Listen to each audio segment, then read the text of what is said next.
I am very happy to state that we have from Mysore Dr.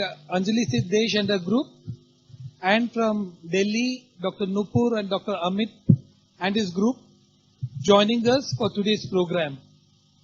As you are already aware, we are going to have interaction, a two-way interaction through a video session with US and UK. So we are going to have Rhode Island participating. We are going to also have Oxford University people participating with us. And as has been the norm with the Society for Maternal Fetal Medicine, we always choose people who have done actual work in that field. So today we have Dr. Kenneth Shen from US. Currently, today he is based in UK, so he'll be talking to us from UK, whereas his teammates will be talking to us from Rhode Island. He has started a special pregnancy clinic on PCOS and pregnancy, and he has done a lot of work on PCOS. So we'll be directly hearing as to how they go about managing a PCOS pregnancy. We also have people who have participated in the INSPIRE trial. INSPIRE trial, you know, is one of the major trials for the biomarkers, and it is yet to be published. But the principal investigators and the team members from that group are also going to talk to us and tell us what kind of challenges they faced, how did they formulate their program, what all did they do. So this will be like a direct contact with the people who have done the work. Is Mysore already on? Dr. Anjali is there? Yes, Dr. Anjali, good morning. So all set to yes, Dr. Anjali, you'll be... Yes, Dr. Anjali. Yeah, you will also be participating in our PCOS panel. Yeah. Okay, and very soon, possibly the Delhi will also join us. And then we'll have the US, UK also joining us. So I hope we have a very nice academic feast. Okay. Thank you, and now we'll start with the panel. To have this current panel,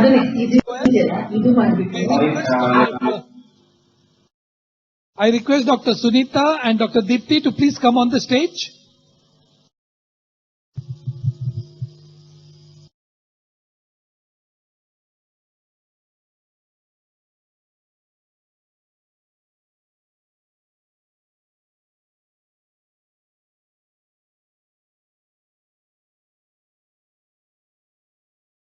So good morning everyone.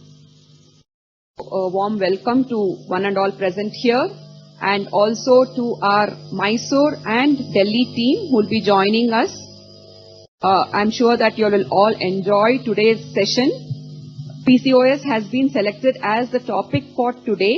We'll be dealing with all aspects of PCOS, and to chair this session we have our mentor Dr. Prakash Mehta. Thank you, sir, for giving us the opportunity. Myself and Dr. Deepti, consultant from Yelahanka, also a reproductive medicine specialist and a fetal medicine specialist, will be accompanying me to conduct this panel. Now, to call upon our experts, I request Dr. Deepti to introduce and invite them to the dais.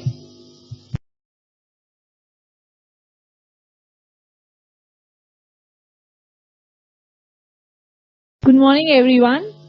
First, I would like to call upon stage Dr. Tejavati. She's head of the department and unit head in Bhagwan Mahavir Jain Hospital, and she is a life member of FOXY, IMS, ICCP, and AMS and PCOS. Please welcome, madam.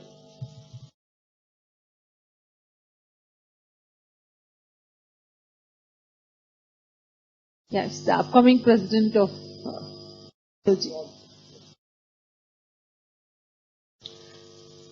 Dr. Hemavati. She's a specialist in high-risk obstetrics and pregnancy at Milan. She has over 11 years of experience. She's a member of FOXY and BSOG, and she's a member of our Society of Maternal Fetal Medicine. Please welcome Dr. Hemavati. Dr. Dinesh?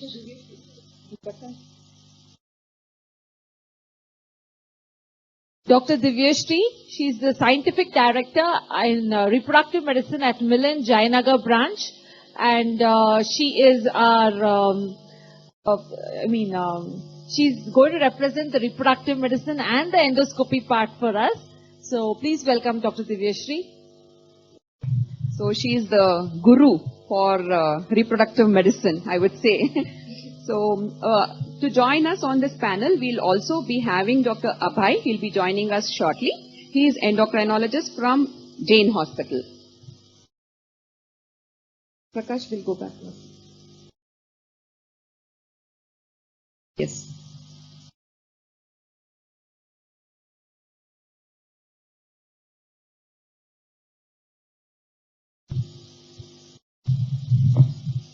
So today we'll be speaking about PCOS and pregnancy.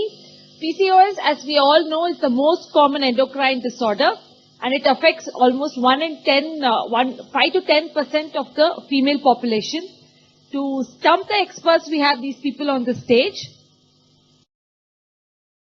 So PCOS is the most common metabolic abnormality. It is a combination of ovulation disorders, hyperandrogenemia, and PCO morphology. The prevalence is around 3.7 to 22.5% in India and about 36% in adolescents. So here we'll be dealing with two sets of population with PCOS. One set of people who are trying to get pregnant and the other set who are already pregnant and who might be facing difficulties during the pregnancy period.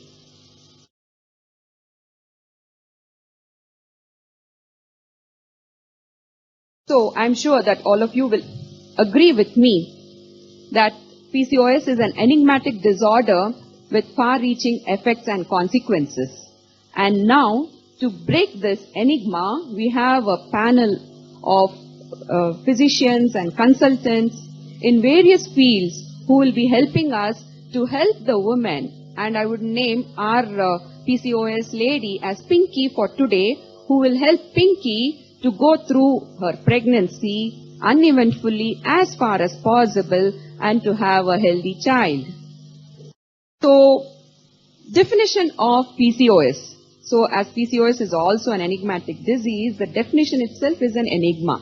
There are so many conceptions, there are so many controversies, and there are so many societies which are defining PCOS. Dr. Divyashri, I would like to ask you what are the different criteria to define PCOS and what are the controversies regarding all these criteria? Always an enigmatic, starting from its definition to its management. Recently, till recently, the most accepted one is Rotterdam criteria. I would not say this is not. For example, if you take a girl who is cannot label every adolescent girl as PCOS. Most of the times when we see ultrasound scans, radiologists, they always use that bilateral PCOS.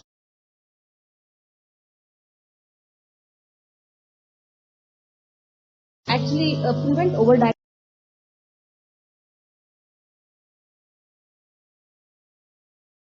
But with little X-ray and ASRM, especially for adolescents, where ultrasound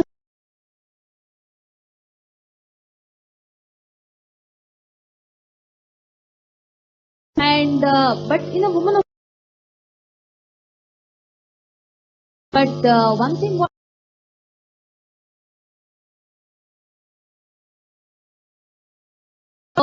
if a woman certain cases we may have to do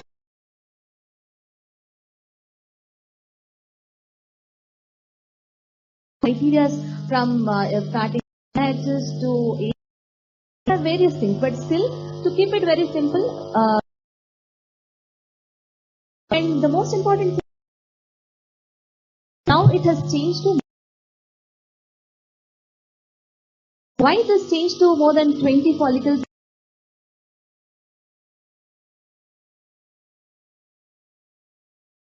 We can, that's why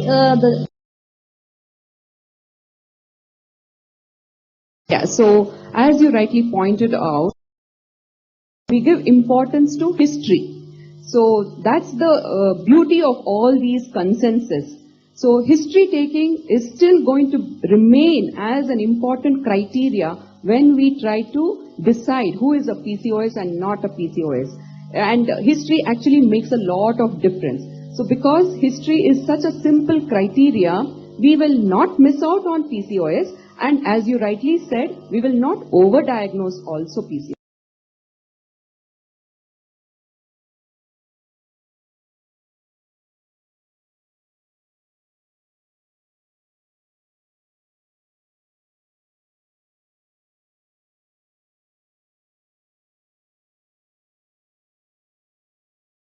Yeah, Dr.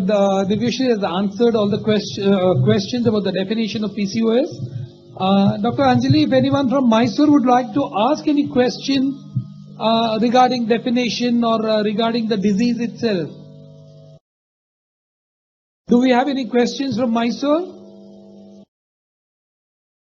Now, after this PCOS society, we are quite clear about the definition.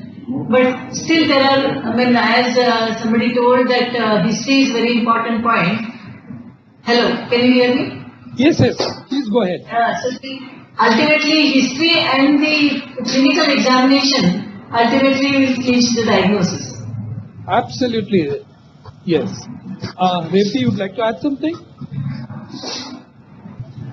See, it's not always ultrasound, and there's always this oligovulation, there's hyperandrogenism, there is this adolescence, there's a reproductive woman. Now, considering that you don't have primary treatment of PCOS, you're treating the metabolic consequences of PCOS in a woman who has shown ultrasound characteristics of PCOS without hyperandrogenism, is it a must for us to do testosterone levels for prognostication? Do we really have to do it? no. So, you still Definitely go... not.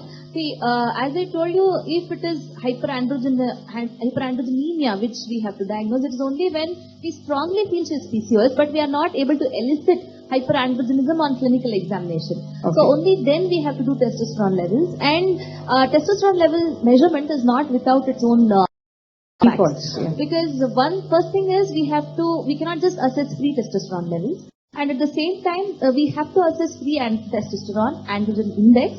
And it has to be with definitive assays, like high-end assays like liquid chromatography, mass spectrometry. It can't be with lower assays. So that can give us false diagnosis. So if I'm just asking you a direct question, yeah. When do you want to measure testosterone levels in a PCO patient? When you strongly feel it is PCOS and you clinically cannot identify other criteria. Only Okay. then. So it reiterates to the point that PCOS is still a diagnosis of exclusion after excluding all the other abnormalities. Why is it important that we define PCOS? We have to define PCOS because it is very common, and so there's, as Dr. Divyashi rightly told, there are many criteria, and the latest one, as Madam told, is ASHRAE and ASRM, and this criteria which has made it almost clear, the 2018 criteria which says that PCOS is no more, So PCOS is no more, based on only ultrasound or your hyperandrogenism or thing. And again, we have different phenotypes of PCOS. So there's more endocrine and metabolic derangement is present along with irregular cycles, and it significantly says that hyperandrogenemia is one of the major thing in PCOS. So. Yeah, we have Dr. Abhay joining us. We are online directly with Mysore and Delhi also. So the whole transmission is going there. Welcome, Dr. Abhay. And I'm sure you will clear a lot of questions on hyperglycemia and PCOS. We have decided to stump you as soon as you have come. So I would like to ask you this question, Dr. Abhay. PCOS is also considered as a metabolic syndrome. What exactly is a syndrome, metabolic syndrome, and what are the things you will look into when a lady with PCOS walks into your clinic?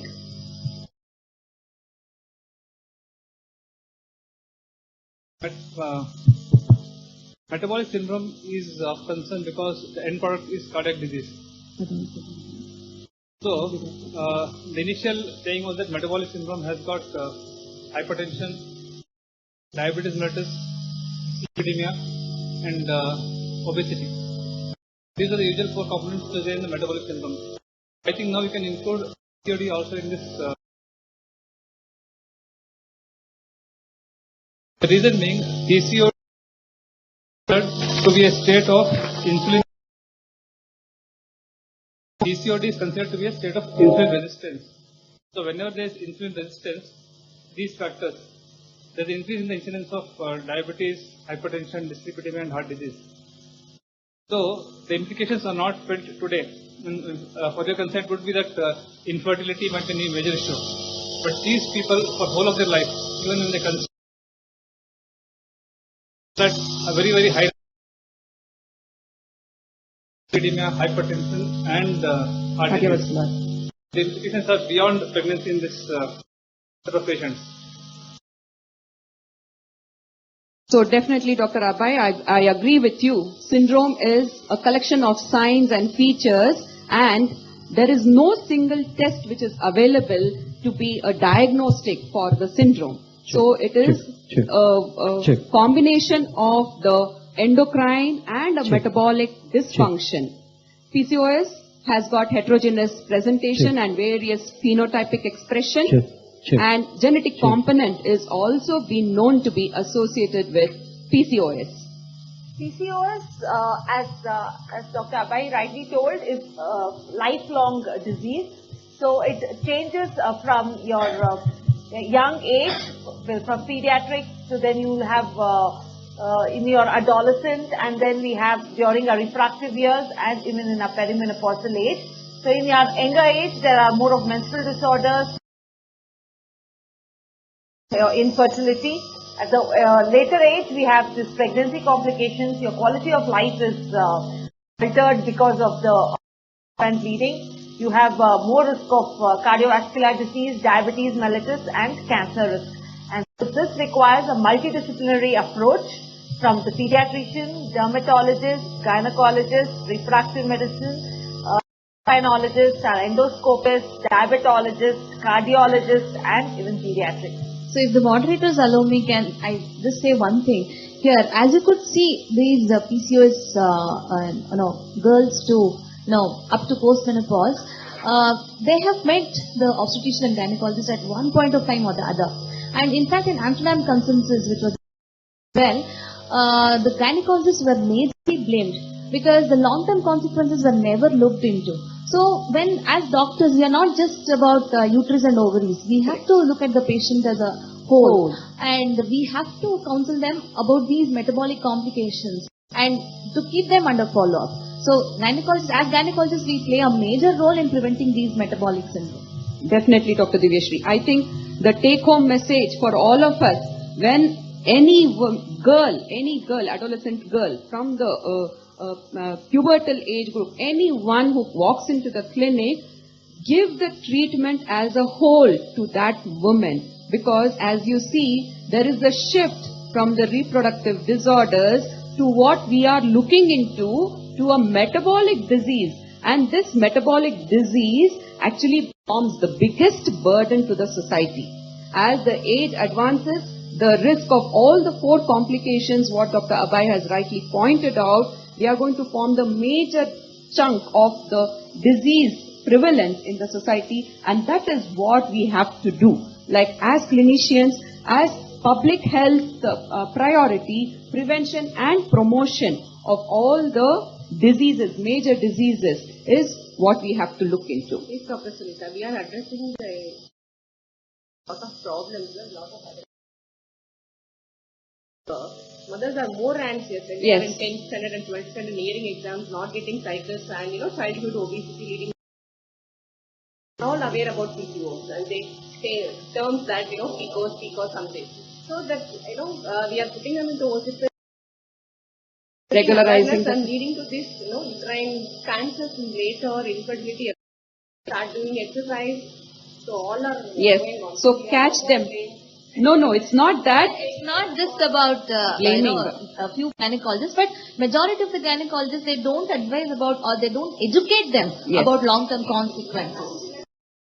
You won't be wrong, you won't be wrong if you say PCOS. Yes, definitely, Dr. Teja. Burden, Yes. Now in developed countries. Yes. Okay? And Yes. it's going to be in the developing world. Yes. The recent National Health Policy 2017 has rightly told that the maternal morbidity mortality due to the major complications like PPH and the hypertensive diseases are actually coming down, and the burden is moving towards this metabolic syndromes. This is what they have pointed out. So, I would like to ask Dr. Tejavati about the complications which you will be seeing. Like, since this is a panel on pregnancy, what are the complications you would be anticipating if a lady is pregnant with PCOS? She has conceived naturally this time. The first thing is early pregnancy loss. Of course, if you're telling me she is conceived spontaneously, the incidence of complications are much, much lower when compared to patients who have been induced with pregnancy. And secondly, when you say early pregnancy,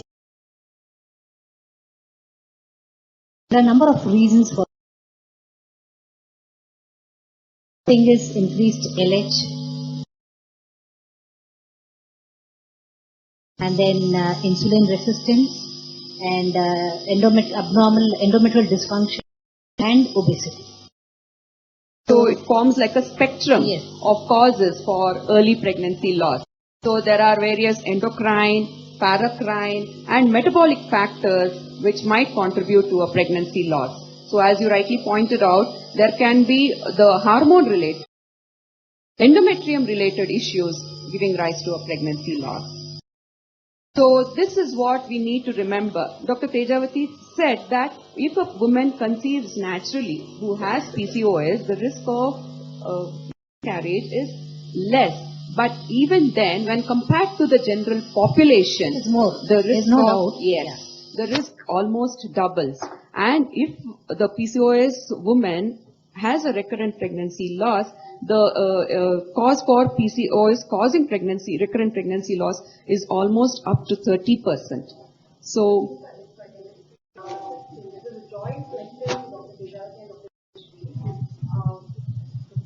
All pregnancy-related complications, would you, as you're all aware, I mean, it's very common that these patients conceive through ART. Most of these patients do conceive through ART.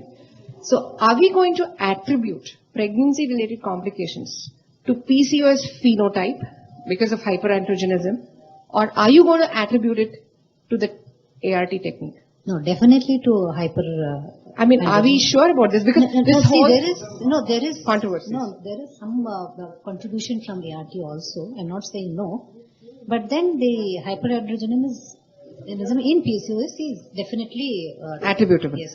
See, the whole thing, because we were confused about this, and in fact, we have actually, deliberating on this because we want to understand how do we screen such women, because increasingly we're going to have PCOS pregnancies. They are going to be hypertensive and they're going to get pregnant with ART. So is it because of PCOS or PCOS phenotype? Because PCOS is a different pathology. Phenotype, you might have non-obese PCOS. Are they going to be also hypertensive? That is my question. Yeah, actually, see, as you've rightly told that PCOS are at risk of, at high risk of miscarriages. First, let us accept this. Like, we would have done so many things to get her pregnant, but she may lose it. But as doctors, we have to accept, yes, there is an increased chance of miscarriage. One, that's the first thing. And the second thing is why pregnancy loss. It is actually multifactorial, and it can start from the egg.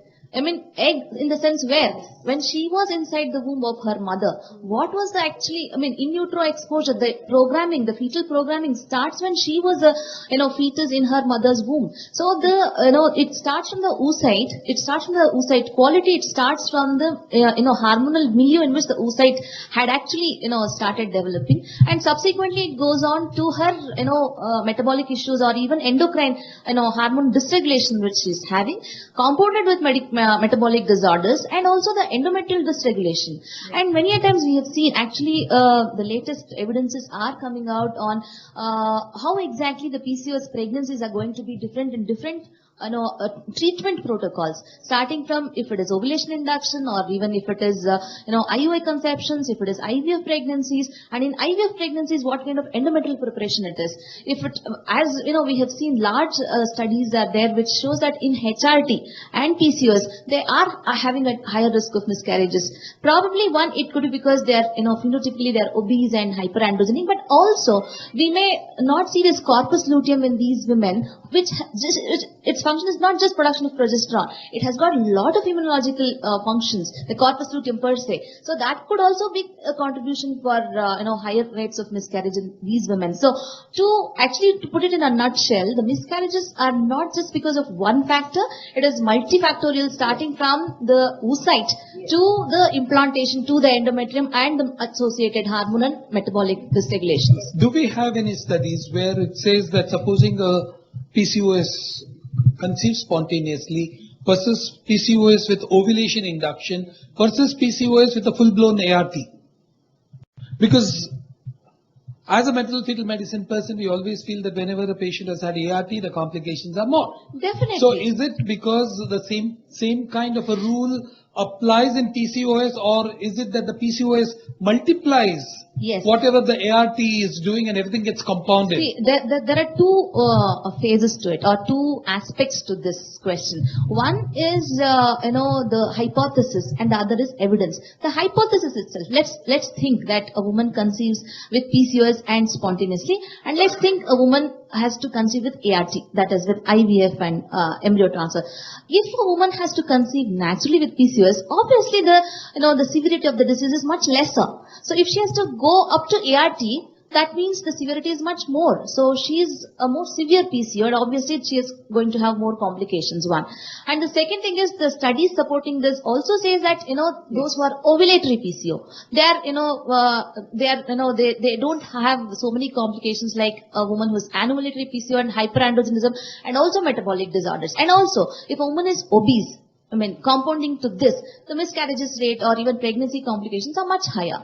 To summarize, could we call this woman high risk for screening for pregnancy? Definitely. Yes, definitely. Definitely. So, yes. So I would like to reiterate on Dr. Divyashree's point that, that these women are at high risk, and I would like to answer Sir's question. Sir, a meta-analysis has been done in this regard to see what the complications are when a woman conceives through minimal stimulation and through ART procedures.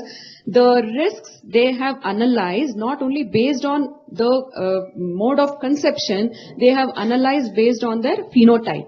And they have seen that all these women, when there is a compounding of obesity added to it, the complications are definitely higher.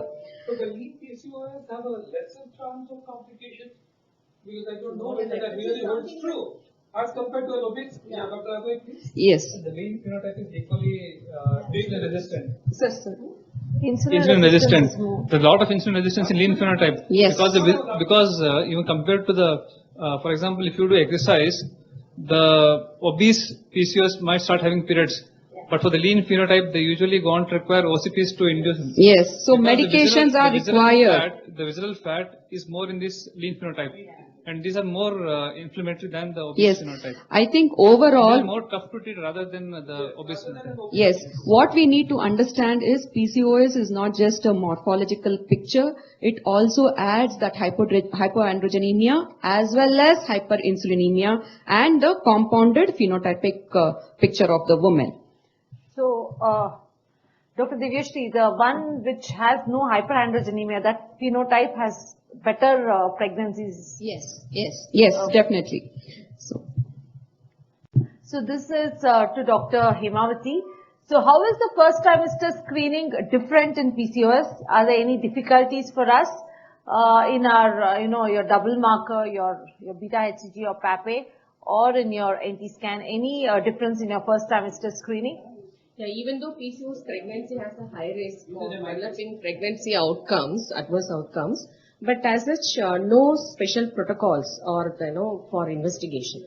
Blood test routine single step dipstick guidelines we can follow, FBS or 75 gram GTT, the double marker at 10 weeks, and NT scan at 12 to 12 weeks.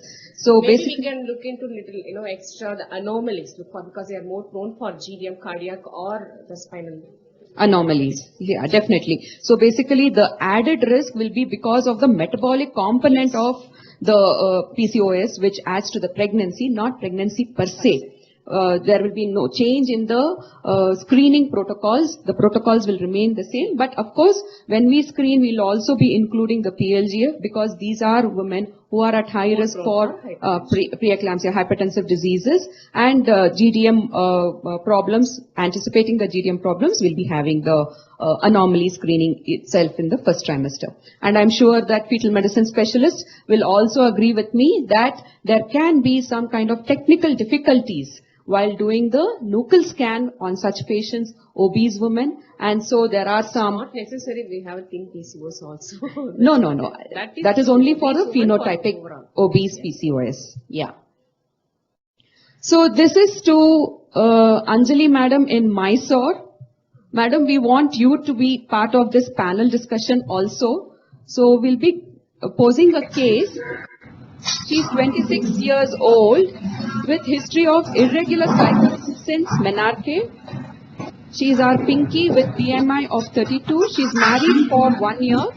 She's anxious to conceive. What would be your management protocols? How would you counsel her, and what are the treatment options you would be suggesting? Hello. Yes, madam. She is young enough, 26 years, and married only 1 year. But obviously her BMI is so high with irregular cycles, definitely she may require treatment. But before that, I'd like to tell her about reducing her BMI.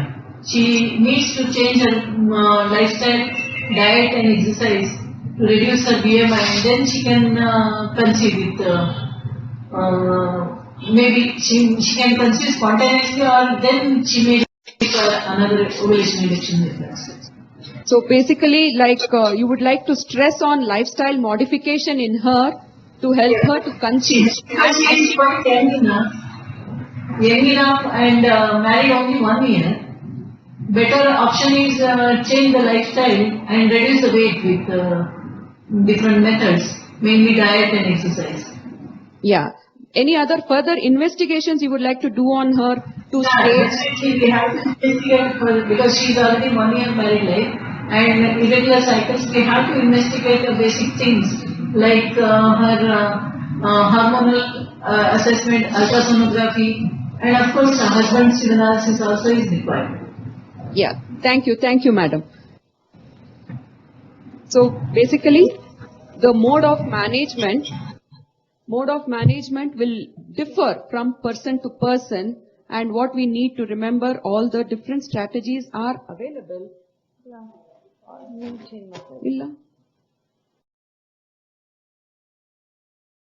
So the strategies are available for management, and we need to look at the strategies differently for different people.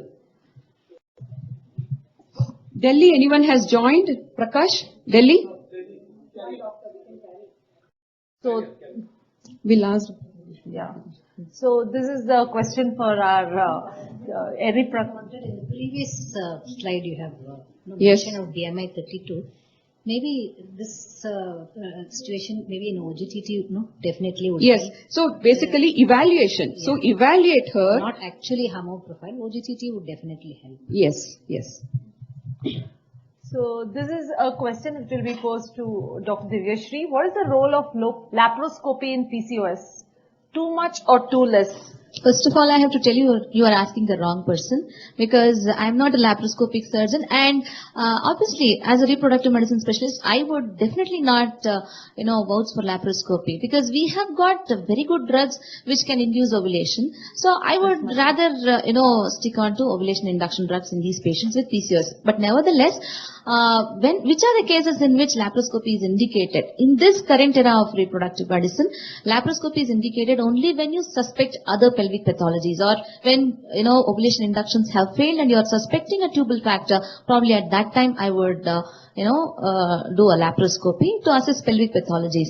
And if you ask me specifically if it is for ovarian drilling, I would say in this current era, laparoscopic ovarian drilling majorly has got not much role, because one, it is an insult to the ovary, and when we have got better drugs which we can manage with this PCOS for ovulation inductions, why invasive procedure? This will be my opinion as a reproductive medicine specialist. And also maybe like you are the person who will be directing your patient to laparoscopy only when? And also because see, we have got too much of aversion into this laparoscopic ovarian drilling because it is done uniformly. A young girl at 19 years, she gets married, and poor thing, her HPO axis itself may not be still mature enough. Yes. And just do laparoscopy, and just because you see ovary and keep doing drilling for each and every one. And these girls are the one who come to us at the age of mid-25s with poor ovarian reserve.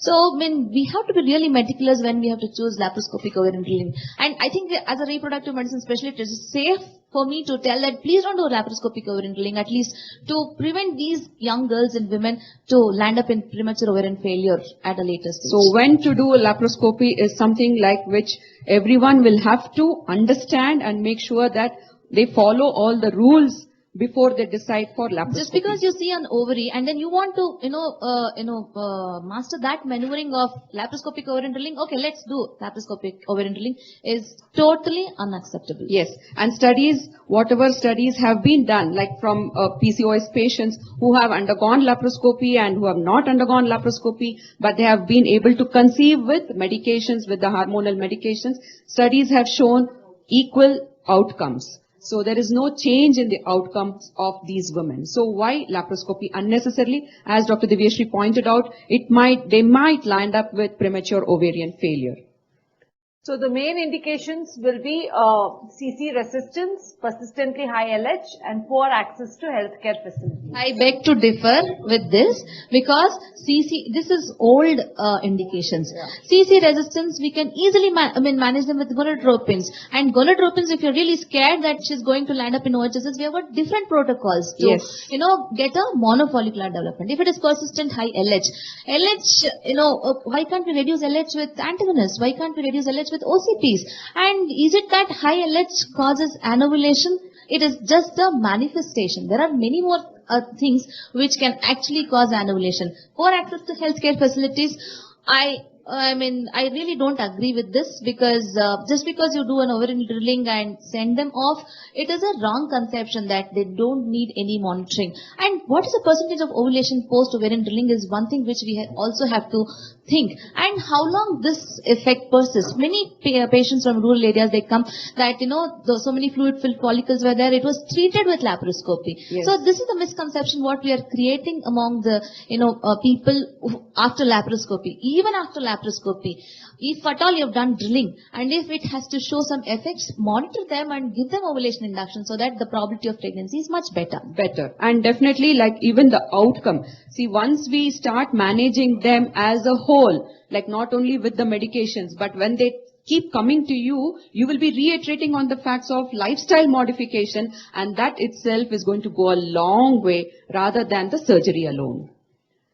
So even if laparoscopy has to be planned, there are some criteria which I think Dr. Deepti will enumerate.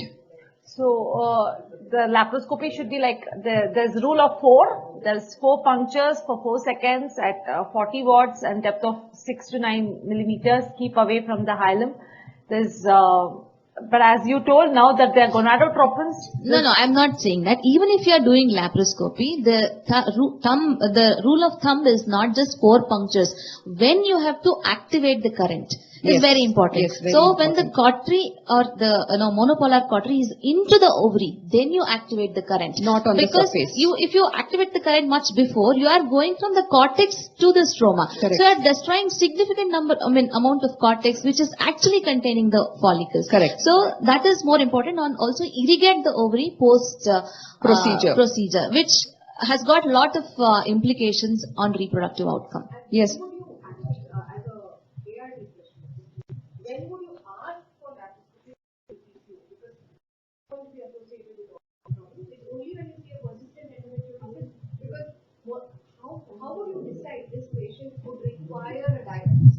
When I suspect pelvic pathology, including tubal factor, that I may suspect that, okay, this patient is also having a tubal block, or I may suspect that she's associated endometriosis can be there, because PCOS and endometriosis both go hand in hand because both are hyperestrogenic situations. And also so when I suspect that she's having endometriosis, which is, impairing ovulation and implantation, then probably I would ask for laparoscopy. But it's not the duration of infertility No. and only Duration PCO. of infertility, and you see, if a woman is PCO, thinks she's PCO, and she's married for long, and she's probably 35, even without ovulation induction, I would still ask for a laparoscopy, because I don't want to waste much time on, doing But is experimenting. it correct? But then this is something that is a good practice point. But if a woman is 35 and she has maybe 4 years of infertility and she's PCO, from the ART perspective, are you still guideline to be asking for a laparoscopy? Depends on whether she's, gone for treatment at all before. If she has taken ovulation inductions before, every woman who's having PCO and irregular cycles, So with believe me, informed she consent. would have had ovulation induction, whether it is an Ayurvedic practitioner or a homeopathy or an allopathy, she would have had an ovulation induction drug. So that means even after ovulation induction, she has not conceived, prolonged period of infertility and age, Then you'll take it. then we will think about laparoscopy. Absolutely. I think we should need to move a little faster since we have to hook up with USA very shortly. Yeah, this is our question to Dr. Abhay. There's a 26-year-old with irregular cycles and obese. Her FBS is 100. So for PPBS, she needs Dr. Abhay. Will the treatment change? She's also married, same woman, our Pinky. She got married and then now she is 1 year into married life. But she didn't go to the gynecologist. She went with the FBS report of 100. So what would you advise her? First thing is we always do a glucose tolerance test and we classify the dysglycemia, whether it is normal glycemic, euglycemic, or she is pre-diabetic or she is frankly diabetic. For example, the fasting is coming more than 100. She is pre-diabetic. It's called as impaired fasting glucose. So we immediately put on lifestyle changes, and if there is a very high risk factor of the BMI is 32. Yes. So I think this lady would also benefit from metformin. Already she is PCO, so always put them on metformin and diet restriction. The same lady, if she conceives at FBS of 100, is by default diabetic. Yes. So I think it is worthwhile to start her on Metformin. yes, So, intensive lifestyle modification and metformin. With Yes. regular monitoring of the blood glucose, and prime her for the requirement of insulin during her pregnancy. And as we discussed earlier, prime her for her later Prevention of, life. yes, Prevention of permanent diabetes and other cardiac risk metabolic factors. factors. So this, Would you prefer the regular metformin or an SR? So it doesn't make much difference. It is only the duration of action which changes. The regular of metformin usually gives thrice a day. The SR preparation can be given twice a day. The control of the sugar doesn't not much change in that. But you have a lot of GI side effects with the immediate release metformin. The SR, the incidence of GI effects are comparatively less with the sustained release. so I think this question Dr. Divyashri has already answered. So what are the challenges encountered?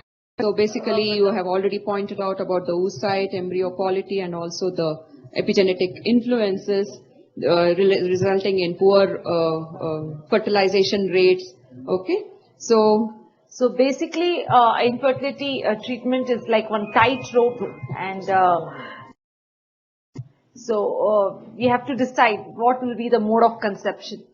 So it's like walking on a tight rope. Like you don't have any kind of chance to make any small mistake. For this woman who conceives with difficulty with PCOS. So we need to be careful, cautious all times to help her to go through the pregnancy. So basically coming to the complications of pregnancy, Dr. Tejavati, would you like to reinforce on the various complications? We'll be having a talk about the complications in the later half of the day. So maybe if you could just point out all the... Apart from what I mentioned earlier, early pregnancy loss, which is the first trimester, second and third, you do have increased incidence of hypertensive disorders in pregnancy, which is almost 2 to 4-fold. Then you have gestational diabetes, which is another big issue, especially in an obese PCOS women.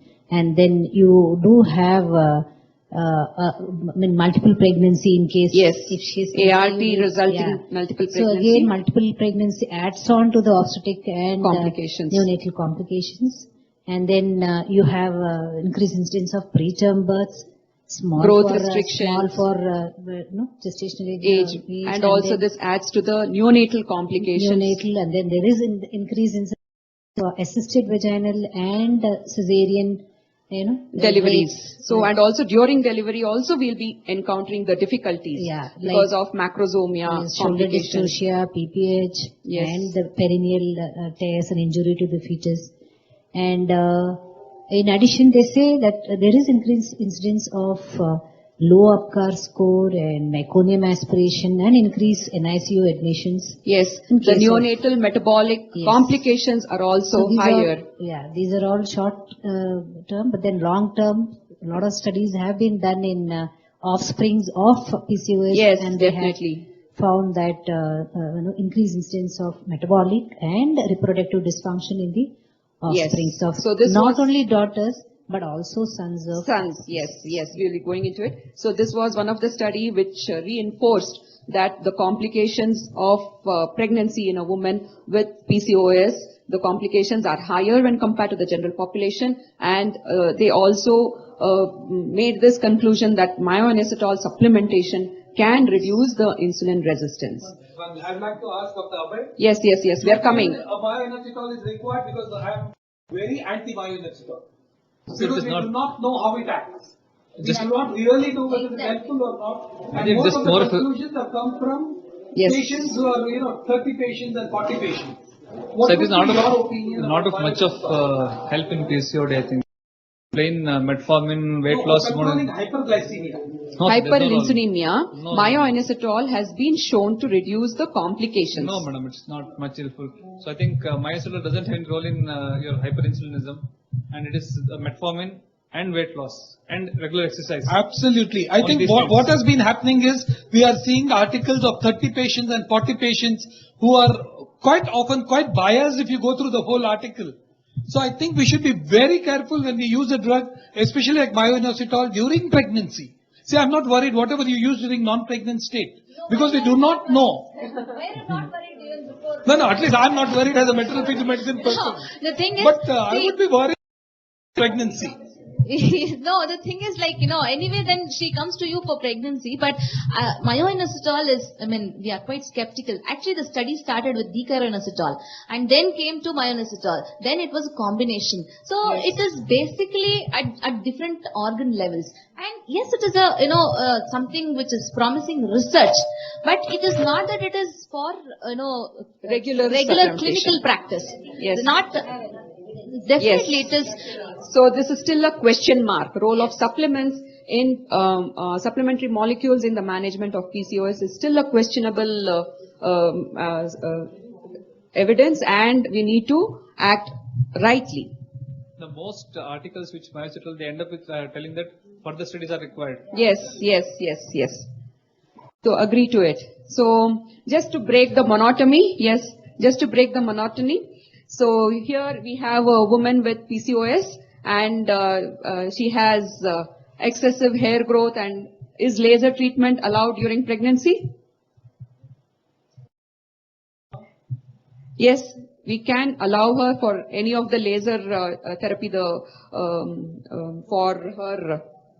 I think pregnancy is a very short period, 9 months. Let's have what is the following. Yes, fine. So basically now here this was actually Sachin Tendulkar, not a lady, who had dressed up as a woman for a fancy dress competition.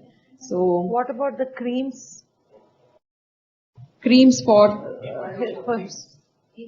Eflornithine, don't know the effect on the fetus.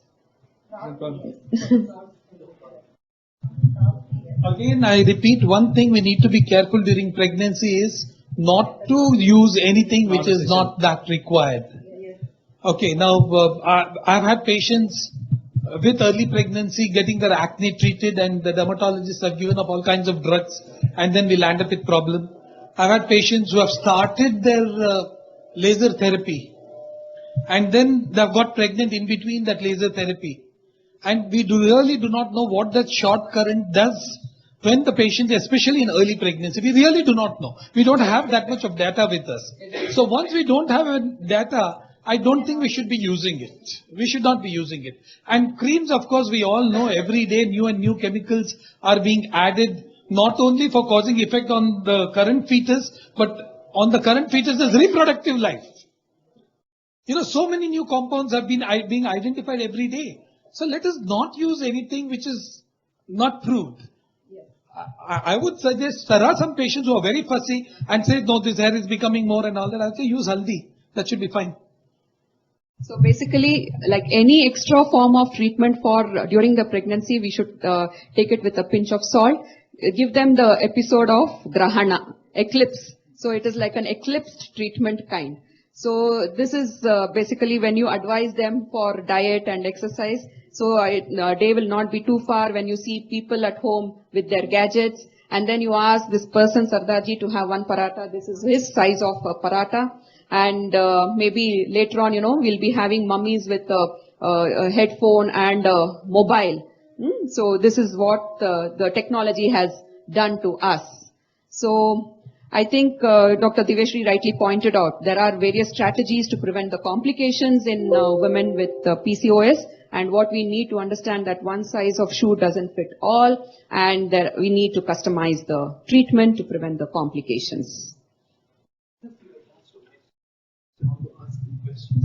Dr. Anjali, anybody from Mysore would like to ask any questions? Or you would like to add any comments? I have one question for endocrinologist, Dr. Abhay.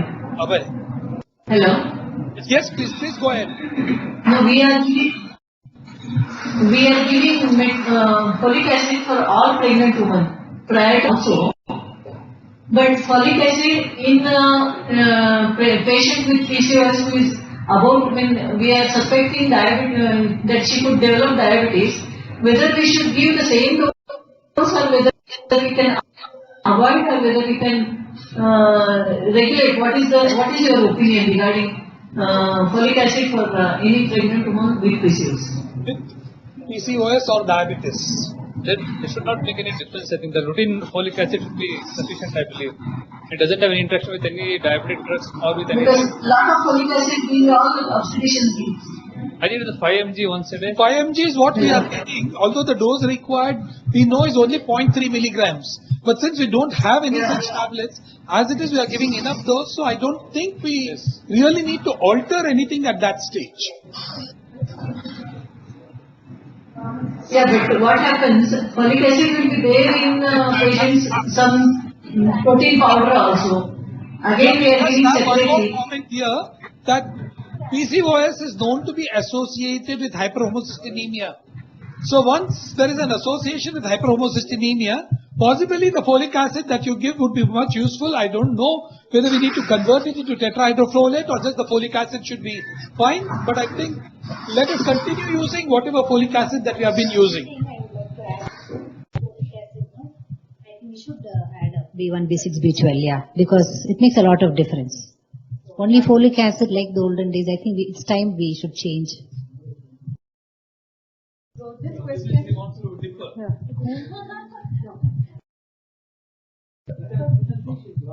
To whom, ma'am? Okay. Good morning. Alexander, good morning. Alright, I think we have already logged on to the US. I know we can go on discussing about PCOS on and on and on for many hours. But I think it's time to put an end to this panel. quickly before we end, one fast comment from each of the panelists regarding the management of PCOS pregnancy. One quick remark. I think the PCOD management should start as soon as the child has menarche. Identify these patients. If the mother has history of PCOD, start counseling the patient. If the girl is obese, inculcate good lifestyle measures in her. Prevent the bad effects of PCOD. But the same girl has PCOD, then once she is conceived, she is planning for a conception, always make sure that the diabetes also should be taken care properly. And it should not end there.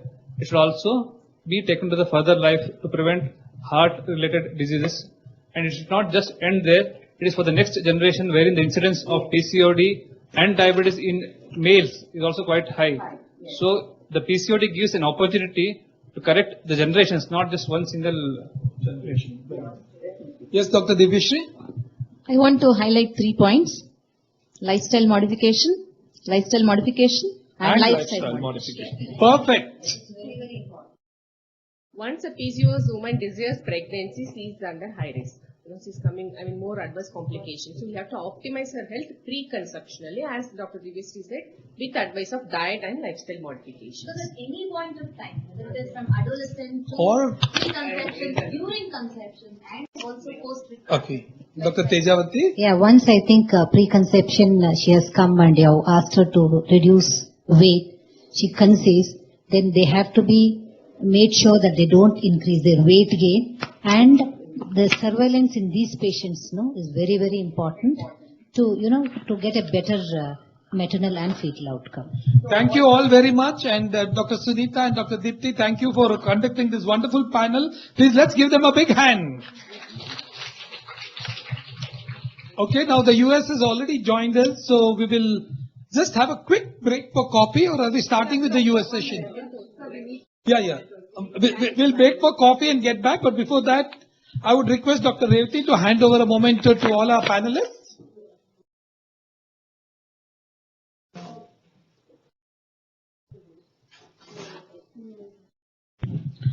Dr. Abhay, our endocrinologist.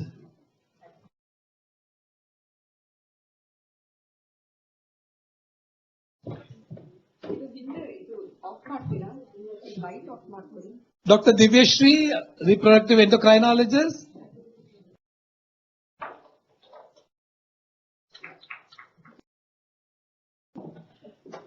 Dr. Hemavati, maternal fetal medicine person. And Dr. Tejavati, the incoming president of Bangalore Society of Obstetrics and Gynecology. Thank you all very much. Thank you, Dr. Sunita and Dipti, once more. Thank you. We break for tea and we'll meet very soon. Yes.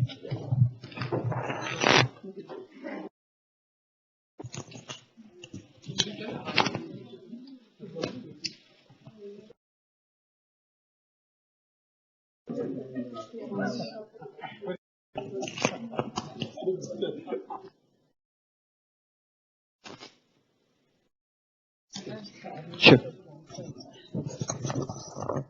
Hi, Lauren, can you hear us? Yep, can you hear me? Lauren? Yes, can you hear me? Yes, just position the mic a little bit in front of your mouth, please. Closer to your mouth. Is that better? Yes, that's nice. All right. Okay. Do you want to load your presentation or shall I load it for you? Can you load it, please? Yeah, I'll load it and give you the controls. Okay. Right.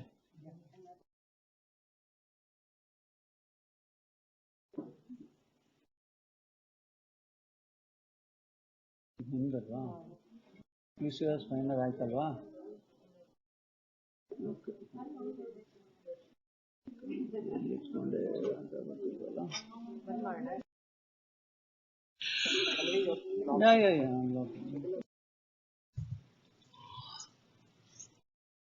10 minutes we have or 5 minutes? 10 minutes.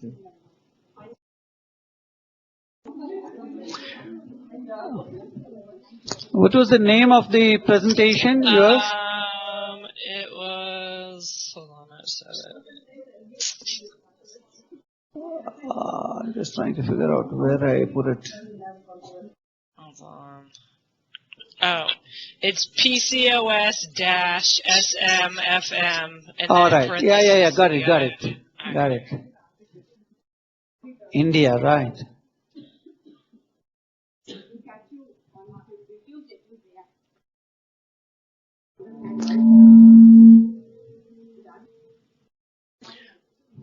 All right. You can see the first slide? Yes. All right. Dr. Kenneth said he's logging in shortly. You message me.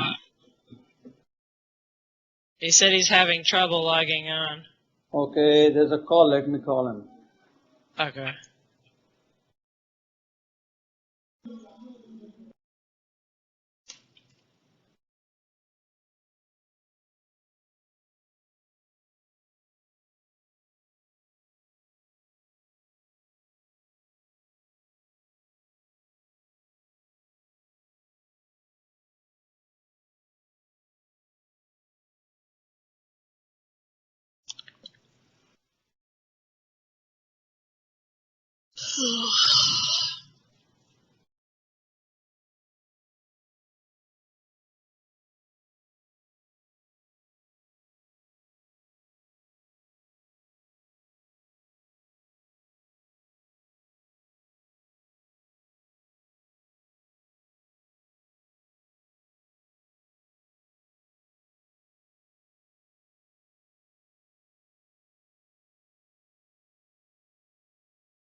Check. Rakshan, can you hear us? Yes, I can. Can you guys hear me? Yes. Yes. Loud and clear. Lauren, can you hear Shen talking? Okay. Yes. All right. Okay, good morning, Lauren. How are you? Good morning. How are you? Yeah. Good. Okay. So what I'm going to Oh, do... nice background. Where are you? It looks like it's... Anyway. It looks like you're in a space station.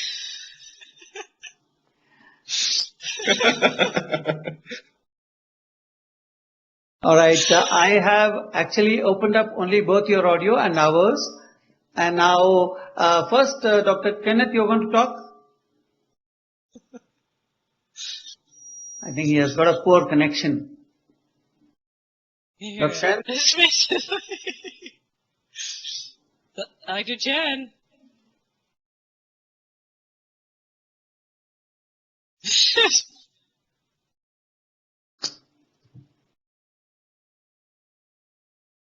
His internet connection is pretty bad.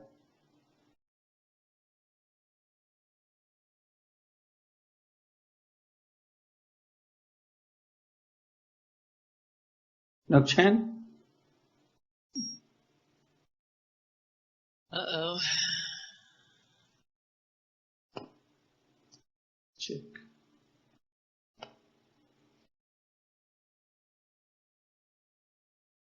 Tea ಕುಡಿದ ಮಗ ಬೇಕು tea ಚಳಿ ತುಂಬ ತಗೊಂಬ tea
check check check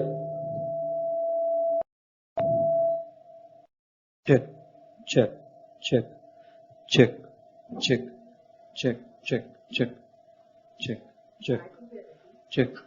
Dr. Shen has a very poor connection, so just Lauren is okay. He had logged in just now. We'll just wait for it.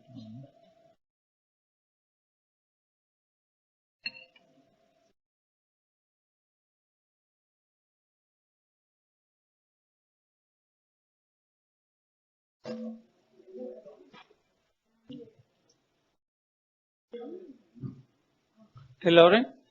Yeah. Do you have any message from Dr. Shen? He's just out. I think he had a poor connection. Maybe he's going to get it fixed. What is that background that I'm seeing? Does it look like it? He's in some hotel. I don't know. Oh, that's his background though, right? Because isn't it weird that you can see his background but not him?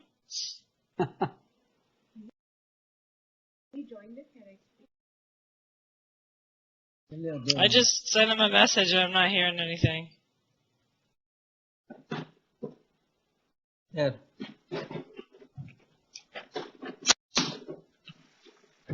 Delhi? Delhi, can you hear us? Please talk into the mic, sir.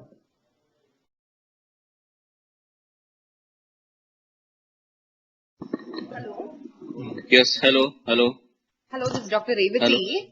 Yes, ma'am. We are about to start the webinar. We have ma'am, speakers from Rhode Island and Talbot, and Mrs. Talbot, who is talking from Rhode Island, and we have Dr. Kennison, who will be joining us from London. So I hope you're already in. How many doctors have joined in from Delhi? Ma'am, doctors are on the way. We are talking actually. Okay. So once the group has arrived, okay, we are going to start the presentations anyways, and then we will offer you some slot where you could direct the questions. Is that fine? Sure. And just indicate to our audiovisual team that you have the doctors on board. Sure, ma'am. Yeah, thank you.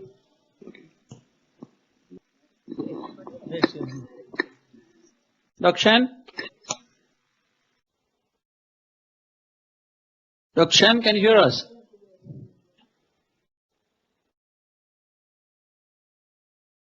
Dr. Shen?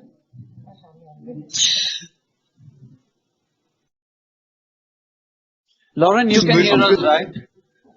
Yeah. Do you think that I've pushed up too far? Yeah, because his picture seems to be freezing. Dr. Shen?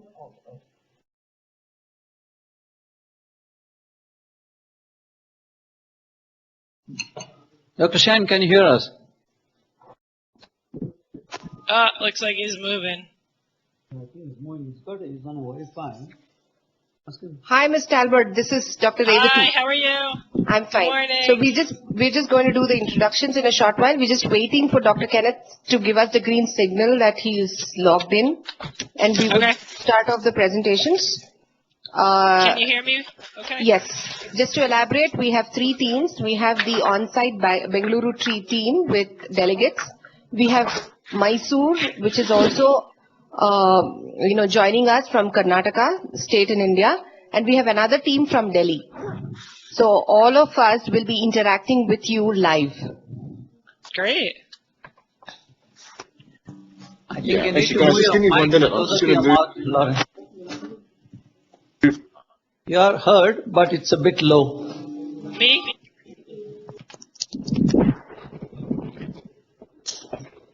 I just turned my microphone up. Is that better?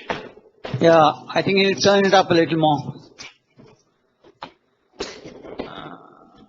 I just put. Is that better? Yes, that's better. Okay. Dr. Shen? It looks like he's moving. I've moved. Is this any better? Yes. Yes. Can you hear us well? Okay. Yes, I can hear you well. Okay, all right. All right, sir. Just give me a minute. I'm just going to reset. Yeah. Just turn up the microphone volume a bit, Dr. Shen. Your microphone volume slightly up. Yeah.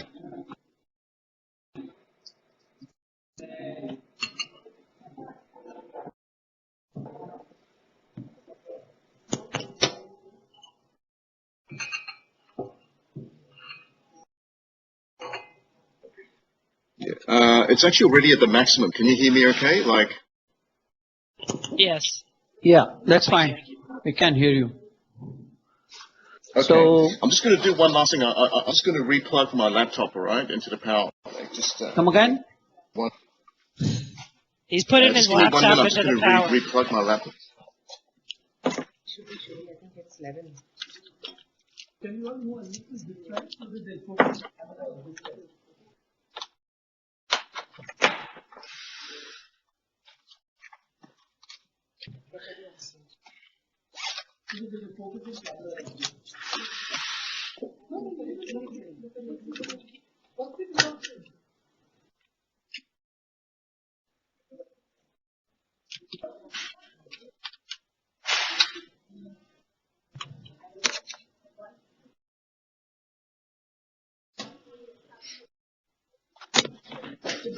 Yeah.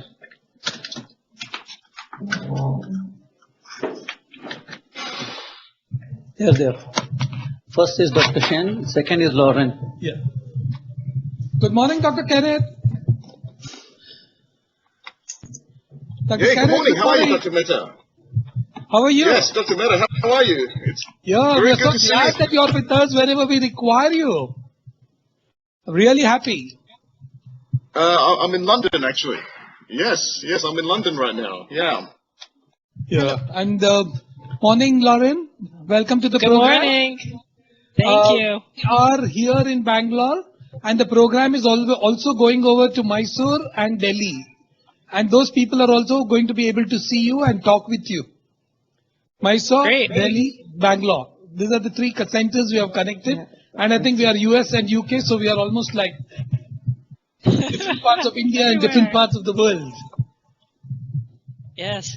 Right, Dr. A? We have Dr. Smita Yeah. who will be doing the introductions. Hello, Dr. Kenneth Chen. This is Revati. Yes, good morning. How are you? I'm fine. So we have Dr. Smita who will be doing the formal introductions, and then we will leave the stage for you. Okay. Good morning, everybody, and welcome back after the tea break. It's an immense pleasure to invite our next speakers, whom we've been looking forward to from a long time. The next speaker would be talking about comprehensive strategies on PCO management. Dr. Kenneth Chen, who is the Director of Obstetric and Consultative Medicine, Co-Director of Integrated Program on High-Risk Pregnancy, and the current President of ISOM 2018. We welcome you, sir. Okay, thank you all very much. It gives me great pleasure to speak to you all again. And I'm actually speaking from London, whereas my nutritionist Lauren is speaking from Providence. A quick game coming up between India, and I wish India all the very best. Before I begin my talk, I actually just want to spend a minute just acknowledging the work that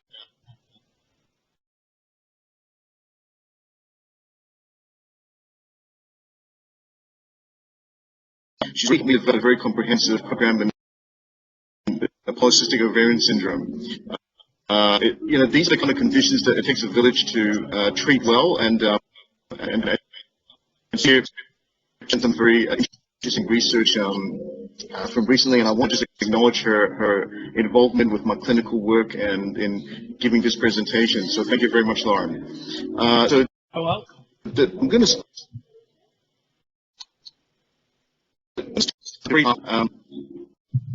Hello, Dr. Kenneth Chen, are you hearing me? Yes. Yes, and thanks a lot for collaborating with us, and we remember you. I mean, it was 2 years ago when you launched this at the ISOM meet at Cape Town, and this is the second annual meet. And should we introduce Ms. Talbot right now so that you could continue with the talk, or you would want to first talk and then... Yeah, sure.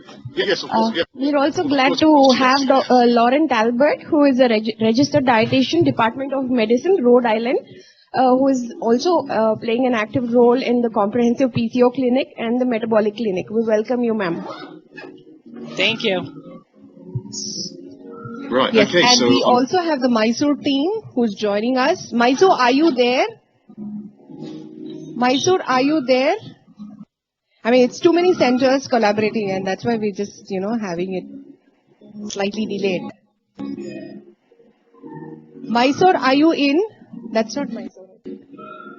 Okay, so we will start for... because of time constraints, maybe we will start the talk. So, Dr. Kenneth, you can start giving your presentation, and then we will have the introductions.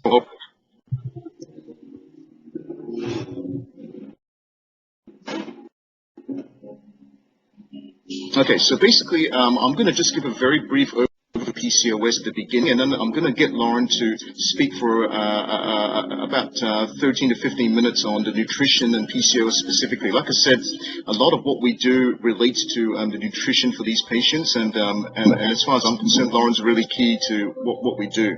And then at the very end, I'm going to just present a few recent studies on the use of specific supplementations in the treatment of PCOS in the context of pregnancy. So as we all know, we've known for some time that pregnancy outcomes in women with PCOS are quite variable, and specifically there's a number of complications that can happen. And I've listed the odds ratios here from a big study that was done, published back in the mid-2000s. As you can see here, the risk of gestational diabetes is almost free. Gestational hypertension is 3.6. Preeclampsia is 3.5, and so it's very important for us to basically diagnose people with PCOS beforehand so we can counsel them appropriately about the risk of various complications. So now the risk of early pregnancy loss has been estimated to be as high as 30 to 60%. And I've already mentioned gestational diabetes, and in the medium to longer term, these women have a very, very great risk of getting type 2 diabetes, and it's actually 10 times the normal.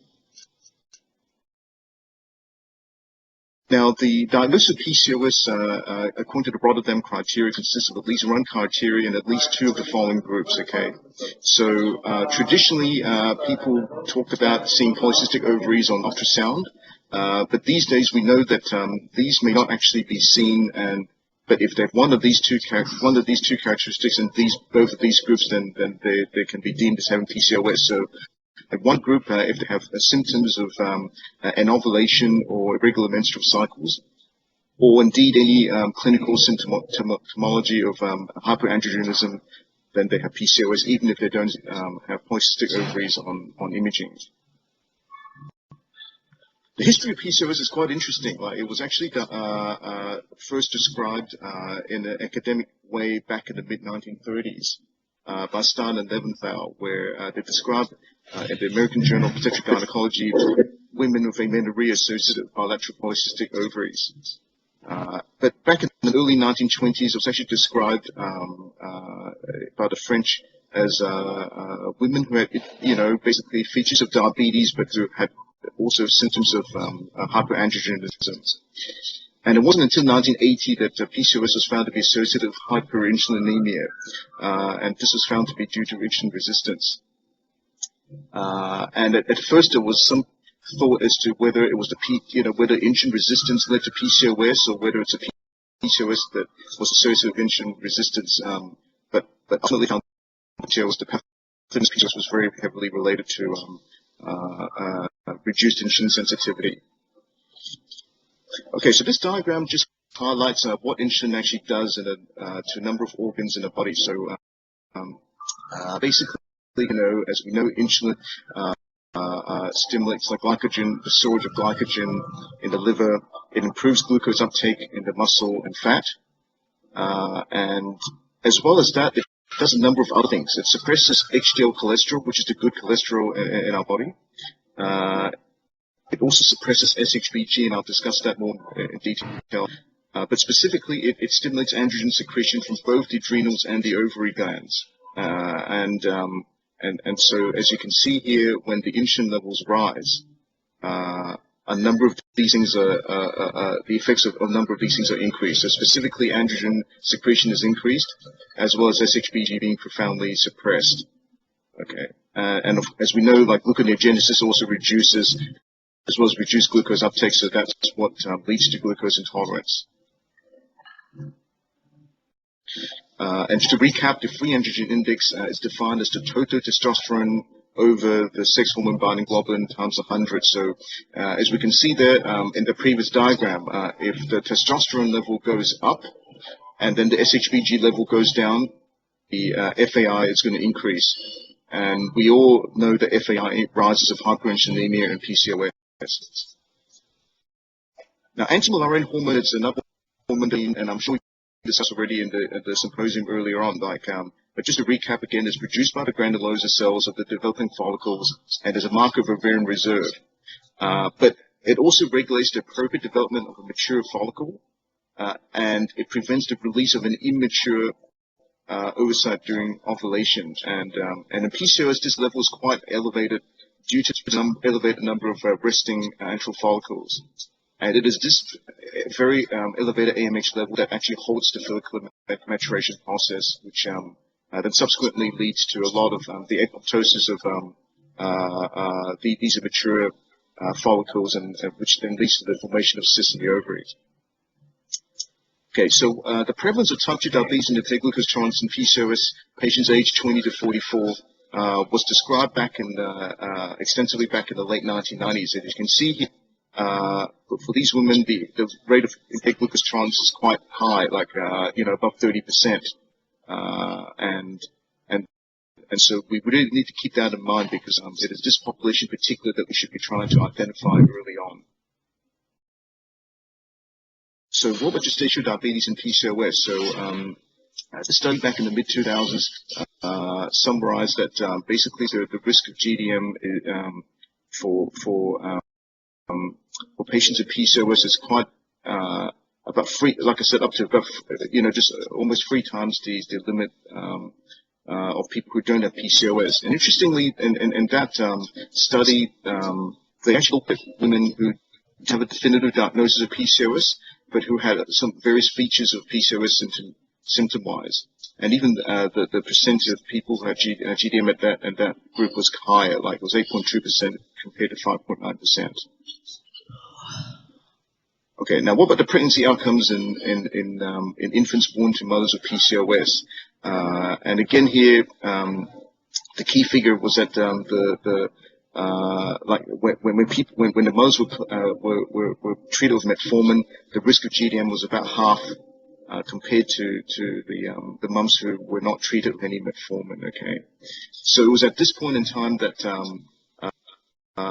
people really started to look at the interventions that we could use to reduce the number of complications in patients with PCOS.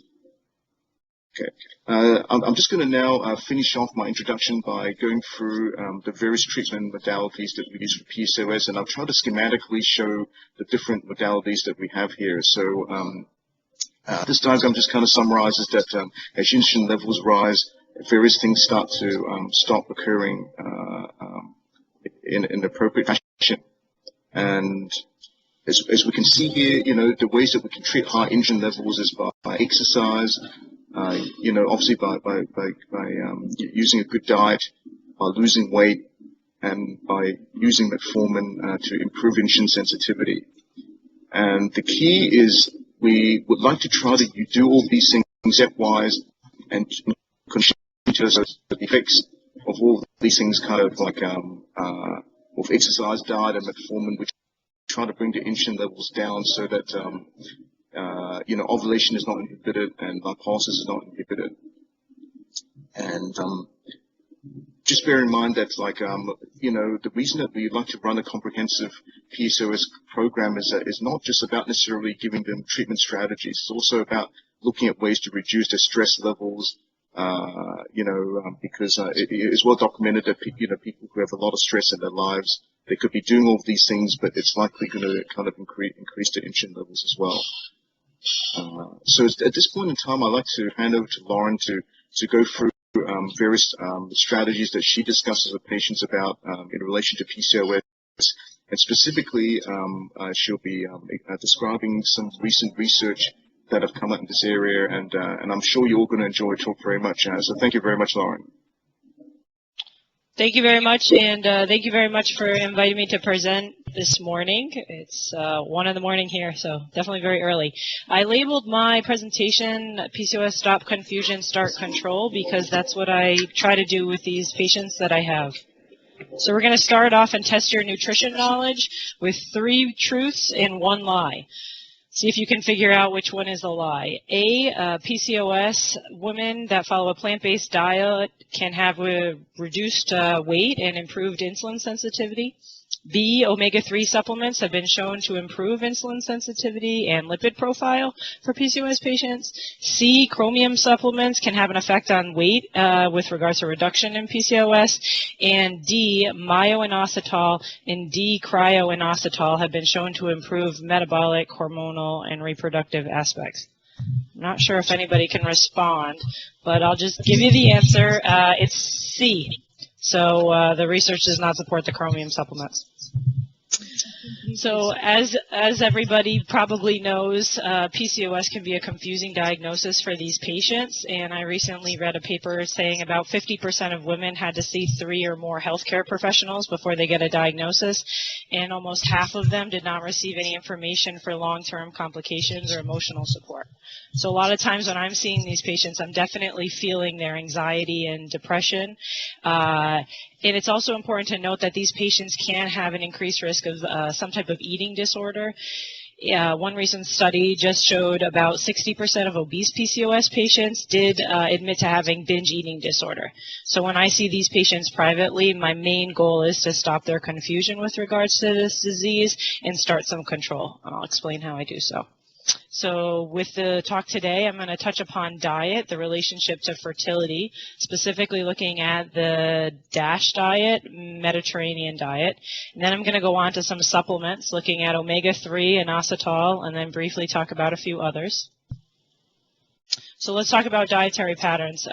This is primarily the best treatment approach when it comes to PCOS, and following specific dietary patterns can help lose weight, improve metabolic and reproductive parameters, restore ovulation function and fertility, help with metabolic and vascular complications, reduce abdominal fat and androgenicity, and improve insulin sensitivity and dyslipidemia. So basically, if these patients aren't following specific recommendations, it can increase their risk of other complications down the line like diabetes and high blood pressure.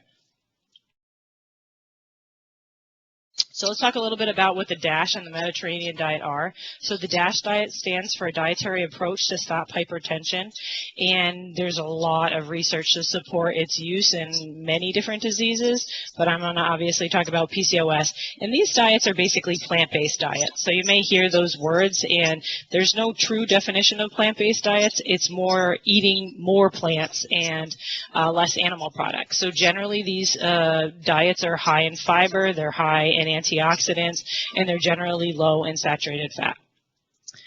So one recent study looked at diet and fertility, and they followed women with PCOS that were trying to get pregnant, and they just gave them a food questionnaire. And they found that women that were basically following more of this DASH Mediterranean style diet had a 3-fold higher chance of getting pregnancy.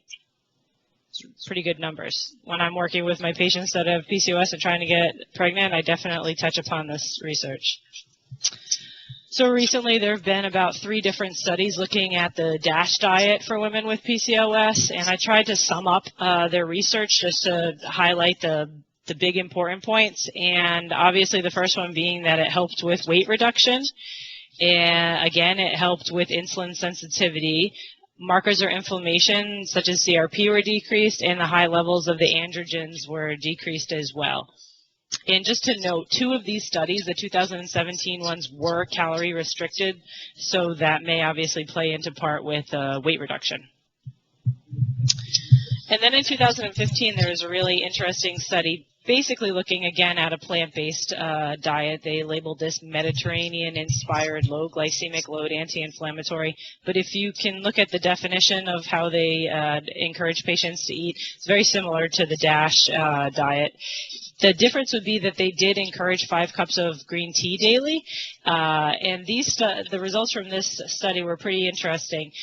The things that I want to point out definitely helped patients with weight loss, specifically body percent fat, which we all know is so important, decrease of total cholesterol, and if you look at the triglycerides, they were able to go down about 18%.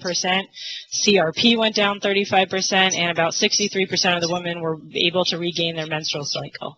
So with this Mediterranean-inspired diet, there was moderate weight loss, improvements in body composition, hormones, menstrual cycle, and lots of other things. So it was really good. And this was interesting. I recently looked at a 2019 review where they were just sort of summarizing all the current data with lifestyle and PCOS. And a few things that I just wanted to highlight. They found that low carbohydrate diets, where they defined to as less than 50% of the total calories, were found to improve insulin sensitivity and decrease inflammation. And it's important to pay attention to quality over quantity, and I'll talk a little bit about that. You want to make sure that your patients are having more higher fiber carbohydrates than lower fiber processed. Protein foods, in combination with low glycemic carbohydrates, improved insulin sensitivity and helped decrease the CRP, and omega-3 rich foods improved insulin sensitivity and lipid profiles. I'll touch upon omega-3s in a minute. So I tried to gather what data I could for the Indian diet to just help you guys when you're working with your patients. And basically you could see the categories of eat more and choose less. And the foods that would be encouraged obviously would be your natural plant-based foods, which would be higher in fiber and higher in antioxidants, and limiting more processed foods that would be higher in saturated fats. So now we're going to move on to omega-3s. They're an essential fatty acid, and we can only get them in our diet. So there's EPA and DHA, which are generally the marine sources. It's actually found in the algae in the sea, and the fish eat the algae. And then there's ALA, alpha-linoleic acid, and that is the plant-based source. So we definitely know about omega-3s for their anti-inflammatory properties, and omega-3s have been shown to help with insulin sensitivity by secreting adiponectin, and also very importantly, omega-3s can help with cholesterol, specifically lowering LDL cholesterol. And as we all know, our DHA needs are increased during pregnancy to about 200 to 300 milligrams a day. And this can help with fetal brain, eye, and nervous system development. So a few studies looking at omega-3 supplements with PCOS. The first study looked at 3 grams a day versus placebo, and they found lower testosterone levels and better menstrual cycles with the omega-3 supplements. And then in 2017, there was another study that looked at 2 grams a day, and this was really interesting to me. They found that the omega-3 supplement takers had a decreased waist circumference, which we know commonly our PCOS patients tend to store their weight in that area. And it also improved their lipid profiles. Again, it improved the interval between periods. So that was interesting. 2018, there was a meta-analysis looking at almost 600 PCOS patients, taking anywhere from about 1 to 4 grams a day. And basically, they found that those who were on the supplements had improved insulin sensitivity and also lipid profiles. So my omega-3 take-home would be based current recommends, it would be possibly interesting to recommend waist circumference, menstrual cycle, improving insulin sensitivity, and definitely helping patients with lipid profiles. The studies I looked at were not longer than 6 months, so obviously more research would be needed to define the effects on that. But also it's important to pay attention to the increased DHA needs during pregnancy. So when I'm meeting with the PCOS patients, particularly during pregnancy, I'm recommending anywhere between 1 to 3 grams a day. And in the U.S., there's particular brands that I recommend that have actually been third-party tested so that their ingredients are what we're looking for. We're going to move on to inositol. And inositol is basically like pseudovitamins. They're a member of the B vitamins, and they're found in a few different plant-based foods. There are 9 forms of inositols, but the most common ones and the most studied ones with regards to PCOS are myo-inositol and D-cryo-inositol, and I'll just call them myo and DCI. The 2 things that I want to point out, myo has been shown to improve insulin sensitivity, egg quality, and ovulation, and DCI has been shown to help with glycogen synthesis. And this ratio of 40 to 1 is basically what's out there to show the best beneficial effects, and that's because it's most similar to what we see in our plasma. It's important to note that high doses of DCI have actually been shown to negatively affect oocyte quality. And the thought is that women with PCOS may have actually a defect in how they use inositol. So here's a little bit about the research. Dr. Chen's going to talk a little bit more about the role of inositol in GDM prevention, so I'm not going to talk too much about that. But if we go down to this 2019 study, they basically had 3 different groups. And the first group was just following a healthy diet. The second group was following the diet with the myo-inositol and folic acid. And the third covered that 40-to-1 ratio of the Mayo and the DCI plus the folic acid. And what was interesting is all the groups lost weight, but the best weight loss was in the group 3, and group 3 also had an increase in lean body mass, and they were the only group that had 100% success in regulating their menstrual cycles. So again, the combination of the Mayo and the DCI showed the most promising results. So the take-home message, when I'm meeting with my patients, I generally recommend 2 grams of Mayo with 50 of DCI 2 times a day. It's generally well tolerated. It comes in a powdered form. The company that I recommend in the U.S., again, has been third-party tested, and it is safe during pregnancy. It's important to know. But it also may lower blood glucose levels, so if patients are on insulin sensitizers, it's important to be mindful of that. So there's a bunch of other supplements that have been studied with PCOS, and I just wanted to show them, and this could be a whole talk in its own. But specifically, the chromium was not promising with helping patients with PCOS lose weight. But what I did find promising was the use of probiotic supplements and vitamin D. So that could be another talk on that. So just to sum it up, you know, these patients are feeling pretty anxious, especially when I'm seeing them for preconception and they're trying to lose weight. It's important to give them the correct information with hopes to decrease their anxiety and give them a sense of control.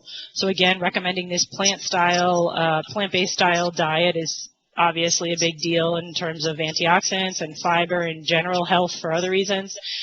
The omega-3 supplements, you do need more during pregnancy, and also the research showing that could help with insulin sensitivity and lipid profiles. And then again, touching upon the myo-inositol and D-cryo-inositol with that 40-to-1 ratio, about 2 to 4 grams of myo a day and 50 to 100 can improve of the diet, could improve the metabolic, hormonal, and reproductive aspects of PCOS. Thank you very much. Yeah. Thank you very, very much for your presentation, and I hope all of you in the audience have enjoyed it as much as I did. And I want to just acknowledge again at this point that really what Lauren does is extremely, extremely, extremely important in my clinic. Conception metabolic clinic for PCOS patients to try to get the metabolic parameters improved before they conceive, both in the context of improving the chance of conception and secondly to improve the pregnancy outcomes. You know, once more, I just want to acknowledge what she's done, because without her work, the patients wouldn't be doing as well as they would. So in the last part of my talk, and I'll spend about 6-7 minutes. And so I'm actually going to move straight on this slide. Like I did this slide just to highlight how metformin works. Like metformin, you know, basically works at reducing gluconeogenesis in the liver as well as whereas myo-inositol, and I'll abbreviate it as Lauren did it as MYO, is it specifically works on the GLUT4 cotransporter, and it reduces resistance at the GLUT4 at the adipose tissue and muscle. Inositol has been in laboratory studies to decrease SHBG and to reduce FAI. And as I showed in one of my previous slides, you know, a big part of hyperandrogenism relates to high insulin levels, reducing SHBG and increasing FAI. So I'm going to break the studies down into 3 parts. So the first part, I'm going to discuss some studies which showed that myo-inositols may very well prevent gestational diabetes. And Diana's group in Italy and the scene in 2012 published a retrospective study which examined GDM in 2 groups of patients. Now, one group stayed on myo-inositol 4 grams daily prior to and throughout the entire pregnancy, whilst the other group, which actually the control group, was on metformin and then stopped metformin once pregnancy was confirmed. They found that the rate of early pregnancy loss was identical between the 2 groups, but the rate of gestational diabetes was significantly less in the myo group compared to the control group. It was, I think, about basically 30% of the control group. And there was no difference in any of the secondary outcomes, namely gestational hypertension, preeclampsia, preterm birth, macrosomia, rate of cesarean sections. But this retrospective study then launched them into doing some other studies, and specifically in 2015, they showed and also reduced rate of GDM in obese patients with a BMI of above 30. And this was actually substantiated by Santa Maria's group, also from Italy in 2016, which showed that the use of minoxidil reduced rate of GDM. And curiously, in this particular study, they only looked at patients with a BMI of 25 to 30. They wanted to do that to reduce confounding, which may occur if some of the patients may have been obese. And Luden in 2018, last year, showed that the use of minoxidil for pregnancy actually reduced the need for insulin therapy for patients who do end up developing gestational diabetes. So in some way, that minoxidil definitely improves insulin sensitivity for sure. Okay, now, Jean-Paul early this year published the results of a randomized control study,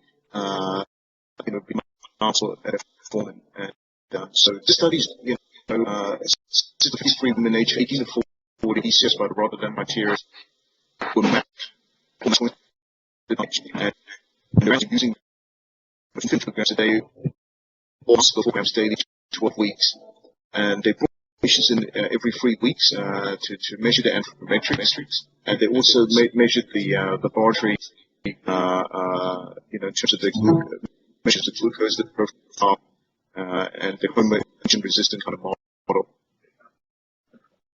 And glucose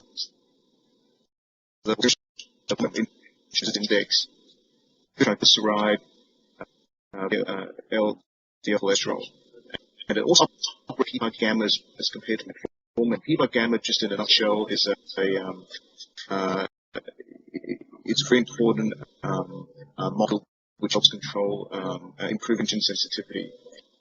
And based on study, and I'm sure others will sure be doing something now to continue to look at the effects of metformin further. Because we all know what by a number of our patients, and it is important to at least have alternative treatment in that context. And lastly, Agarwal early this year, this group comes from Delhi. They looked at the effects of metformin plus minoxidil versus metformin alone in PCOS patients undergoing ovulation induction. So this study involved 120 patients with PCOS according to the Rotterdam criteria, attending an infertility clinic. And the difference in infertility in the study was that they failed conceive for more than 12 months. They were randomized to metformin 1,500 milligrams daily, minoxidil 1,800 milligrams daily versus just metformin 1,500 milligrams daily for 6 months. And again, they measured the baseline anthropometric and biochemical parameters. And at 3 months, basically, they were assessed in terms of the menstrual cycles. And some of the patients actually did conceive, and so those who did conceive were excluded from the study because, they'd already managed to conceive on their own in any case. And the rest of the patients who did not conceive was given ovulation induction use clomiphene citrate and intrauterine insemination. And the results were that clinical pregnancy rate after the first 3 months was high in the group who took minoxidil and metformin compared to the group who only took metformin alone, as you can see, 23.3% versus 13.3%. And the clinical pregnancy rate after the 3 cycles of IUI, again, was about double in group 1 compared to group 2. And live birth rate, which is probably the most important marker, actually, again, was about double in group 1 versus group 2. So in summary, in summary, the main limitation of the study was that serum progesterone level was not measured to assess for ovulation. But it is important to note that the incidence of multiple births or ovarian hyperstimulation syndrome, so the incidence of multiple births were identical between the two groups, but there were 5 cases of OHSS noted in group 1 versus no cases in group 2. So in summary, I want to just kind of highlight these are the recommendations that we give patients with PCOS in terms of pregnancy management. So I think preconception counseling is key. And for all these people, it's very important to provide a preconception assessment of obviously the body mass index, the blood pressure, glucose intolerance, hepatic function. A lot of these patients also have non-alcoholic fatty liver disease. It's one kind of normalize that before they get pregnant. The fit profile has historically not been something that's particularly highlighted in pregnancy. But I gave a talk on this recently at the United Kingdom, at a meeting in the UK, which is why I'm here now, talking about how this lipidemia in the preconception period may affect pregnancy outcomes. And we can discuss that more at another time. So we obviously want these people to lower their weight with the methods that I described in the part of my talk, obviously through increased exercise, diet, which is key, which is where Lauren comes in. And it is important that, once they conceive, that they continue the good habits that they've developed in the preconception period, both in terms of the exercise and diet. In general terms, I encourage people who were on metformin preconception to continue it after conception. And again, like I said, the reason that I wanted to present the data on myo-inositol was that, like, a lot of patients, as we know, don't tolerate metformin, and we want to at least give them an alternative. And these days, we're actually quite aggressive in wanting to give people myo-inositol on top of them to improve their outcomes. I typically order a glucose tolerance test for these patients at the end of the first trimester, because if they don't pass it, then we can start really treating them as gestational diabetes early on, and even if they pass it, I'll repeat it again, obviously at 24 to 26 weeks, as we will do routinely to see what's happening with glucose status. Now, point 6, if patient's BMI is not high, if it's less than 30, I would often stop the metformin at the 15 weeks. But if the BMI is above 30, I would typically continue it. Because for these people, I've found that they're able to reduce their ongoing weight gain throughout their pregnancy. And obviously, we want to treat the hypertension early and aggressively. And the key thing again is that we should repeat the glucose tolerance test about 6 to 8 weeks after they deliver to make sure that we're completely 100% aware of their glucose status.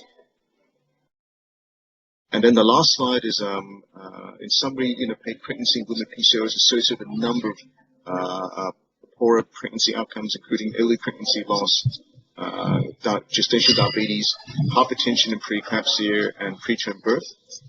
And at our clinic, we educate all of these women about these risks due to risk reduction, because we find that once we tell them that they have increased risk of all these things, they're very highly motivated to improve their baseline metabolic profile. And metformin, does improve pregnancy outcomes without any parent fetal risks. And me and Lauren have demonstrated, throughout our talk, there's definitely promising data regarding omega-free myo-inositol supplementation, as well as, concentrating a diet which is plant-based and high in fiber. So at this point in time, I'm sorry that we may run a couple of minutes over, and we'd like to invite any questions from the audience to either Lauren or myself altogether. And thank you all very much for attention. Thank you, Dr. Kenneth. We are so glad that you shared all your experiences with us. The paper is open for discussion. We give first chance to Delhi and Mysore to ask any questions. Delhi, would you like to ask anything? Delhi? Any questions from Delhi?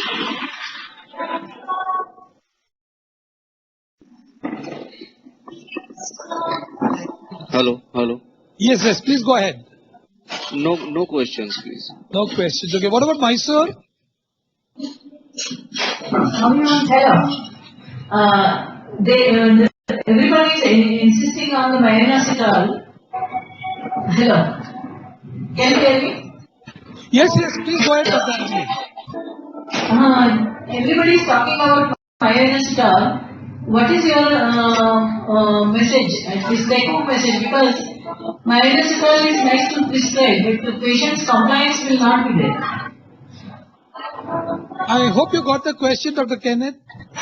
Mysore is asking that myo-inositol, some controversy is going on to give, not to give. what is your take-home message regarding myoinositol? Should we be giving or should we not be giving? Okay. Okay. Look, personally, what I do is this. I think stepwise. I would start with metformin first, and if they do well, I may not necessarily need to go to inositol. But like I said, for specifically patients who don't tolerate metformin, we're quite aggressive in getting them on inositol fairly early on in and particularly, over the years, like I've been doing this clinic for a number of years, and I get a sense fairly early on which the patients are going to have more trouble,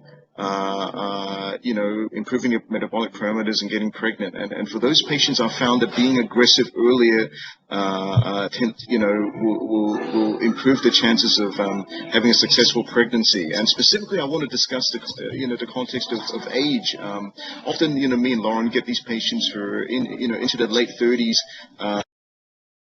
PCOS who really want to get, and the time window of pregnant is not particularly very long, and I tend to want to be a bit more aggressive in that kind of situation to really, give them more chances. And I think based on these studies, I think it's quite promising that, certainly using both, is probably even better than just using metformin alone. So in summary, I look at a number of factors, but I've tended to be a bit more aggressive, particularly in more recent times, trying to improve their outcome.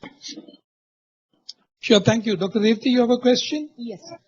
Dr. Kenneth, that was a wonderful presentation, and I totally understand the limitations that we don't really have that kind of time to be discussing the entire, subject. My question is, now that we are kind of clear that we can use myoinositol in patients who've probably not shown great response with metformin, but most of these patients don't want to lose time. Suppose you have a patient with hyperandrogenic features, and she is not tried metformin, would you directly put her on myoinositol metformin and then continue myoinositol metformin through pregnancy? And would that impact on the outcomes instead of wasting time on starting on metformin and then put them in myoinositol?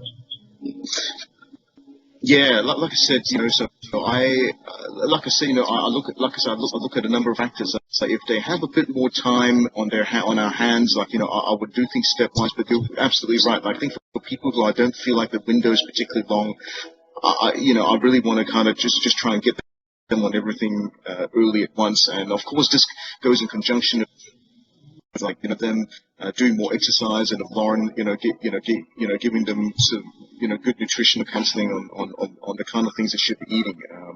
In summary, I think that my view on this is that it's best to be aggressive early, particularly in patients who you feel don't have a lot of time to achieve all these things.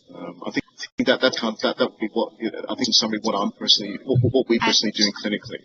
And in your practice, have you seen a difference in patients who present with only fasting hyperglycemia? Have they shown, less progression to postprandial hyperglycemia with myoinositol, which can impact, because you had a study which you showed us, and there was this, the outcomes when analyzed in the first trimester, there was this significant less early pregnancy loss. But when you looked at the third trimester, the macrosomia and this hypertension and preterm delivery didn't really impact with myoinositol. So is it that the postprandial hyperglycemia component is not really modified with myoinositol? I'm just trying to understand. Does the third trimester outcomes also be impacted with myoinositol?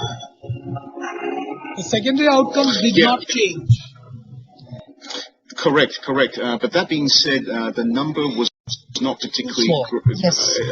It may have been that the numbers were quite small and there wasn't enough power in that study. I would imagine that more studies need to be performed. And then the other interesting thing is the dose. We wonder whether it's possible that if the dose is increased, and it may also it might possibly be that at a particular dose it affects the fasting glucose parameters, but we maybe perhaps need a higher dose to see the differences in the postprandial. Or is it that these are all things that I'm sure. Exactly. So the background risk is modified by myoinositol, but postprandial hyperglycemia requires adjuvant therapy. You can't just rely only on myoinositol metformin combination. the tougher varieties of gestational diabetes as a consequence of PCOS? Is that what we're looking at? Because it's all about surveillance and clinical decisions in the third trimester. Yeah, exactly. And like I said, maybe that the dose, perhaps they need to examine, explore, using a different high dose to see whether that impacts on the postprandial hyperglycemia as well. So that's my prediction. I think people are going to be looking at that, and I'm sure that they're publishing on that shortly. And then I don't want to digress, but then the other thing that's been that's kind of data is coming out is whether the use of statins, low dose statins in pregnancy, may affect these parameters as well. I think we have to watch the space. There's emerging data that low dose statin, that people start to explore its use in preeclampsia prevention. And in these studies, there's some thought and suggestion that the use of these statins is probably affecting or improving the glucose metabolism as well. So I think that's the other area to watch very closely. And specifically, I'm aware that there's a group looking at the use of pravastatin 20 milligrams daily for a pregnancy to see whether the risk of preeclampsia is reduced, as well as the risk of gestational diabetes. So I just want to kind of just highlight that for all of you. One question for the dietitian. What natural foods would you recommend for selenium and chromium and myoinositol if you are any natural diet? Yeah, generally I would say more nuts and seeds for those nutrients. And then I don't think that they'd be able to obtain the levels of the myoinositol that have been studied with foods, which is why I think that they've been doing a lot of research with the supplements. But generally, pushing more of a plant-based diet, they'll be able to get in their selenium and chromium. Yeah, thank you. Lauren, a question for you. Most of the Indian diet is plant-based. And, even when we talk to our obese PCO patients, invariably they say that they're not really eating, and you ask them to keep a diet chart and come and, it's like picture perfect, their diet. So they keep asking, now what's happening? How do you answer that? I think a lot of it has to do with the type of carbohydrates that they're eating, specifically refined carbs. If it's through breads or rice, things like that. I think it's portion control too, and yes, eating a plant-based diet can be healthy, but sometimes the plants that you're eating may not have as much nutritional value. You could eat a dinner with 3 cups of white rice and a little bit of lentils and vegetables, or you could, change up that ratio. So when I see patients that are following more of an Indian-style diet, I talk a lot about the types of carbohydrates they're eating and really try to promote the legumes and the vegetables to just shift, because I think that what people think is a healthy diet is actually not as healthy as it could be. So I say it in the nicest way possible, but I really do a lot of shifting of getting patients to eat more of the whole grains and the legumes and the vegetables and less of the processed rice, because I find that when people are eating more of a plant-based diet and not having any meats, for example, they can easily eat more simple carbohydrates like breads and pastas and particularly the dosi and the roti. I feel like sometimes I'm meeting with patients and then I'm talking about portion sizes and they're pretty high. Do you think replacing white rice with brown or red rice we get? I am not sure whether you're aware or seen those grains. Yeah, it can help, but I think again it goes back to the portion. So I have little measuring cups in my office, and 1 cup is a portion.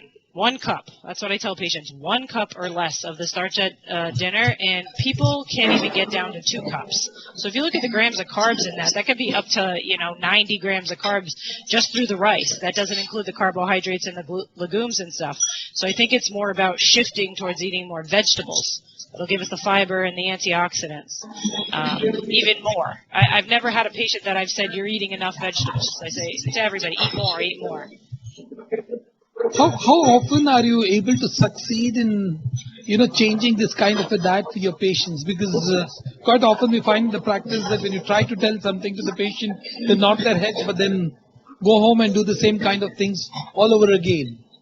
And in the bargain, they come back and say, well, doc, I didn't lose any weight at all.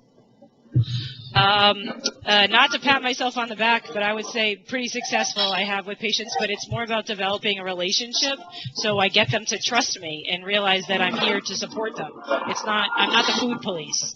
And I have many different, quotes that I say, but one of them is, I don't judge, I help. So, the better you can tell me what you're really doing instead of what you're pretending to do, the better I can help you.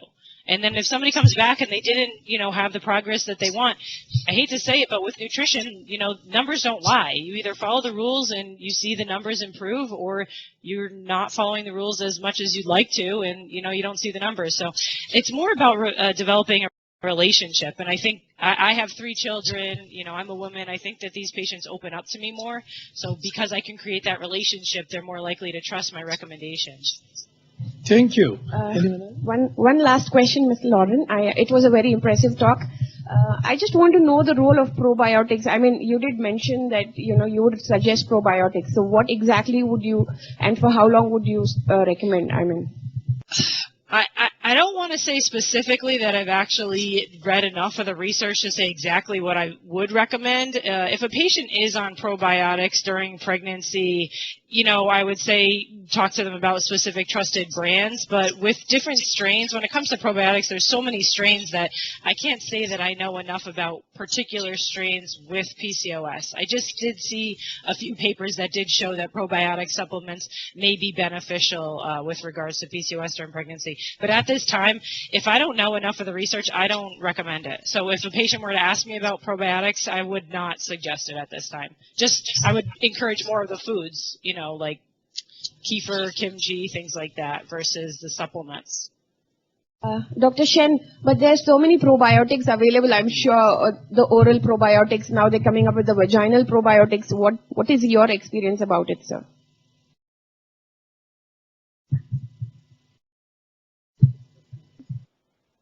Hello. Sorry. Look, we don't have any experience with that. I was going to add that for the oral probiotics, there was a study that was published in Finland in 2009 that again suggested that the risk of gestational diabetes was reduced with the ongoing use of probiotics in pregnancy. And then there's a study in Australia which is probably going to be published in the next 12 months looking at the same thing. So, And sorry, we don't actually have any experience or data, or I don't know of any data personally with with the use of vaginal probiotics. I actually recently read a paper and they were saying that there's specific strains with the probiotics that can help with UTIs and other vaginal infections. Yep. Thank you so much. Lauren, what would you think of a probiotic like, say, curds? When I say curds, I don't mean Greek yogurt, but just the regular curds, which is freely available in India. Yeah, great. And actually another thing that the plain style yogurt I encourage a lot for my patients because I find that that's part of the typical cuisine. So, that can be a good source of the probiotics, but also a source of protein and calcium. Thank you so much, Dr. Shen and Mrs. Lauren. And that was a wonderful discussion. And thank you for the time that you have taken out in the middle of the night. And thank you for all the rehearsals that went to, make this presentation so wonderful. And thank you so much for collaborating. So it's from all of us here at Bengaluru. A big clap for both of them, please. Could Mysore and Delhi also join us? Yes. Dr. Kenneth, even Gurgaon wanted to join us. Unfortunately, they sent in the request a little late and we couldn't include them. Maybe the next time you're speaking to us, we may be having 8 or 10 centers all over India. Thank you so much for participating in disseminating knowledge. Thank you. Thank you. Thank you. All right. Have a great day. Okay. Bye now. Enjoy the rest of the meeting. Thank you. Thank you. Thank you.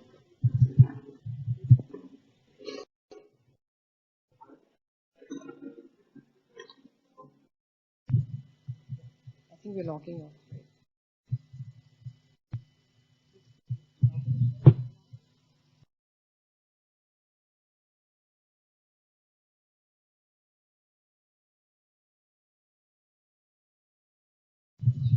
Welcome to Dr. Kamini Rao, who's going to give the oration for the day.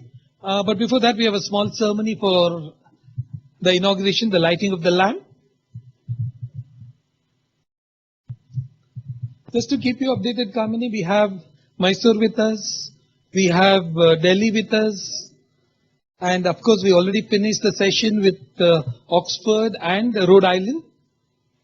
And by afternoon we are going to have one more session with UK people.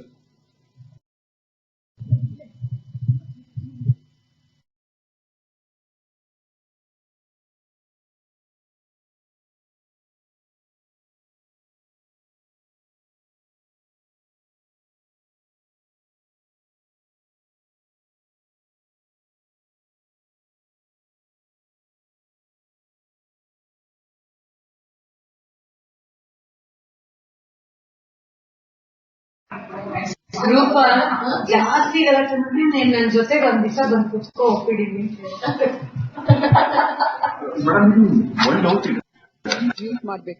Yes. Good morning, one and all.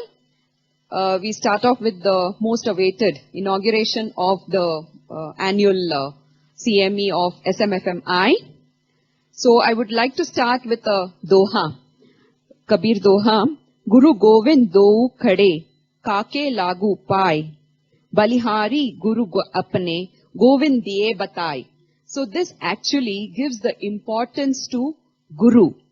And on this auspicious day where we are close to Guru Paurnami, I think I would like to acknowledge and appreciate all our Gurus who are present here, and they have guided us throughout from our starting of our postgraduate days to what we are now. And I'm sure that they are the leading light in our lives to help us to achieve whatever we are supposed to achieve, whatever is our potential. The achievement, I think the credit goes to our Guru. The Doha says that when both God and Guru both are present in front of us, to whom should we bow our heads? Is it to the Guru or to God? It is said that it is Guru who will tell us who God is.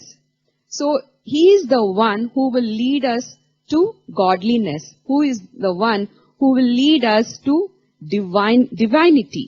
So I think this we should all appreciate, and we'll invoke the blessings of both our Guru and God Ganesha to start off with the inauguration. To have the invocation, we have the voice rendered by none other than Aprameya, son of Dr. Revati.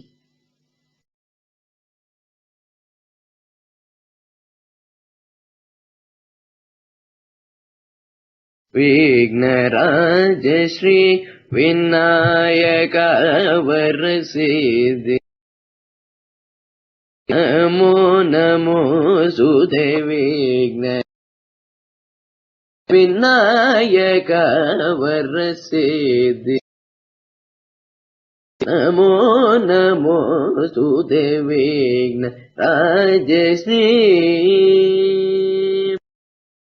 रत्नखचित मकुट भरणमणि रत्नखचित मकुट भरणमणि कुण्डलमण्डित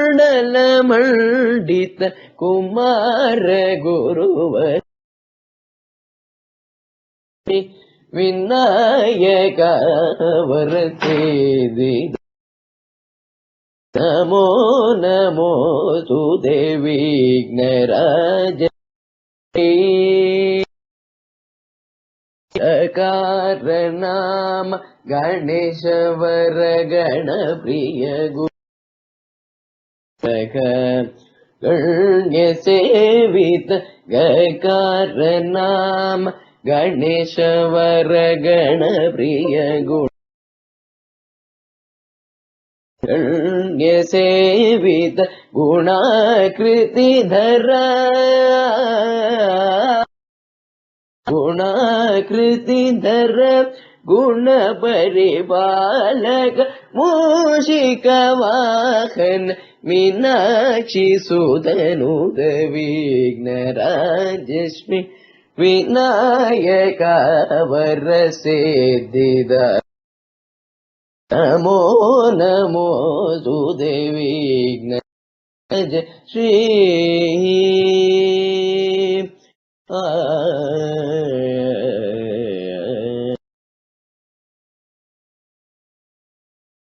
Thank you, Aprameya. Now, after invoking the blessings of Lord Ganesha, I would like to call upon Dr. Revati to give us the brief introduction about the society.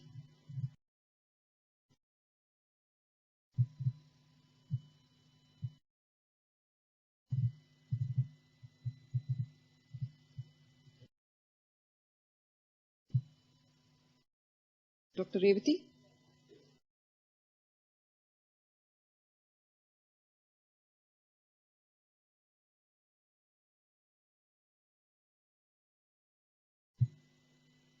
In the meantime, can I call upon the President, Prakash Mehta sir, to give us the speech for the program.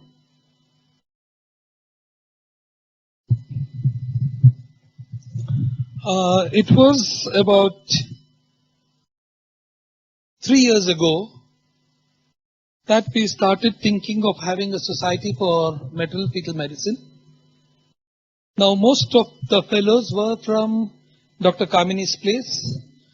One day we had a discussion, I sat with Dr. Kamini, we had a discussion as to whether we should really be going about this kind of a thing, whether it would work, whether it would be worthwhile, and we had a lot of doubts and a lot of discussions.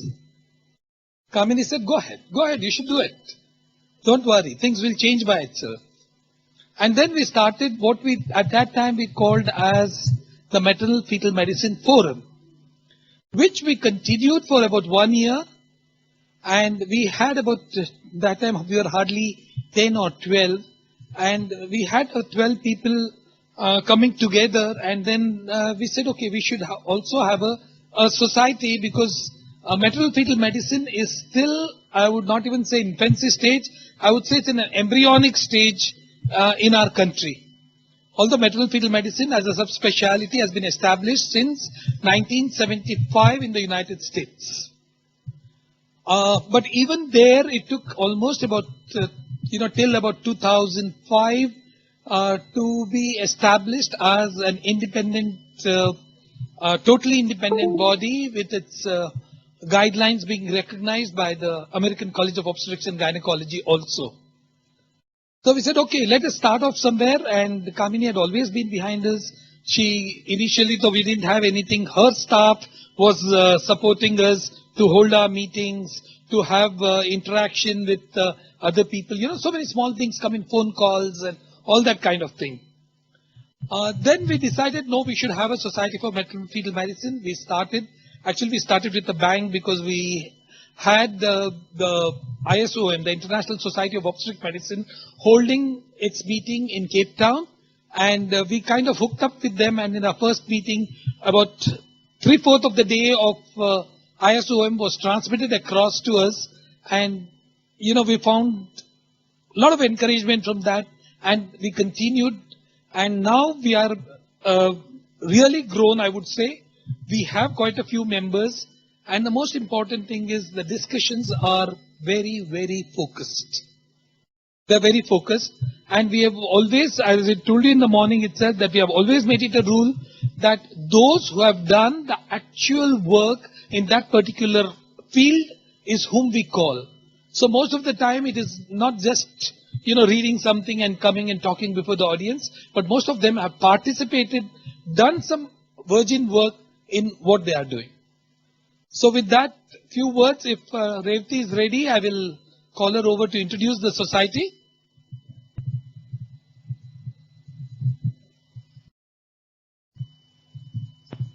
Can I get the laptop there? Yeah.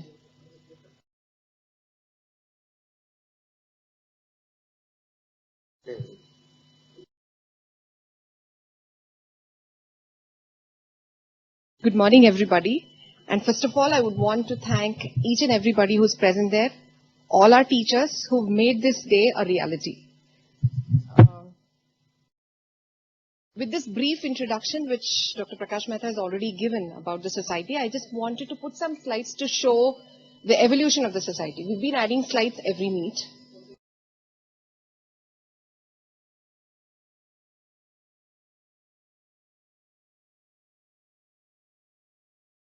Hello, I think I'm audible, it's fine.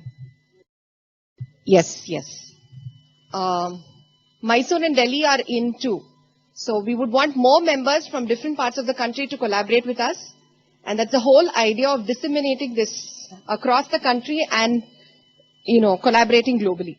So this is a candid picture. This was just before we started or we, launched the society.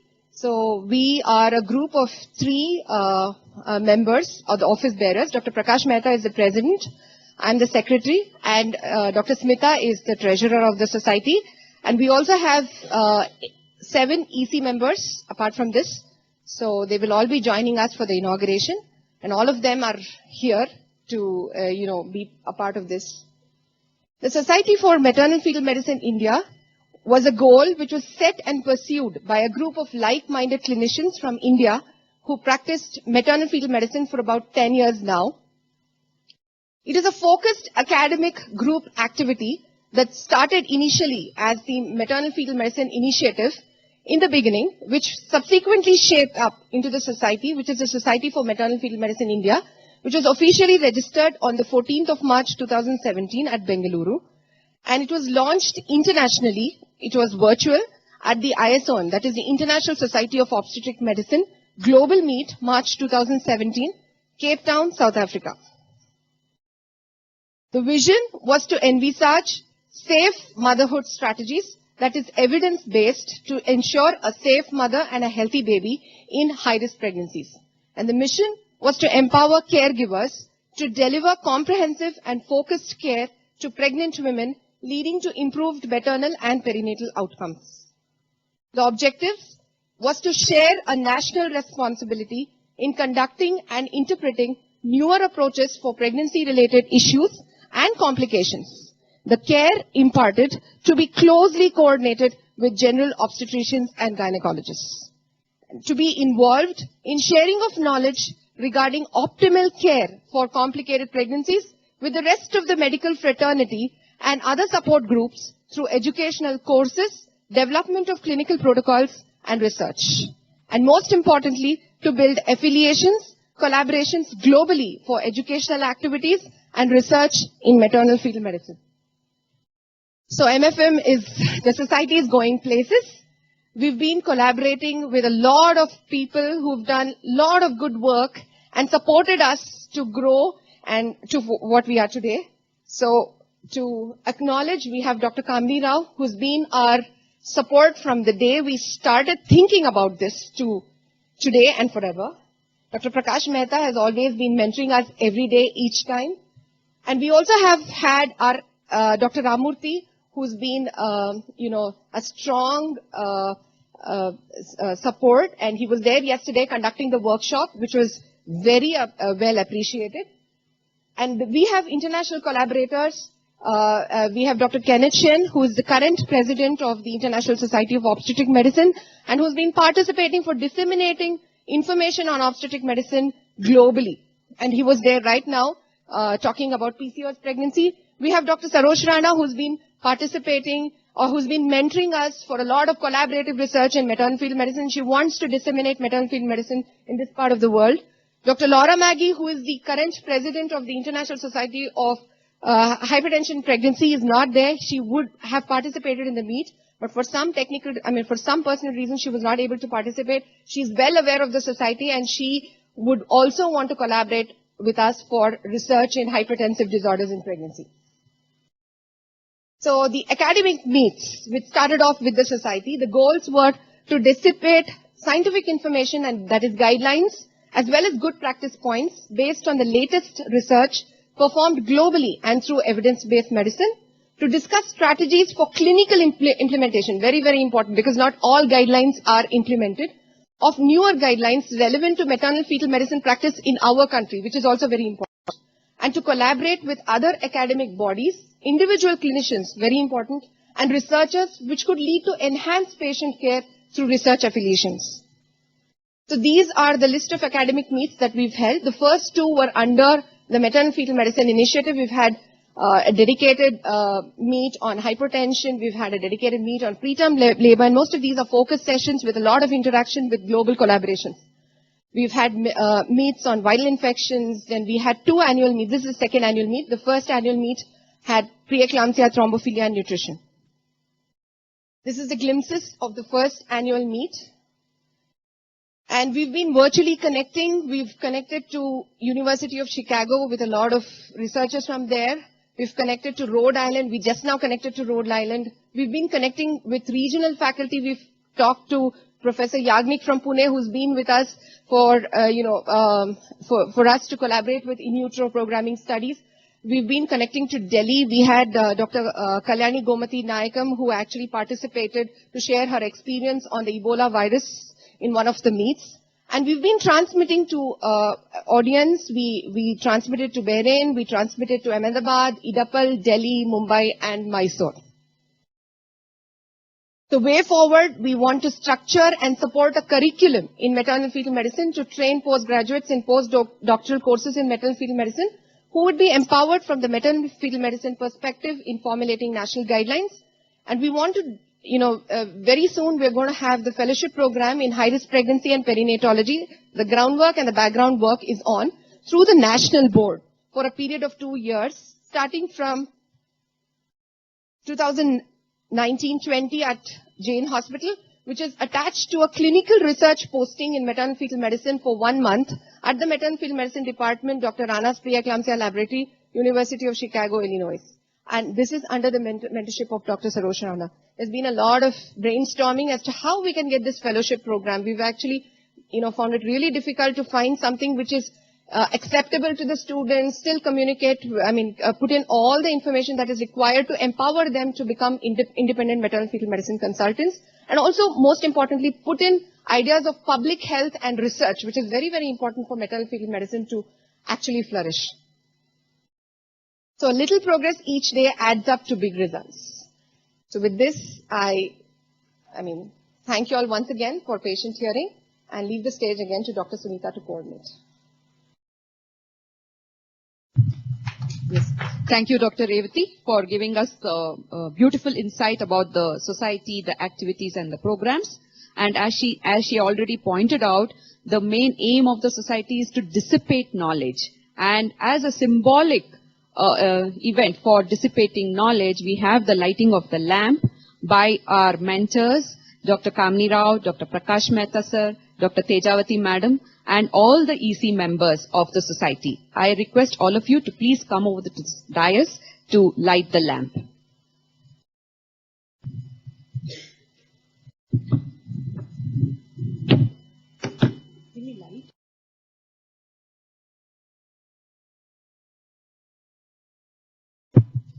My better half and my support is also present here.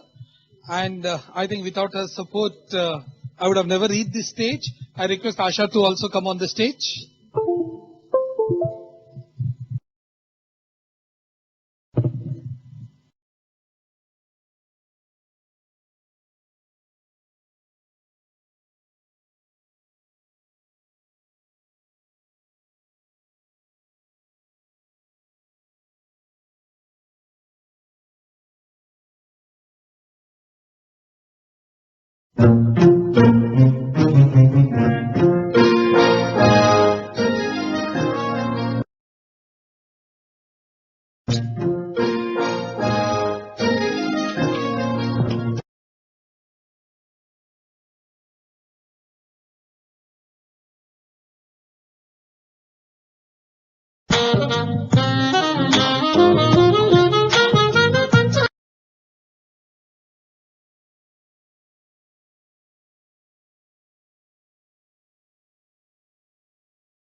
Mr. Srikanth.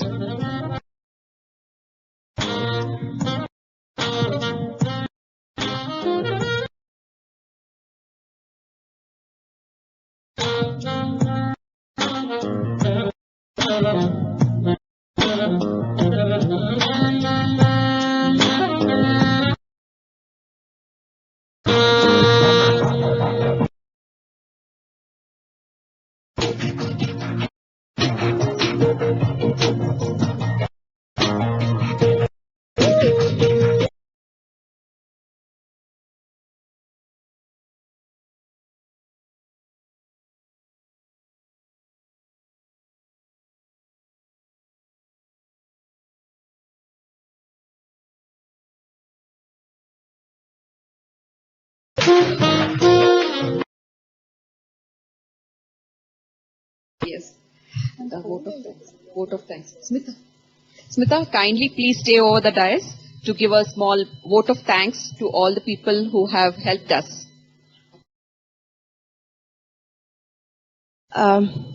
Yeah, it was indeed a heartwarming moment with all our mentors on the stage, Dr. Kamini Rao, Dr. Prakash Mehta sir. All of them have been such a constant flow of energy into us. I still remember every time we feel low about things, they are a potential source of energy for all of us, and the amount of energy they diffuse around them is incredible. I think each one of us does share in some amount of energy from them. I would like to thank, first of all, I would like to thank the Bhagwan Mahavir Jain hospital management for giving us this good hall and the ambience and all the support extended by the audiovisual and the other teams which have been constantly working behind. And I would also like to thank our sponsors and our pharma companies who've been constantly supporting us for every meet.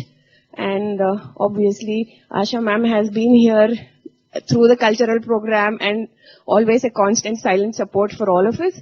And I would like to thank each one of you all, and I would like to thank Mr. Srikanth for being on the backstage for all our statistics and all the letters and all the audiovisual help that he's had with the PowerPoints that we had to make. Thanks one and all, and if I missed out somebody, and all the postgraduates of Jain Hospital who've been there as our support and they've participated in the programs actively, be it cultural or academic. We look forward to you to join the fraternity of maternal-fetal medicine. Thanks one and all. Over to Dr. Revati to introduce our mentor, Dr. Kamini.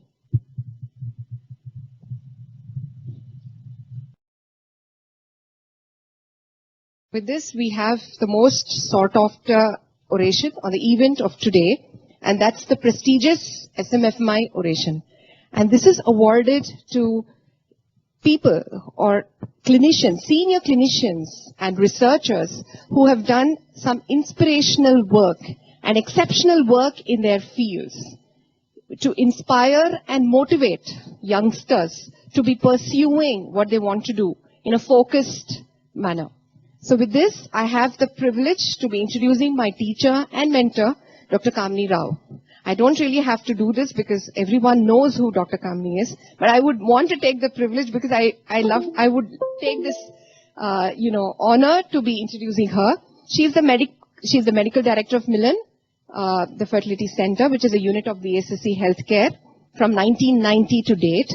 She has also been the chairman of the National Registry of ART Clinics in India, 2018 to date. She is the president. She was the past president of the FOXI. This was in 2000 to 2001. She was also the president of the Indian Society of Assisted Reproduction. This was between 2006 and 2008.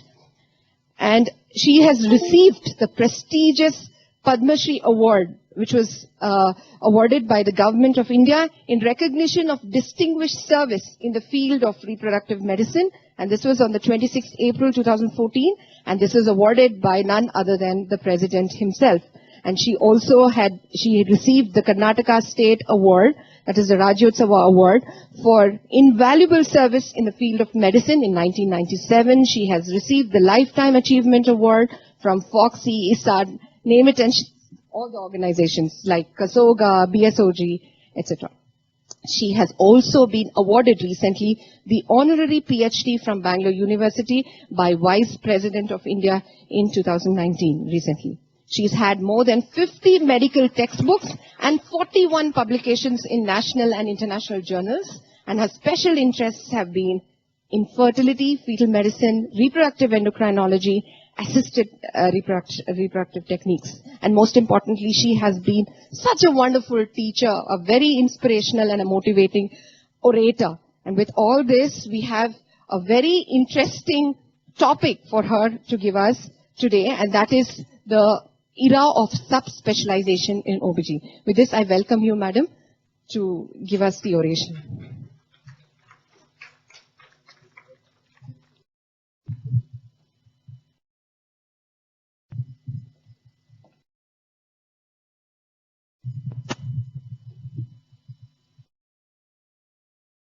I'm indeed delighted to be here because it doesn't matter what is the kind of audience you have and what is the number of audience. It's the quality that matters, not the quantity.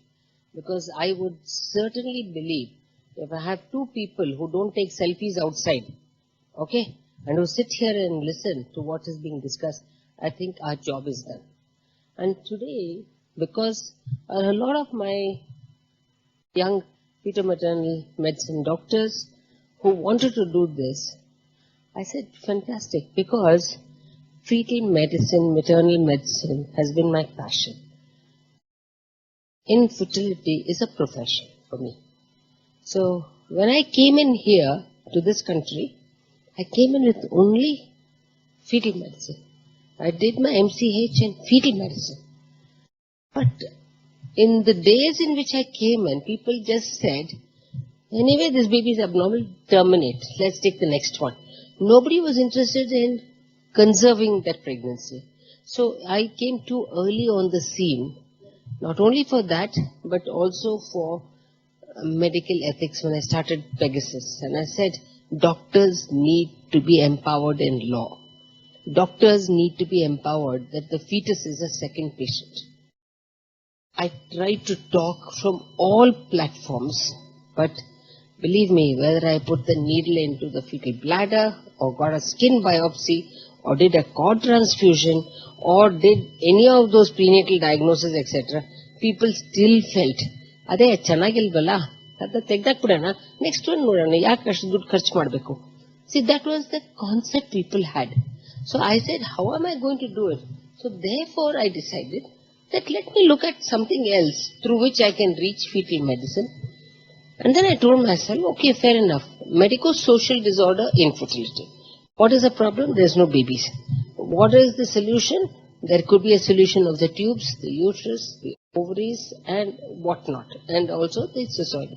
But at the end of it, at least a person who didn't have a baby would have a baby in the hand. So then I took my minor subject of the MCH of infertility and made that my major career as a profession. So for too many things, I became too early in my life. And I must say a word about Prakash Mehta. When I went to Asha and I told her, I want to borrow your husband for 1 year, she was totally shocked. When I told Prakash, he said, unless my wife tells me to come as your honorary secretary, I cannot come. I said, tu chup bait. I will go to your wife and I said, she said, what? I said, no, I'm going to become president of Foxy. And that time no election had actually occurred. I had only made a decision that I'm going to go for the election. But at that point I said, Prakash Mehta, you are going to be my honorary secretary. I don't mind, provided my wife gives permission. I wish all husbands were like that.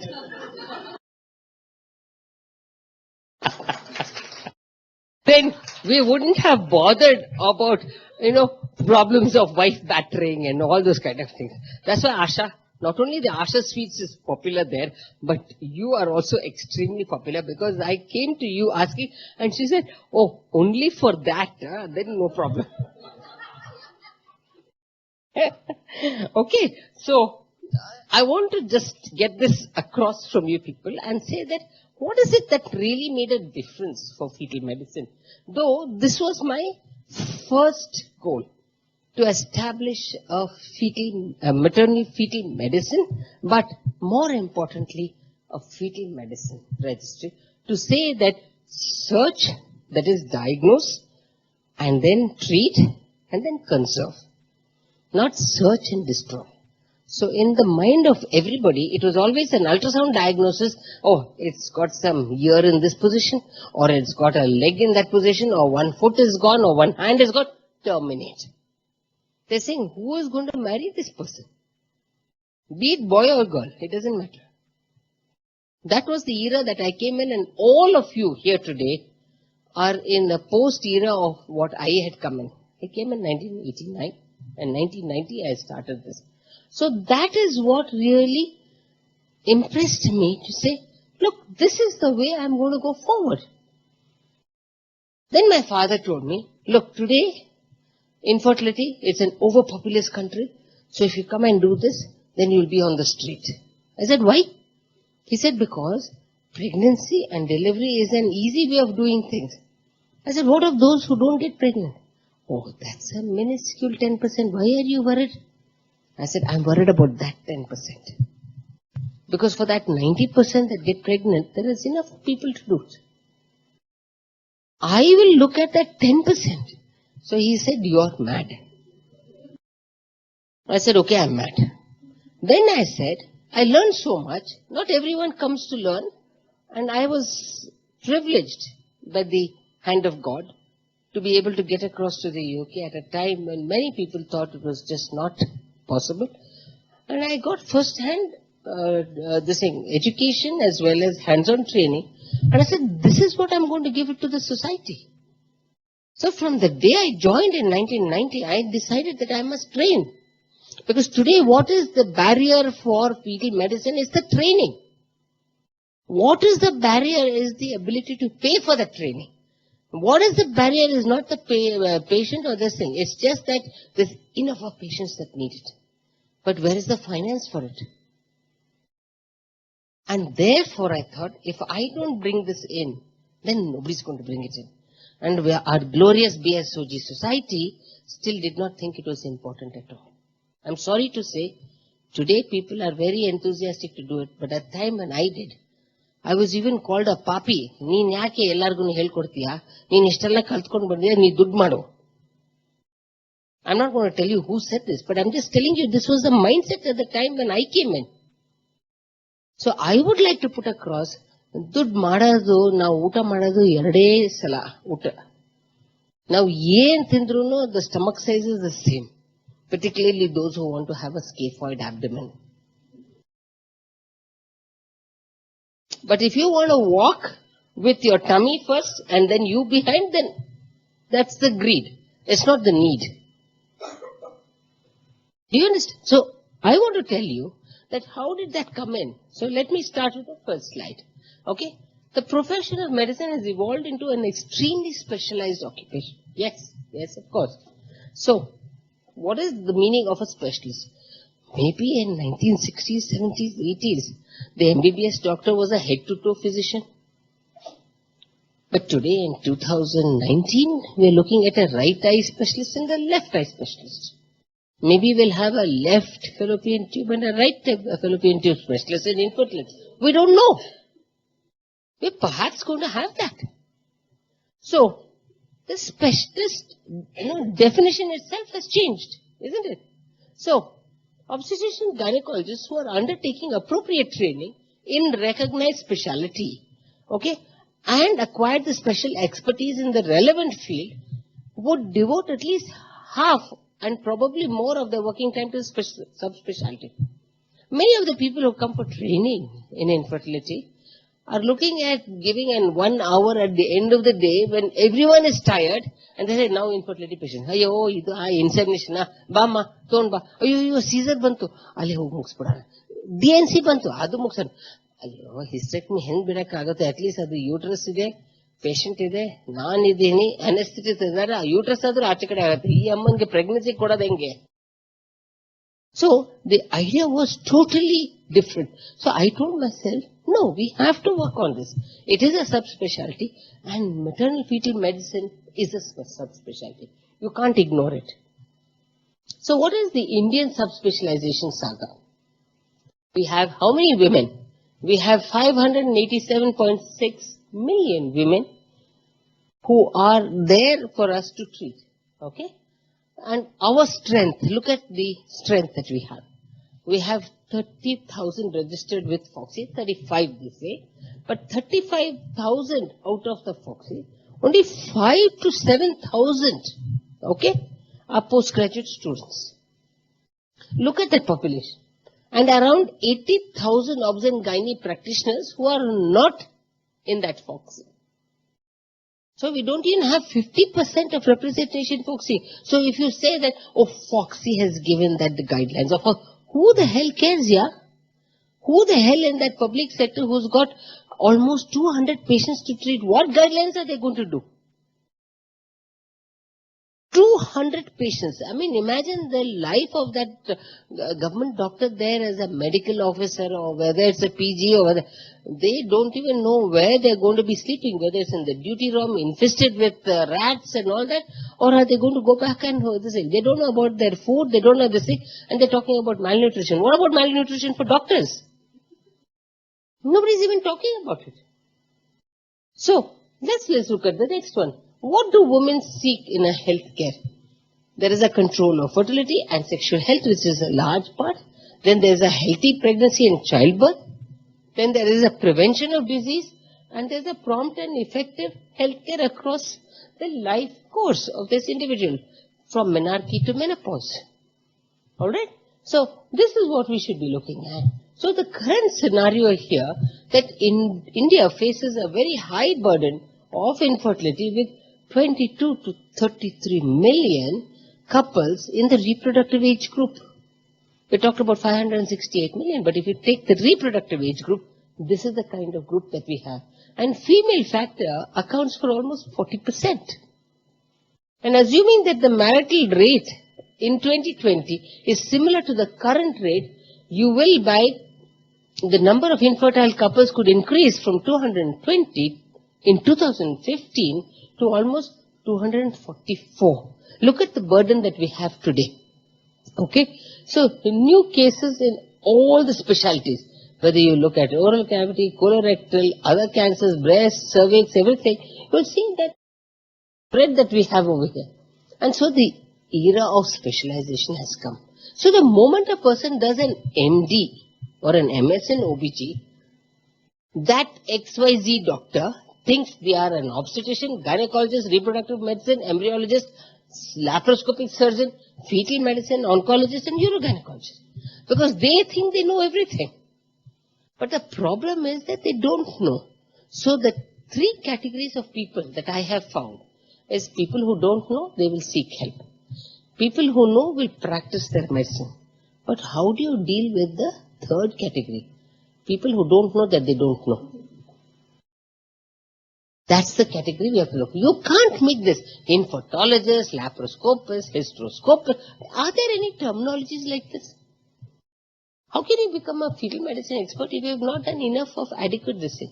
In fact, I recently saw an advertisement where Keele University, at the end of 3 days of training, gives you a diploma in reproductive medicine. Now, how much is that diploma worth? Don't you think it is spoiling people? But people are going there. And what is the course fees? It's almost 1.5 lakhs. Apart from that, khana, pina and travel and everything is your cost. Just to get that certificate, people go there and get that foreign certificate. You know, this Gora Log syndrome that we all have. Arey yaar, Germany se mila hai. Arey yaar, bhaad do. What is this Germany ka mila hai? Waste. What are you going to be practicing? And then somebody says 1 week's training. Then you keep observing. And then they'll say 2 weeks training. Then they'll say weekend training. But you'll still get a fellowship. Then the fellowship has no meaning. The certificate has no meaning.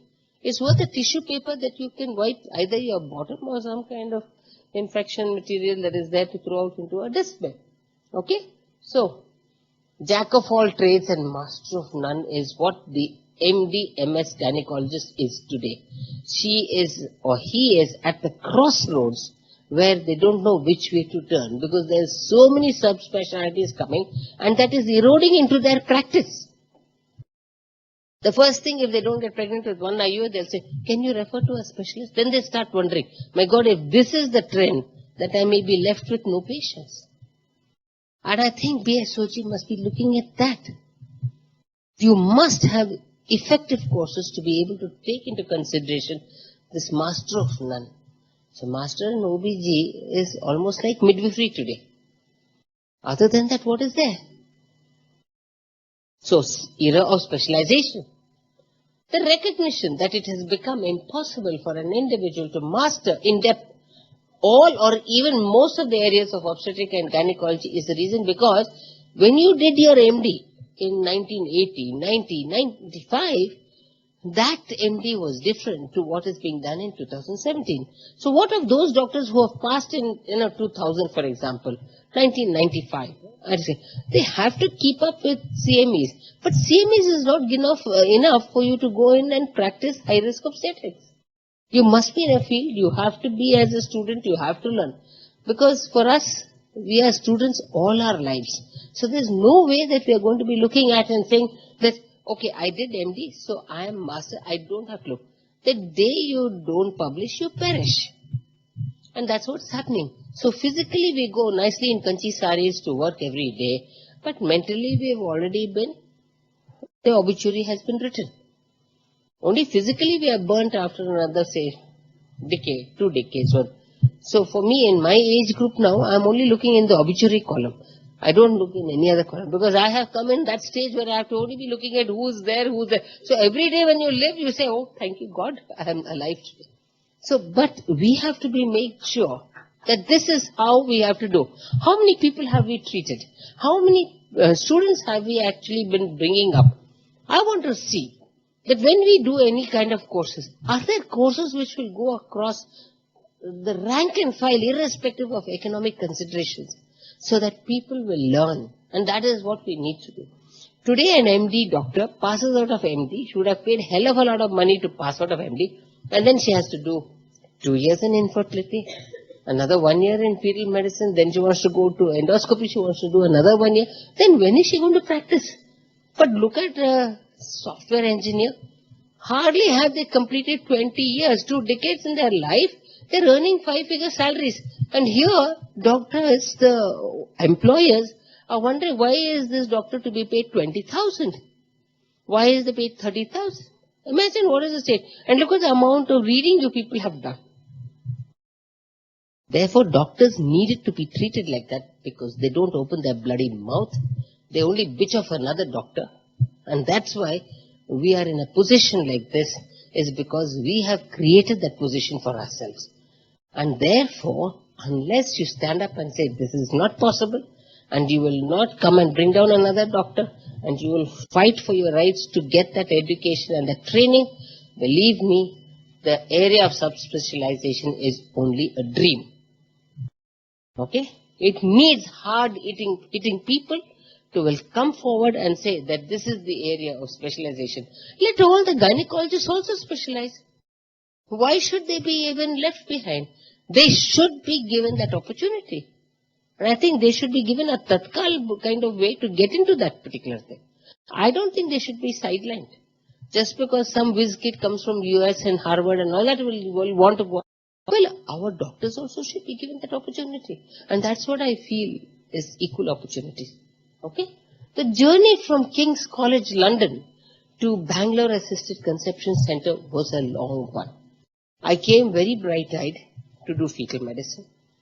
I worked on this because every time my father was feeling very bad that here is Kamni who comes as a whiz kid and the blue-eyed kid in the family of 5 children that he had, and he says, Kamni, you don't have patience. What shall I do? So he sent a lot of people in the 3rd pregnancy, 2nd pregnancy, who would have even coughed the baby out on the way coming to see me. And they said, Kamini, this is the thing, because why should you take Kamini now compared to any other gynecologist? Foreign return, MRCOG. I felt so miserable about it. I said, have I gone there? And then my MCH, he said, is a midwifery degree. So if my father can think that I was a midwifery, there's nothing wrong. They have to do their job. Because unless they do their job, I'm not belittling them. But I didn't go 10 years into UK doing a whole lot of things and then be told that a person who conceives on their own and comes here and delivers on their own is to be treated by me. Then what's the difference? Why did I go and leave my son, 1-year-old son, and go there for 10 years? Why did I sacrifice so much? It's just that I wanted to make a difference. And so therefore, this journey from King's College, it's not only King's College, it's much before that. Because he said, what the hell are you going to do? We're an overpopulous country. What fetal medicine are you going to do? Fetus and mother is the same, obstetrics. But I'm sure everyone will think like that. Maybe in 1990, maybe in 1980, people thought like that. What is wrong in that? I won't blame my father. I said, for you it may be 1, for me it is 2. So if I treat the primary, the secondary also will get corrected. So he said, what do you mean? So he actually traveled across to UK to see me work and doing cord transfusions, etc. Oh, idella martha idya neenu? Yes, I am doing it. But the fact with him is, what's the problem? Let the pregnancy go, another pregnancy. You can easily, why waste so much of time on counseling and all these things? Naale adenaru mentally abnormal adre matte nee tale mele barute. They are not looking at the fetal rights. They were only looking at other things. So that's why I'm telling you that the crowd doesn't matter. Even today, if I'm able to convince you that the era of subspecialization is here to stay, then it's very important. Okay? So, what is the vision for the future? The vision is a picture of the future that produces your passion. And that's very important. So these are some of the pictures when I was very much maybe a little younger than you people and maybe equal to your age. But that was the time when I was presenting in Ishre. And that is, of course, John Savetis from Salonika. And, of course, this is Rob Norman from from Australia. Then we have Bob Edwards from UK. All right. And, of course, we have Kypros Nikolaides. And this was when I was there with him recently, 1 year ago, when I was there with him. And he was telling me, where it's gone to the dogs. He was telling me. So all we did was to have popcorn and sitting on the steps of fetal medicine, we enjoyed the popcorn, but not the discussion. Okay? So this is when I started my my IRRH, which is almost from 1989. It's been there. Of course, unfortunately, the man on my left, Mr. Meister, is dead, unfortunately, with cancer. But the other lady, Ratna Bala Chakravarti, is still alive. She's in Kolkata. This was Infar that helped me. They also were surprised. Why are you doing this research in reproductive health, etc.? Everyone does MT and come. So people did. So this is, of course, where I started it. And this had enough of obstructions for me from my own family, because they didn't want me to do training and research. They said that when you do training, it is for yourself and you make your money and then trade away. Don't do anything. I said, sorry, I'm not going to this thing. To the extent that I had said that I'm going to walk out, and I had already prepared to go for permanent residence in the UK. Till that, my father did not allow me. When I told him I'm leaving, and the day before I left, he said, sorry, I regret. And he gave me, what are plastic chairs? Not, these are also fantastic. Cash. Those, the Neel Kamal plastic chairs, 1 dozen plastic chairs he gave me. Let me see, it will fill this thing for your fetal medicine, then I will decide. Need 12 chairs, he said in the OPD. So I said, you give me 12 chairs, it's all right. But it's going to cost you 1 lakh per month for that this thing. I said, no problem. Just for that 2 rooms. I said, no problem.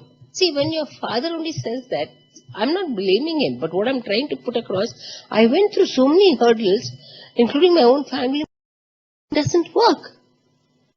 So I'm giving you that reason. So this is where I started Institute of Research and Training.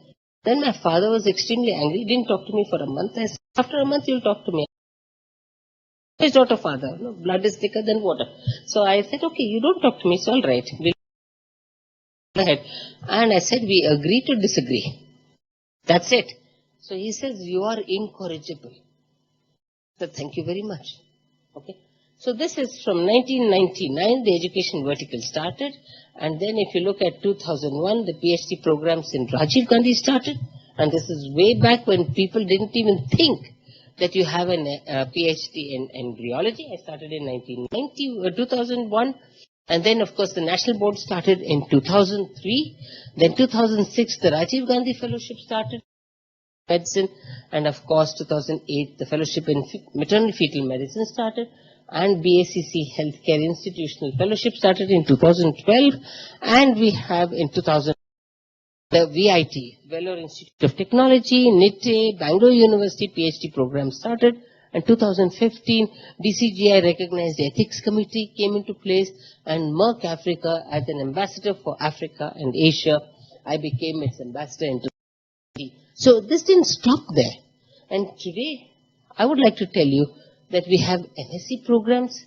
Okay, if you look at all the thing, These are some of the books that have been put. You'll be seeing that, the current concepts in perinatology, prenatal diagnosis, reproductive genetics, and then of course managing infertility, baby of tomorrow. All these were books that we... And in fact, many of my fellowship students don't even know that when I wrote these books, because you know what, that was a totally separate area, and this was a separate area. So what I felt was that unless we really disseminate information, we'll never be able to get that crowd. Okay? Of course, these were all these SIFT babies, etc. And what is the academics? Masters of Embryology, 2 years program, which is started in the clinic. And that is for 2 years from the JSS University from Mysore. Then we have fellowship programs, clinical trials going on. There are about 8 clinical trials going on in the clinic.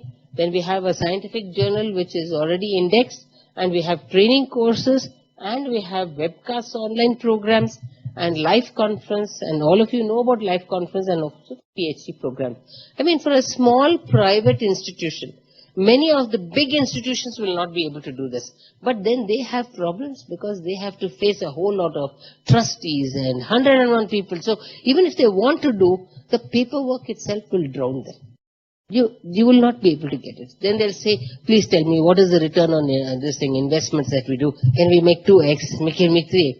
See, these are very difficult. How will a doctor promise 2x and 3x in education? And that's your problem. Okay? So, look at this now. The Institute for Training and Research in Reproductive Health, it was started, as I've mentioned earlier, and it's gone on, with so many doctors participating in the training program. Many of you are sitting in the audience also have been actually, part of these training programs, so you can vouch for it. Because I always believe, in fact, when Anil Kumble came and said, no, doctor, you have to do my wife's delivery after the treatment. So I said, why is her uterus different from somebody else's? But if my doctor tells me, I will be there. But if anyone tells me, I won't be there. Right in the beginning when they come to see me in infertility also. But the average gynecologist mentality is not like that. Arey, this is this person, that person. What will they do and how will they do? Nothing will happen. If you want to do training seriously, you have to learn to give first.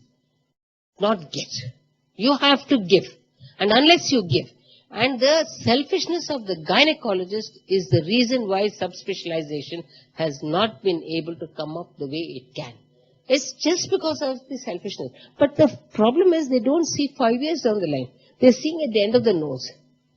Because if a river is in flood, if you don't pass this thing and say that, okay, fine, flow forward, then you get the benefit that it's going in the direction which you want. And you'll get the blessing of at least cutting a ribbon like how you people have called me.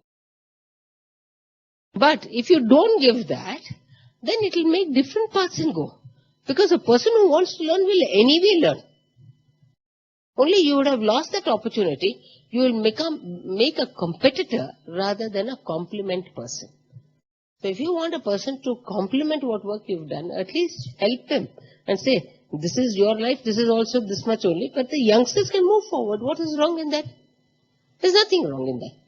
Okay? So, that's what I felt. Now, these are all the affiliations that we have now, which is quite impressive for a small institution, which is the thing. We have about 350 employees in that institution. But I'm able to sort of see that their house fires are burning and their family is being supported by me. And I think that's the greatest feeling that I can get in my life. That so many people. And why? Because education becomes a very important part for me. Almost some 12 to 15% of my employees are from the education vertical. Now, if you look at the national board exams, how many students have actually come out from this? You see, 671 students coming out from my organization. And it is not 3 days and 2 days course, by the way. Like that, if I tell you, I will get about something like 15,000, 16,000 people. But I do not believe that you can give a diploma for 3 days, of which 1 day is sightseeing to see the Rhine Valley, etc. And the next day you come and see something which is there, and then you walk out. I mean, can you call that a diploma? But how stupid our gynecologists are. They'll run to give that 1.5 to 2 lakhs over there to go and get that stupid certificate that they can hack on their wall, but their knowledge is decrepit. But they don't think that knowledge is important. What is the public perception of me, and how does the number of A to Z alphabets pan out against their name for which there is no value? All these honorary certifications, etc., what does it make? So this is our courses that we have. I'm sure all of you know about it. And of course, look at the number of students that have passed out. Naira rate. I mean, how many private institutions can boast of so many reproductive medicine fellows as well as fetal medicine fellows passing out of this organization and having the medical education minister as well as the vice chancellor coming and giving them their certificates, which you have not had in your own universities so far. All of you stand in one corner and just stand like this and then sit down, and you have to go to that registrar and get your certificate over there. So this is what I believe in trying to encourage youngsters to come up. Alright? So, do you want to be a jack of all trades? This is the guy with that. I'm not saying that just because you have a beard, that means you belong to the older generation. But I'm just trying to tell you that, or do you want to become a master of one? Whichever trade it is. So, if you want to be the ovarian doctor, ovarian club, etc., try and be that. Because if you look at uterine physiology, it's so different from what you learned, of proliferative phase and secretory phase. There's so much of difference. This is what I mean that you should be doing. So, benefits of subspecialization, clinical expertise, multidisciplinary approach, okay, training, research, as well as improved patient outcome. This is what we should be having. Don't say that a person who's had 5 abortions still comes to you for 6th one and you say, take some rest, go and have some folic acid, and then come back pregnant and we'll treat you. How is it going to be different from the other 5? This is what I would like to put across to you people. So what is the potential disadvantages? Only people who have money will go and do all those 3 days courses in diplomas, etc. That is the elitism. Then, too few generalists will this thing. Everyone wants to become a specialist. The same generalist will sort of post their this thing as a specialist. And resources and workforce planning is about very important. Okay? And so where is the balance here? Here you have so many patients where you can do subspecialization, but where is the money? The money is in the private sector where there is no patients. If they cannot spend money, they cannot get high-tech care. So, the money comes here, all the high-tech is there, and here is look at the number of people standing here. Many of them you could have a fantastic maternal fetal department here. But this is where your problem is. So, what about the specialization? Today the average gynecologist finds a place like an MBBS doctor, gali ka kutta. If you think that MD is going to give you all these things, sorry. Maternal fetal medicine, reproductive medicine and endocrinology, gynec-oncology, urogynecology, pediatric and adolescent health is a very big specialty now. And of course, gynec endoscopy, minimal access surgery, pelvic reconstructive surgery. All these things are subspecialties that you have to actually get into. And that's where you will start treating the patient much better. Then, eligibility for requirement of a subspecialty training. This is again a drawback for you people. Tertiary care centers, close collaboration with related specialties, so you won't have those specialties in your place.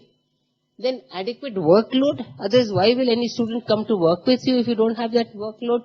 And competent program director who will know what the students are going to do. And if you're going to use them as an extra pair of hands, they will tell the next batch coming, don't go there. So the best advertisement for your programs is the students who are going to work with you, who will talk to other students and say, just go there. Then I think you have come of age. Competent program director, extremely important. Adequate medical staffing to enable the trainee and adequate library and resources for research. Very, very, very important. You can't do with it. So factors to consider is the time. A person who has finished the MD, now she would have had about 1 child or she may start with the first child. So her obstetric career, personal, practical obstetric career has to start. Now how much time? And then of course everyone cannot be like Asha. Prakash was great. But how many people will spare the husband for 1 year? So everywhere you will have problems. So in such a situation, That is the time frame that you have to be looking at. Core competence of teachers. I mean, when you wanted to do a subspecialization, if the MD doctor is not subspecialized, how is she going to become a teacher? That's your limitation. The quality. The quantity is the size of the hospital. If you've got a practice of, say, 10 deliveries or 15 deliveries a month, what kind of a fetal medicine program you're going to start? No use. And relative size of the private sector is much less compared to the government sector. So if you're going to do anything, it has to be in the government sector, because unless the source of patients are there, then even foreigners will come in and collaborate with you. So I think these are your challenges for a subspecialty training. So are these enough? National board, AIMS, etc. How many do they train? I mean, for a large population like our country, this is not enough. Even obstetrics and gynae, 6 months training in fertility for Foxy is a joke. It's a joke. Because I've seen the quality of training that goes there. It's not good. People are using them as an extra pair of hands to help them in their outpatient practice without having to pay them. See, if we, exploit our own junior doctors for our personal gains, then we are going to lumber up with all the rubbish kind of doctor and patient relationship fights and battering, etc. We deserve it. Because we people always look at what we are going to benefit. Why should the doctor benefit? Why should the doctor be paid extra? Why should the doctor be given anything because they do an extra case or etc.? As long as they're going to be paid a stipend of 10 or 12,000. This is what it was. In fact, I was the first person to say nothing doing. They have to survive. They've already been married, or if they're not married, at least they want to be independent. They don't want to be with their mother and father and already sucking them with their umbilical cord. So keep that in mind.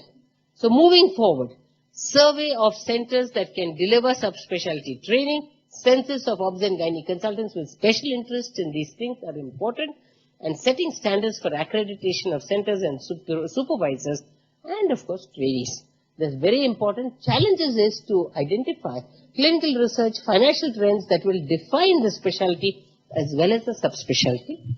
The pace of change in medicine seems to be accelerating, and that will require a similarly open-minded and responsive evolution of all subspecialty fellowship programs in obstetrics and gynae.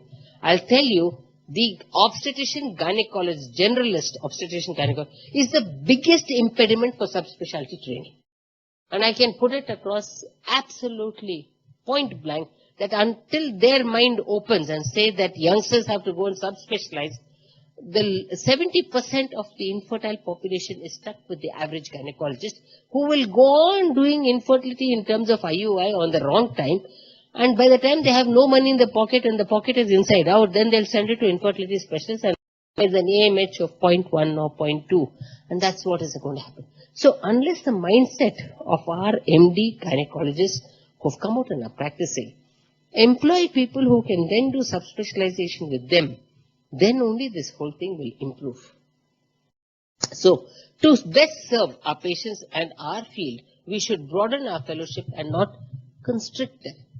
Rather than having shorter fellowships that focuses on technical aspects, fellowships should include more information on environmental health, immunology, cellular aging, genetics and epigenetics. And that's what is important today. It cannot just be say how you'll pull an egg out or how will you look at this pregnant patient and say, today she is 12 weeks, in 2 weeks she'll be 14 weeks. 14 weeks what? But that is the problem. We have to change our mentality. Our field is maturing and with that starting to differentiate, and this is a good thing and should be acknowledged and rewarded by finding ways to utilize this diversity to further the field, drive the research agenda, improve reproductive health of all women. So mission, vision and values are something that we have to incorporate. Alright?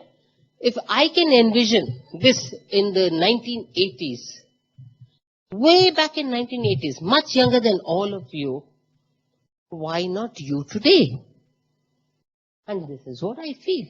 All of you should be geared up to seeing that subspecialty should be the aim. If you want to do a 1 year or 1 day honorary in a week into a government hospital, I would welcome it. But start the department. Let BSOG take it up and say, One day a week we'll do this, one day, next day in the week we'll do endoscopy, next day a week we'll do urogynecology. Even the private people can become pool officers there and do a great job. But why can't we do it? That much for our own population, for our own fraternity, that's what we should do. Alright? So education is the most powerful weapon which you can use to change the world. So the knowledge you pass on to a person holds more value when it is utilized to the maximum and in the right direction. Alright? And I actually look after almost 93 children in ashrams. I go and see that their education is done. And this is not to tell you that I am wanting to do something big. No, there will be people who are doing a lot more. But what's more important is giving money is the easiest thing to do. But going and seeing their reports and going and visiting them once in a month to see what their problems are takes a lot of effort from us. Even if we are not doing anything, we may go across to some mall and sit and buy some clothes, something like that. That would be more, enjoyable to us. But for me, this is important. And I think that is what we should be able to do. You can pick up the youngsters right at this age. So I am training 93 here and totally about 256 in various professions. Because money, blood and knowledge must be in circulation. Otherwise, they'll all give you problems. Money stuck in your house without being used, the taxman comes. Blood gets stasis, you get clots, and then you have problems. And knowledge is this thing, you die with it, you don't monetize it. So therefore, I think all this has to be in circulation, and only then you would have contributed to this thing. Otherwise, you're a bloody waste for this community and a big burden on the country and on this planet Earth. You are not eco-friendly. Okay? And this is a medical conference of life, which is going to be a totally different thing. We are looking at medical disorders, how it affects obstetric practice or infertility practice, and we are getting the medical part of people, not the obstetric part of people, to talk about it. So this is going to be on the 1st, 2nd and 3rd of November. I would like to invite you all to come and participate in this. Thank you very much.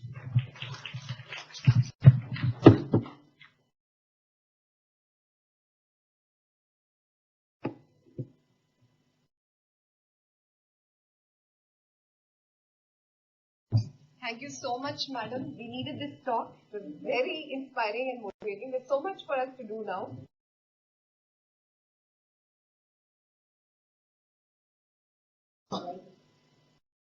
Call upon Prakash Mehta to be honored Dr. Kamini Rao with the SMFMI plaque. So, it's indeed a pleasure to hand over this plaque to Dr. Kamini Rao. The plaque reads, "The Society for Maternal Fetal Medicine India appreciates Dr. Kamini Rao for rendering oration on 30/06/2019 at the second annual meet, June 2019.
So from what has been a very fantastic experience to one and all present here, from hearing to Dr. Kamini Rao about her journey, and it has been very inspiring, madam. I'm sure to all who have listened to the oration, there are goosebumps on the skin to listen this fantastic oration by her. I next call upon our next speaker, Dr. Smita, To continue with the talk on PCOS, she will be dealing specifically with the first trimester miscarriages associated with PCOS. Over to Dr. Smita. First of all, good afternoon to everyone. I knew it's going to be difficult to talk after Dr. Kamini ma'am, but I never knew it will be so difficult till I really felt it. I think we've had quite a significant discussion on PCOS today. So I'll only highlight on what has not been touched. So why are we so worried about PCOS today? I know it's a growing epidemic, more than it, an endocrinological pandemic. So we have more than 40% of the patients with RPL who have PCOS. 15 times higher incidence of infertility in these patients. Yes. And there are 3 to 5 times higher risk of early pregnancy loss in these patients. So it is definitely a growing concern. Before we set out to know how PCOS is implicated in early pregnancy loss, we need to redefine. We need to know what is the definition of an early pregnancy loss. Here, day to day, our definitions are changing, so I think we should keep in par with our definitions. So recurrent early pregnancy loss, what exactly is it? So any patient who's had more than or equal to 2 intrauterine pregnancy losses which are below 10 weeks is coined as a recurrent early pregnancy loss. And RPL is the same counterpart which can span throughout the pregnancy. So failed visualized ectopic pregnancy is an exception to this. So we cannot include any more ectopic pregnancies into a patient and coin them as recurrent pregnancy loss. So habitual, recurrent, spontaneous abortions, all these terms are no longer in vogue. They are obsolete. So having known our definitions well, now we know that RPL is very discrete in its etiology. So there are umpteen number of causes known to unknown, idiopathic to known etiologies. So defining something like this and implicating it in the pathophysiology is quite difficult when you attribute it to a single agent like PCOS. So I just want you all to see this picture. What do we all see here? We see a tree. If you look closely into it, you see many things. Yes, right. You see a lion, you see a gorilla. If you look closely, you can also spot a fish. So it all lies in the mind of the person who's looking at it. So this is how we look at PCOS. Sorry. So this is how we would look at PCOS in the implication of RPL. So like it was rightly told by Claude Bernard, man can learn nothing except by going from the known to unknown. So we start our known etiology and then go ahead to the unknown.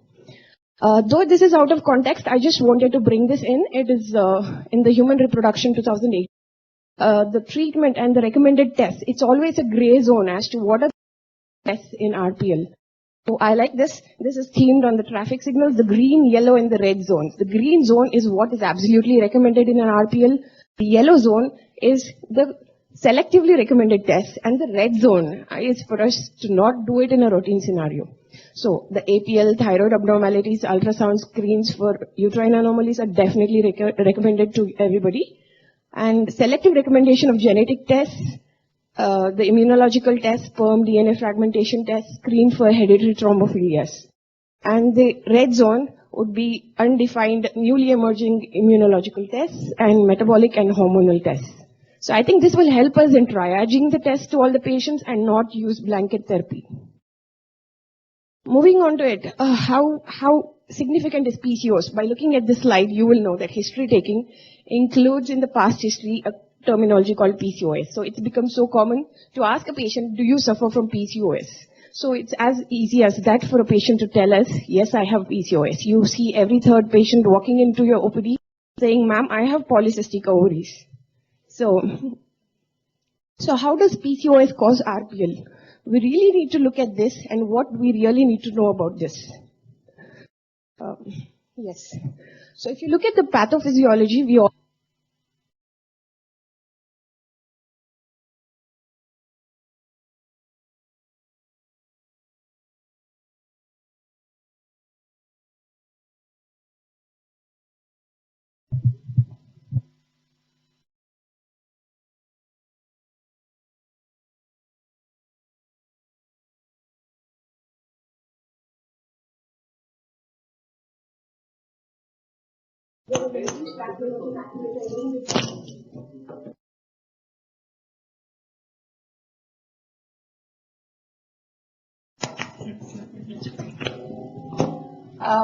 So there is increasing evidence that placental thrombosis secondary to the increased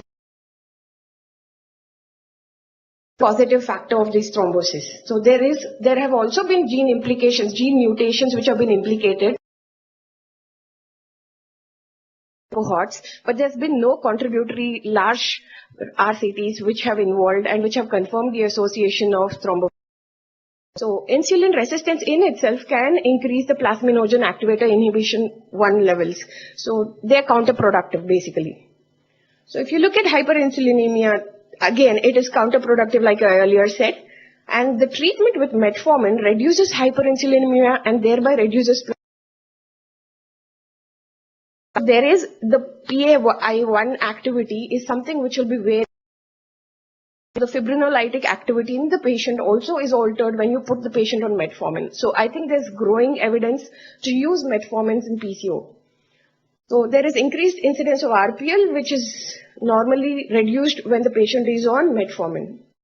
So there is this article which was way back in 1999. Why I'm quoting it is this was one of the index studies which went in to build more studies in this direction. It was by Gluck et al. Which contributed that plasminogen activator inhibitor is one of the predominant independent significant positive. I repeat, it's a if a patient is on metformin, you can reverse it. So reversible risk factor for miscarriage in women with PCOS. Coming on to the next newer concept, there is endometrial dysfunction with PCOS. There is something called as the glycodelin and the IGF binding protein 1, which are the endometrial proteins. These are altered in PCOS. So their deficiency triggers the endometrial dysfunction. There is also an underlying impaired progesterone signaling which was studied by Hugh et al. In 2018. Now what does glycodelin actually do? It's a glycoprotein in the endometrium. It induces the apoptosis of monocytes even before they are differentiated into macrophages. So this causes a reduction in alters the immunological background in the endometrium. The immunological milieu is suppressed so that the recurrence risk of a pregnancy loss is reduced. So to sum up, most important feature of PCOS is compensatory hyperinsulinic insulin. By stimulating the ovarian androgen production and reducing the sex hormone, hyperinsulin resistance leads to hyperandrogenism and anovulation. With suppression of these endometrial glycodelin levels, there is the alteration in the pre-implantation environment which is adversely affected, and this results in early pregnancy loss. And another common thing which we've heard of late is the homocysteine. How important. There have been studies where use of metformin has been counterproductive in causing hyperhomocysteinemia. There is also an underlying cause in the PCO where insulin inhibits the hepatic, thereby increasing the serum homocysteine. So there are multifactorial causes for hyperhomocysteinemia, and especially in the Indian population where there is nutritional deficiency as well. So this is something which has been found to correlate with the blood pressure and the EMI and the few. Hyperhomocysteinemia can increase the cardiac morbidity and sudden cardiac death in the person. So it is not only of relevance in pregnancy but also later on in life to follow. So it also interferes with the implantation by interfering with the endometrium, thereby contributing to early miscarriages. So there is some evidence for this. There is an Indian study which has shown that hyperhomocysteinemia, especially in India, and this has to be considered as one of the major contributors for RPL in this subcontinent. So the most spoken of and the most vaguely understood concept is the genetics and the epigenetics. Genetic components. If you have a mother who's been a PCO for more obvious reasons, you know the daughter of such a mother. Now, why is it a brief description of that? What you can see here is there are maternal high testosterone levels in the early to mid gestation. This is exposed to the same high fetal testosterone levels, ovarian hyperandrogenism, and thereby also triggers the increased pancreatic islet cell insulin. So there is an altered estrogen progesterone negative feedback from the thalamus, thereby increasing the LH. Act in tandem, thereby acting in the fetus as well. Thereby, in the fetus, there is a higher predisposition to develop altered metabolic milieu and future predisposition to prenatal therapy. Is it a possibility? When you know there is an genetic, epigenetic etiology, can we interfere before the fetus is born? I mean, before the fetus is delivered as an adult into the world. Yeah. So there have been studies where flutamide and rosiglitazone have been used. Rosiglitazone has also been used in limited trials.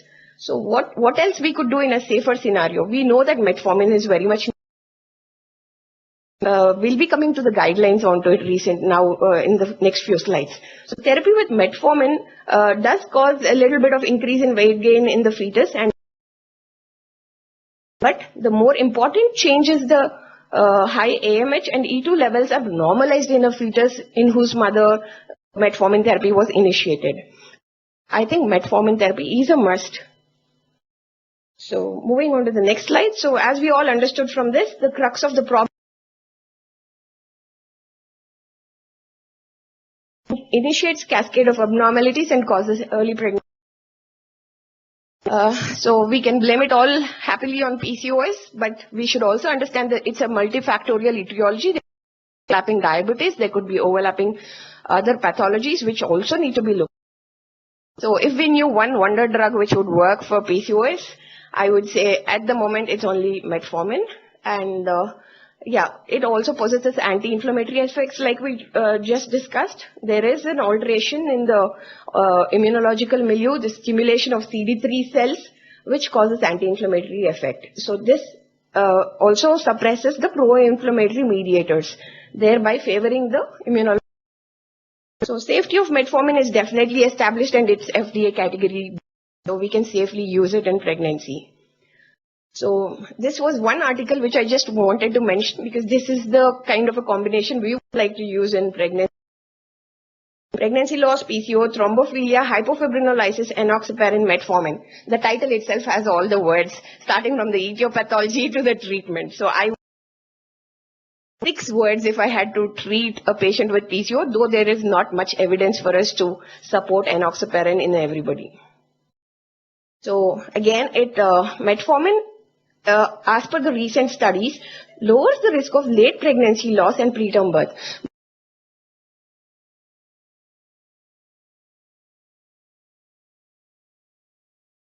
How does it prevent late pregnancy losses and at the same time not altering the risk for gestational diabetes? I think we need bigger trials to look at this. As per ESHRE 2018, we all want to hear the word guideline. So role of metformin. Metformin is recommended in addition to lifestyle in patients with PCOS. So recommended in addition to lifestyle in women with PCOS with a BMI of more than 25. I think 80% of our patients. So I think this is the recommendation, and in pregnancy when it's not very encouraging. There is insufficient evidence as usual to recommend in women with RPL and glucose metabolism defect. So probably the answer to the problem doesn't lie in the pelvis, like most of our other fraternity people say the gynecologist has the head. I think we need to look at the. So yes, there is a neurological basis to it which has been explained. This is pretty much similar to the epigenetic variation which I was mentioning. So there is excess prenatal AM. Postnatal androgen exposure, which changes the hypothalamo-pituitary circuit and thereby alters the fertility potential in the adult. There's strong evidence which shows hyperandrogenism is the main causative factor. Silencing these androgen receptors, which may pave the way for future therapy for PCOS, is one of the modalities where we could prevent passing on this to the subsequent generations. And therapeutic targeting to suppress these androgen excess and modulation of GnRH activity is what is required. So this is a depictive picture of the same. So I would like to conclude by saying when solving problems, they get hacking at the leaves. I think we should not, the roots are deep within, look for the causative factor, multifactorial etiology and treat it. Thank you very much.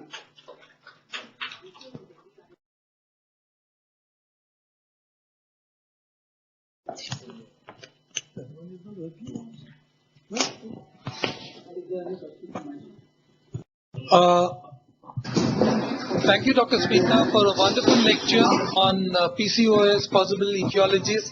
And I think your last slide was wonderful, because most often we always hack at leaves rather than at leaves, because that's what we see. So we need to be careful about it. And now the lecture is open for discussion. Do we have Mysore with us? Any questions from Mysore?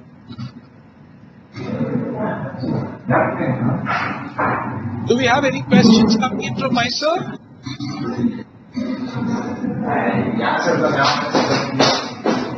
What about Delhi? Would Delhi like to ask any questions?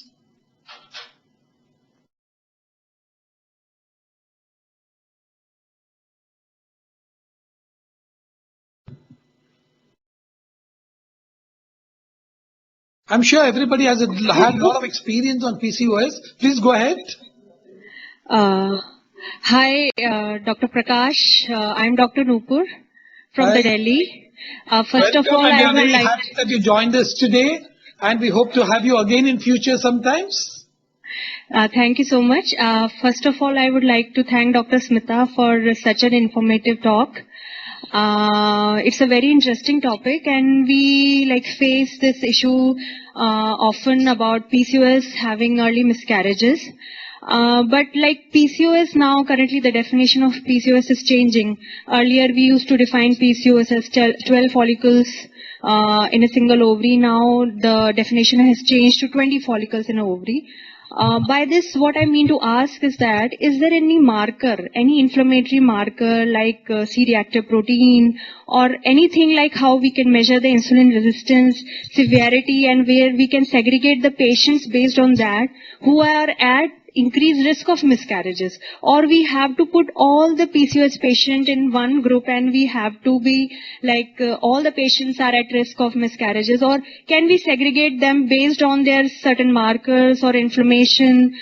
Or should we put them all, since she said that plasminogen activator inhibitor activity is increased because of insulin resistance? Can we measure it, the degree of insulin resistance, and can we segregate that such patients require thrombolytic heparin or low molecular weight heparin to prevent miscarriages? Or should we start such patients on heparin only when they have undergone miscarriages, two or more miscarriages? So what is her opinion on this? Smita? Yes, Dr. Nupur, nice talking to you after a long time. And I'm sure that's quite a brain-tickling question. Actually, even I was looking at it, if we can have some markers, what's the role of fasting insulin levels and, testosterone in these patients? I've always been thinking, are we doing the right thing by looking at the fasting insulin levels? And I've always questioned myself where are we leading to? We do write the test, but then where are we heading from there? There is no evidence, especially in context to RPL. What I'm trying to talk today is based on RPL. There's no evidence for fasting insulin levels to be checked in these patients, and there's no evidence for testing the testosterone levels as well. So with reference to RPL. So the other thing, what you mentioned was the plasminogen activator inhibitor. I think that's a very good research basis that we'll have if we could check plasminogen activator inhibitor levels in these women. Because one more thing what I mentioned, if you remember, is this is a variable. It can vary with your treatment. So yes, it may provide some basis, like when the patient first enters your clinic without any treatment, with a pregnancy, and she's a known PCO, and if you can document some kind of a plasminogen activator inhibitor levels which are high, adverse pregnancy outcomes, probably, like I said, Dr. Nupur, we could take up this study.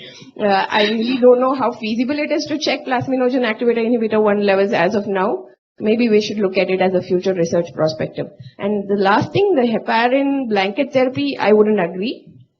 Look at it with your patient. Now we have the guidelines on low dose aspirin, probably 150 mg to go in for. And beyond that, I would say you should still judge your patient as to what each patient has. And we don't have universal evidence as of now to start heparin in them. I would still stick on to the guideline, but for treatment, individualize your patient. If you feel the patient has more than one comorbidity in the background of hyperhomocystinemia and PCO, then I would say, yes, judge your patient and start low molecular weight heparin. Thank you. Any question from here? Thank you. Thank you so much, Dr. Smita.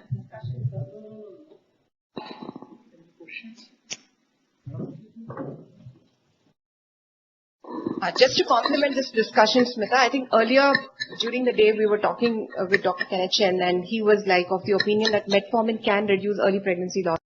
But the influence on third trimester outcomes was still questionable, and that was because metformin hyperinsulinism, which can actually reduces hypercoagulability state. Yes. I think most of the recent research concentrates on PCOS phenotype, which is usually obesity and metabolic problems, which can predispose to hypercoagulability.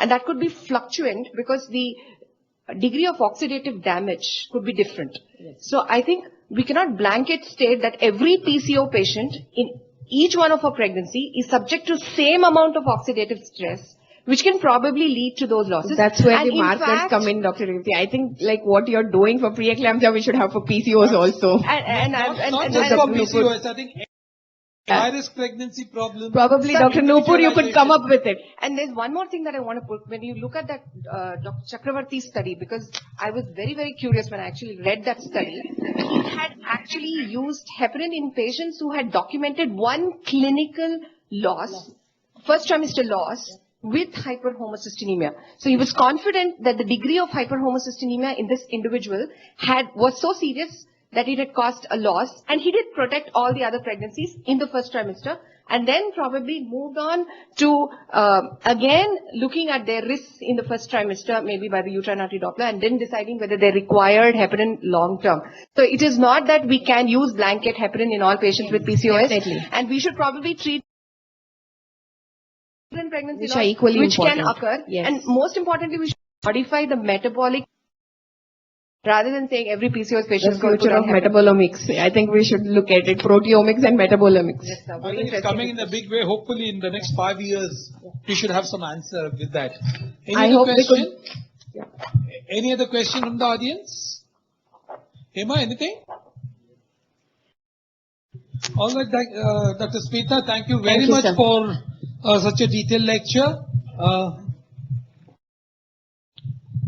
Yes, we have already given you the memento yesterday, so you. And I'm the treasurer. I would safeguard the treasury, so I wouldn't want a memento. Thank you very much, and I think we break for lunch now. Sunita, please announce. We have to restart at 2 o'clock. So we have half an hour's time. So we break for lunch now. We'll reassemble at 2 o'clock.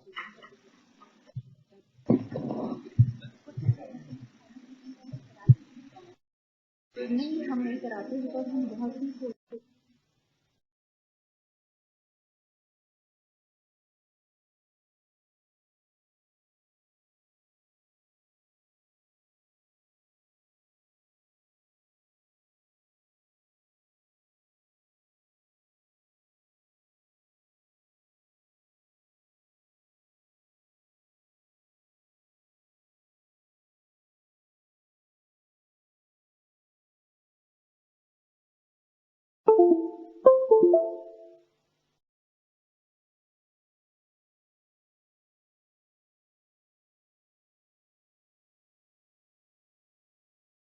actually got from her detailed CV, which describes her passion towards preeclampsia, and I want to read it out before we start the talk.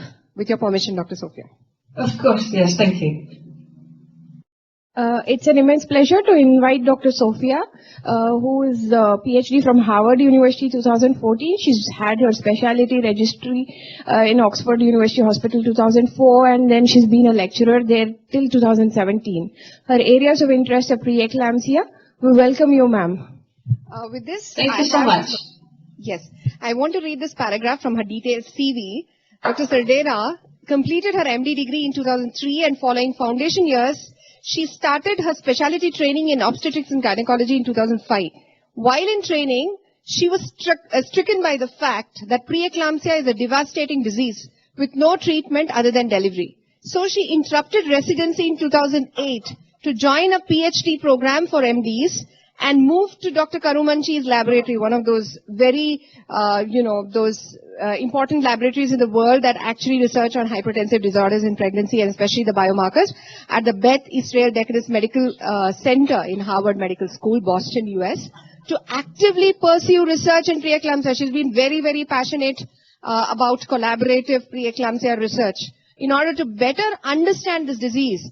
And upon completing her PhD, she was admitted to an academic clinical training program at Oxford University Hospitals, and which has allowed her to pursue research in preeclampsia. So she's been doing a lot of dedicated work on preeclampsia while receiving our outstanding clinical training. And she has been part of the prognosis trial of the biomarkers, which has been implemented in the NICE guidelines. And she's also been the first author of the INSPIRE trial, which is yet to be published. Otherwise, we would have had Dr. Sophia present her, the numbers. So she's actually going to tell us what kind of implementation problems that she faced to get those, biomarkers to become guidelines in the UK. So we also invite centers across India. That is, we have Delhi as well as Mysore who are joining in real time. So we have introduced Dr. Sophia talk in the next few minutes about the clinical utility of the SPLIT1 PLGF ratio in the UK. So after about 30 minutes of her talk, we're going to leave the floor for interaction so we could get questions from all over these places, real time, to be addressed to her. Thank you. Dr. Sophia, you can go ahead with your talk. Thank you. Thank you, everyone. It's an honor and a pleasure to be at your meeting. And so my talk will be a bit shorter, so you have time to just ask the questions you'd like and everything you'd like to know about what we are doing here in the UK. So the SPLGF ratio has been implemented in the UK and it's already part of the NICE guidance. So it's formally approved for use here. So I'm just going to tell you a bit about the test and how we have implemented here in our unit, in particular in the UK. So I don't need to tell this audience how important preeclampsia is, but what's important is that we are using two very poor tools, clinical tools, hypertension and proteinuria, to diagnose the disease. So as you know, when particularly in India, preeclampsia is also associated with a lot of poor outcomes for both mom and baby. And the problem is that we're using only hypertension and proteinuria to diagnose. And as you know, there's many other reasons why women have hypertension and many other reasons why women have proteinuria that is not preeclampsia. And women also present with in an heterogeneous form. It's not only proteinuria and hypertension. So how did this proteinuria and hypertension come as mostly these tools for diagnosis? So the first record of preeclampsia comes back to Hippocrates, who says that someone who has headaches, heaviness, and convulsions during pregnancy, that's a bad thing and that's an entity by itself. But then in the 1800s, it was the discovery of protein in the urine, and then that actually this protein in the urine was associated with a specific pregnancy condition and not only a kidney disorder. But then in the 1800s, in 1896, this is when the sphygmomanometer was discovered. So since then, it was the combination of protein and hypertension. But since the 1800s, and nothing has changed since. So in the UK guideline is still hypertension and proteinuria, but I must say that other entities like the ACOG or the ISSHP, the New Zealand guidelines, are using a new definition that does not require proteinuria only. So it's hypertension and or proteinuria or other signs of end-organ damage. The problem is hypertension and proteinuria are very, very, very poor positive predictive value for the development of bad outcomes in pregnancy.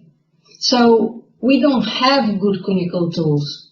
The diagnosis is not accurate, We cannot predict who will develop the disease or who will be very sick. We cannot even tell you 100% sure who does not have the disease. And as you know, there's no treatment except for delivery, removing the placenta. So in 2003, this is when Dr. Karuman, she did this landmark discovery that S-FLT1 is a molecule that there is increased in the placenta of women with preeclampsia. Is secreted into the maternal circulation, then is going to hit the blood vessels, cause significant endothelial dysfunction and all the signs and symptoms of the disease.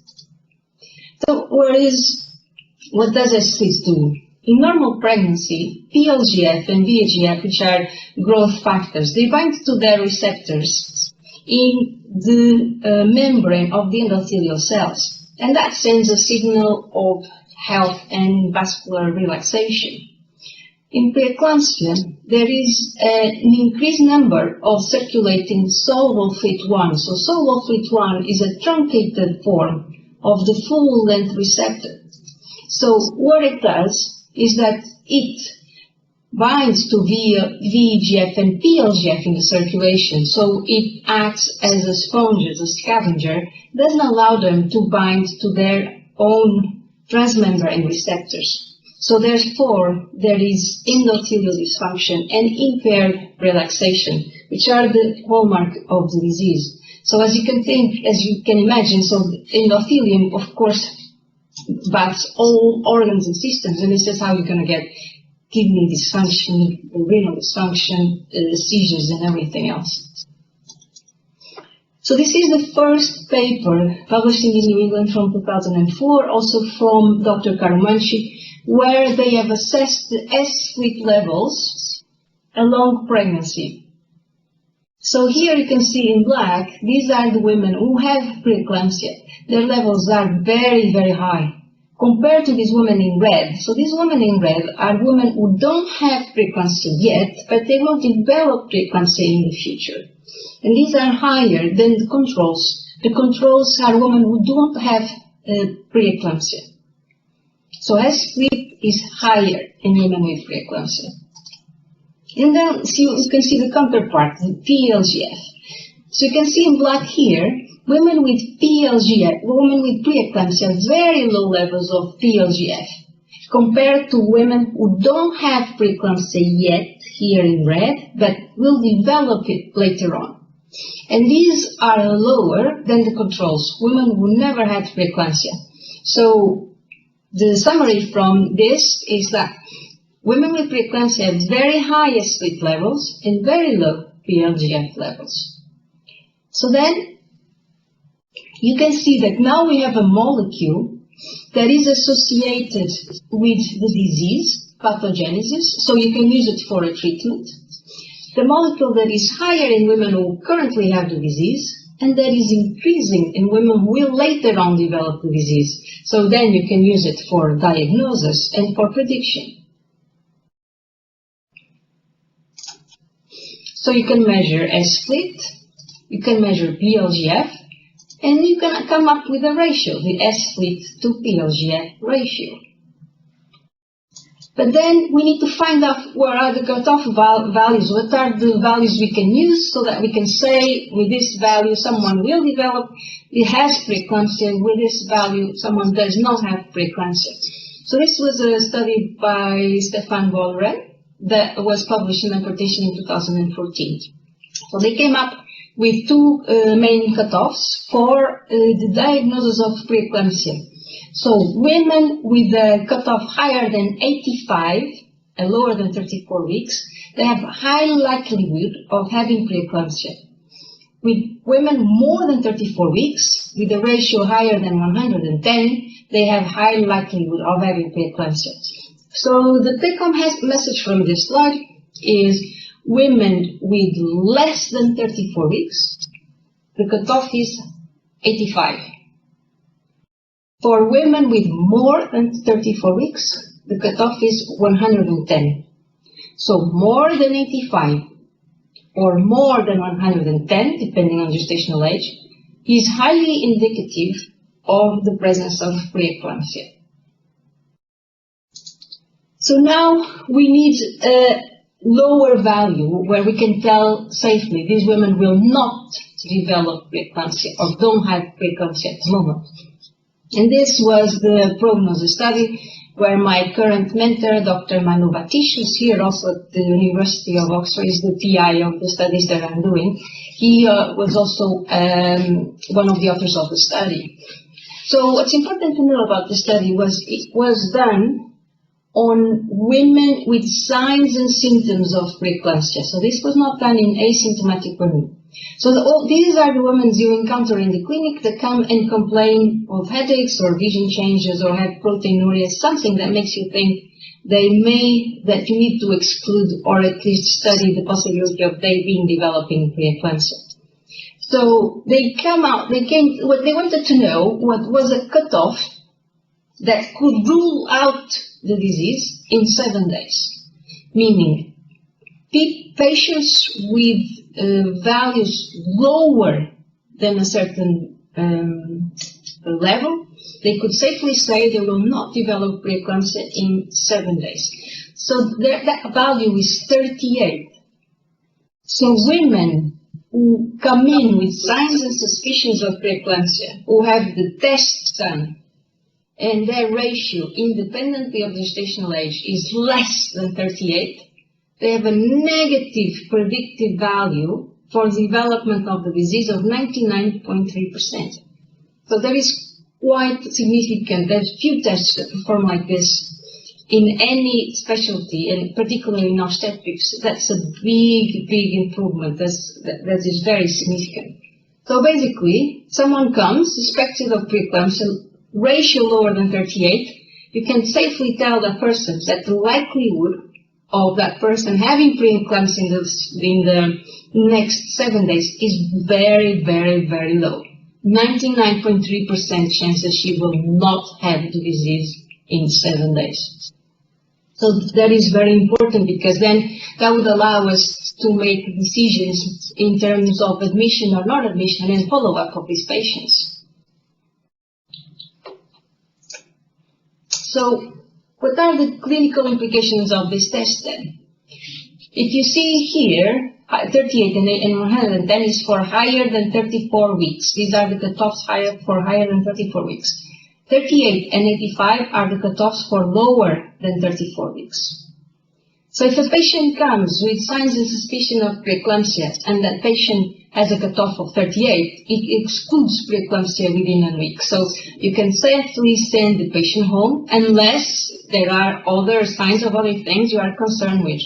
The patient has broken waters, or patient is bleeding, of course you need to admit. But you're admitting for a different reason that is not preeclampsia. Another thing that is important to say is that this is a test specific for preeclampsia. It is not high in other hypertensive disorders. If someone has essential hypertension and comes in with a blood pressure of 180 over 110, if the cutoff is lower than 38, it's telling you it's not preeclampsia, it's essential hypertension, but you need to admit anyway to control the blood pressure from that patient. I think this is obvious to do, but this is a statement that we must make quite clear. So then we have the cutoffs between 38 and 85 or 38 and 110. This is the difficult area. This is the gray zone. So here it excludes preeclampsia at the moment because these are the values to say that the patient has preeclampsia, but there is a high likelihood of developing it within 4 weeks. There is a positive predictive value around 36%. It's not great, but it's telling you that there is some chances of these patients developing preeclampsia in the next 4 weeks. So you may want to increase surveillance in these patients. Then the patient is higher than 85 or 110, highly suggestive of preeclampsia, then you may think, do I need to admit this patient? Or if this patient is still clinically well and can go home, do I need to bring it in 2 days, 3 days, 5 days, something like that?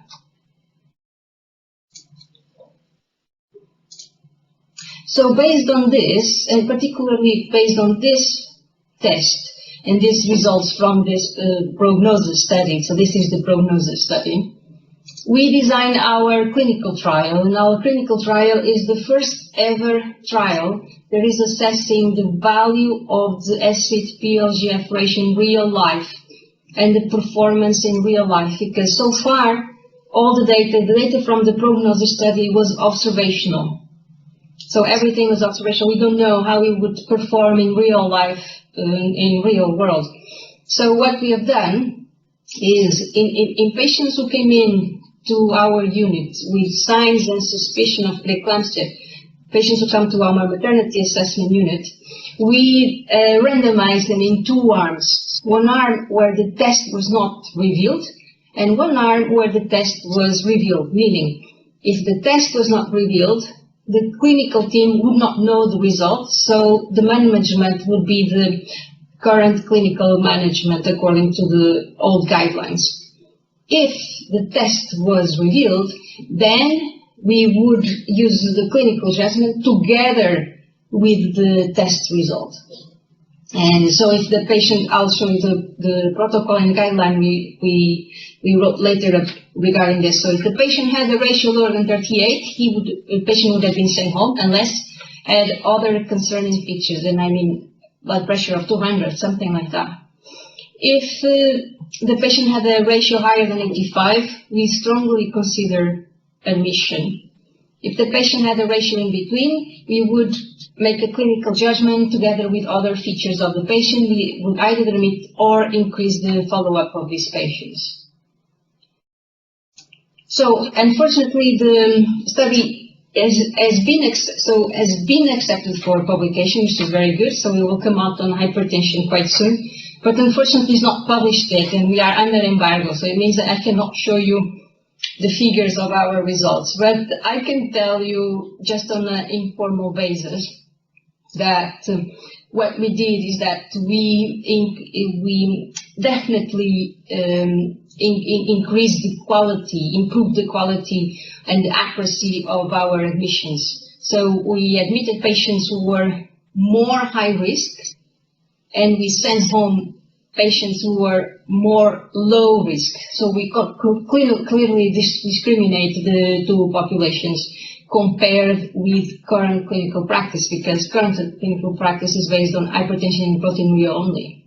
So we definitely increased the quality of the admissions. We did not miss any patient who developed preeclampsia, as opposed to current clinical care. We missed some patients who developed preeclampsia later. And all of this also was cost effective, so which is quite important as well. Based on this, we developed our current guideline, and this is the guideline we are using currently here in the Oxford University Hospital, and that we are going to disseminate throughout the UK as well. So, as I said, if the patient, at the moment we are just using the from between 20 and 35 weeks, and the reason is because that was approved by NICE, and also, to implement the test in two-phased way, because it's difficult to make a big change suddenly. So we implemented it for 35 weeks only, and then we are now we're doing the audit of the implementation, and now that we see this, how it's working, and I can tell it's working quite well, then we will move on into introducing until 37 weeks, which we have not done yet. But that is mostly because of management and business cases and other things, and not necessarily because of test performance, because the test performs really well. So basically the way we're using is patients who come in with signs and suspicion of preeclampsia. This is not for asymptomatic women, this is for patients with signs and suspicion of preeclampsia. We do the test. And then if the test is lower than 38, according to our data, there is less than a 3% risk of preeclampsia in 28 days. And look at this, a 0.4% risk of preeclampsia in 7 days. So it's very unlikely preeclampsia. We don't admit except if there is severe hypertension. If the patient is between 38 and 85, we only admit if there are other signs of end organ damage. There is, in our case, a 20% risk of developing preeclampsia in 7 days in the patients who fall between this. In the patients who are higher than 85, we consider admission. If not, we will increase the follow-up for these patients. So how we did this, and I'll show you, is that the prognosis study came out in 2016, and then we started the INSPIRE trial immediately, and then we implemented the study, the clinical guidelines in 2017, 2018. We were already using the guidelines, and the test here is because the results from the trial, and also, most importantly, people who were part of the trial and were using the test, they could see how helpful the test was. So everyone would want to implement the test, and what's happening now is that everyone wants to know the results for most of the patients, and they are using the test outside of our current guideline, meaning they are asking for the test in patients who are 35, 36 weeks, which is actually outside of our guidelines, but we know that it works because for the INSPIRE, we did them until 37 weeks. So people are very, very keen to use it. So what's important to know, and also important to know when you're about to implement a test, is that you need to have some data from, we generated the real world data because there was no real world data, so now we will be able to spread and tell you what's the performance of the test. We have to have a very good obstetric team and biochemistry laboratory communication. That is fundamental. If you don't involve biochemistry team, this doesn't work because they need to know what the test is about, how important it is, and then how many people they need to assign to have the test done, because the test only works if you can get the results on time. If you can get the test now and then results in 3 days, it's not going to work. So we work with the biochemistry team to also see if the test comes out of hours, can we wait until tomorrow, do we need to employ more people? So all of that is part of the implementation. So also in the obstetric team, you need to engage. So here we have midwives, they are the first line. So all the patients who come to our assessment unit with signs and suspicion of preeclampsia may not see everyone because midwives can make decisions by their own. And most of the time, when we go see the patients, all the bloods are already requested. All the bloods, all observations have already been done. So when we go see the patient, we already have the blood results and everything ready. So if the test is not being requested, there is no point of us asking the patient to wait further 1 more hour to wait for the test result. Another thing is that the test is ready quite quickly, so we can have it together with the other normal preeclampsia tests. So it's also important then we worked with the AHSN, so it's a network that we have here for guidelines spread and implementation of, and make sure that all the hospitals in the area work together in the same way. So these are people who are basically managers working with the doctors. And hospital management, so that is a key, because if the managers say it is not cost effective or it's not possible for the hospital to pay for this test, or it doesn't make any sense to have this test, because you need to show there's patient benefit, that's the first thing. And then you need to show that this is cost effective. So if this doesn't work, also the implementation doesn't work. Then you need to have constant update and constant conversations between these teams. So you need to make the business case, you need to write the guidelines, and then you need to have constant training and dissemination. Before the INSPIRE trial, very people knew about SVPLGF, very people knew what was this test about. So we had a lot of training, a lot of talks, a lot of conversations between the teams.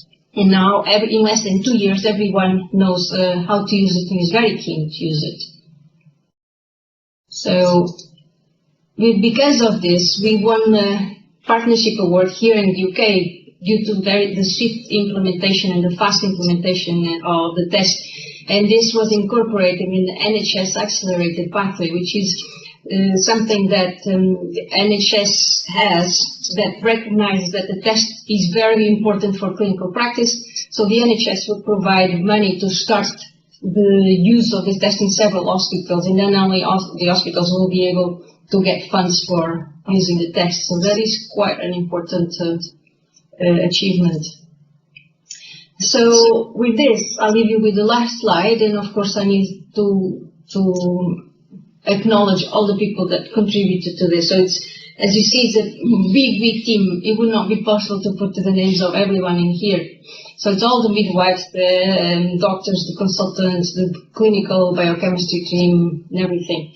But of course, a special thank you to my current mentor, Dr. Manu Batish. He's very good, very nice. And my previous mentor from Harvard is Dr. Anand Karmanji. So thank you very much, and I'll be happy to answer any questions you have on this.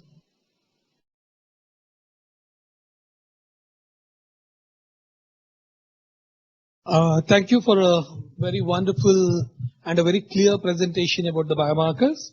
I just had a couple of questions.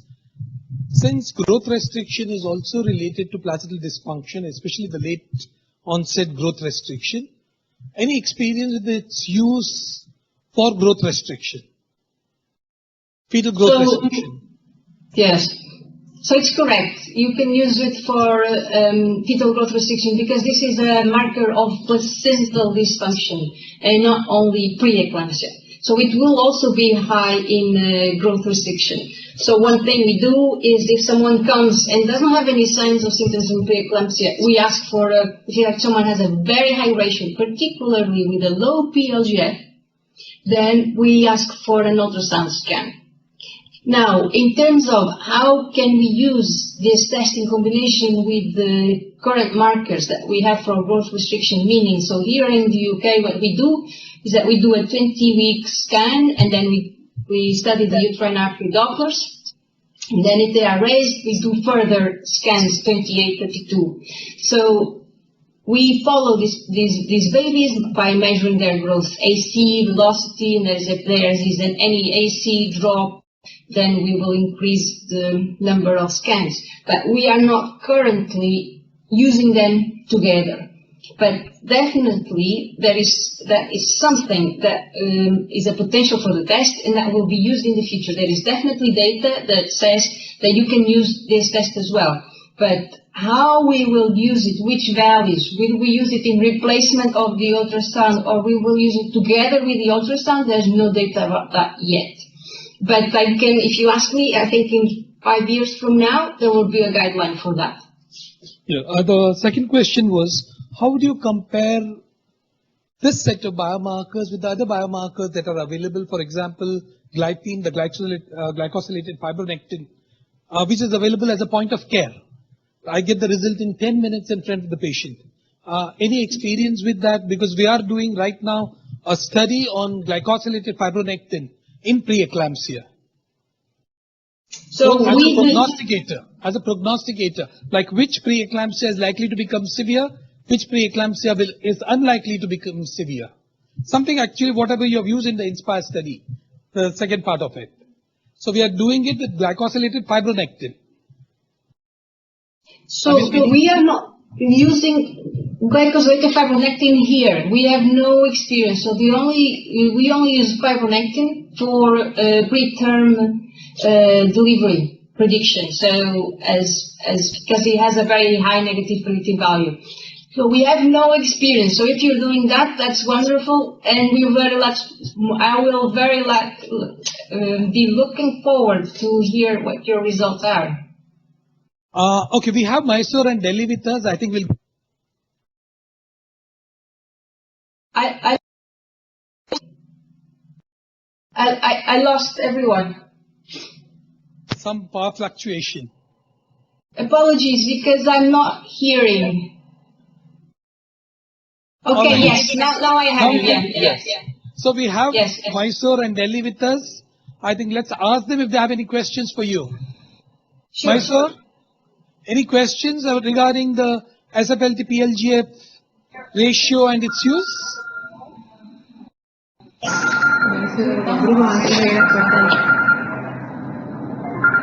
Okay, Delhi would like to ask? Yes. Hello? Yes, can you hear me? Dr. Nupur. Yes, I can, yes. Hello, Dr. Sophia. Thank you so much for your enlightening talk. I have two questions for you. First of all, I would like to know that the first cutoff, that is less than 38.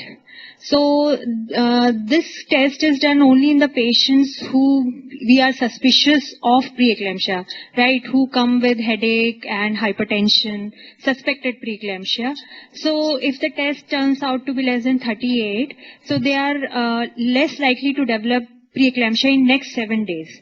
So, if we treat the hypertension, the patient goes back. After 10 days, if the patient comes back with the same symptoms, we are going to repeat the test. So the same pathway will be followed? Yes, so we repeat the test in 2 weeks. So if someone comes back with, again, so if someone comes back again, exactly what you asked, we will repeat the test if it has not been done within 2 weeks. Okay. Every 2 weeks you repeat the test? 2 weeks, yeah. Okay.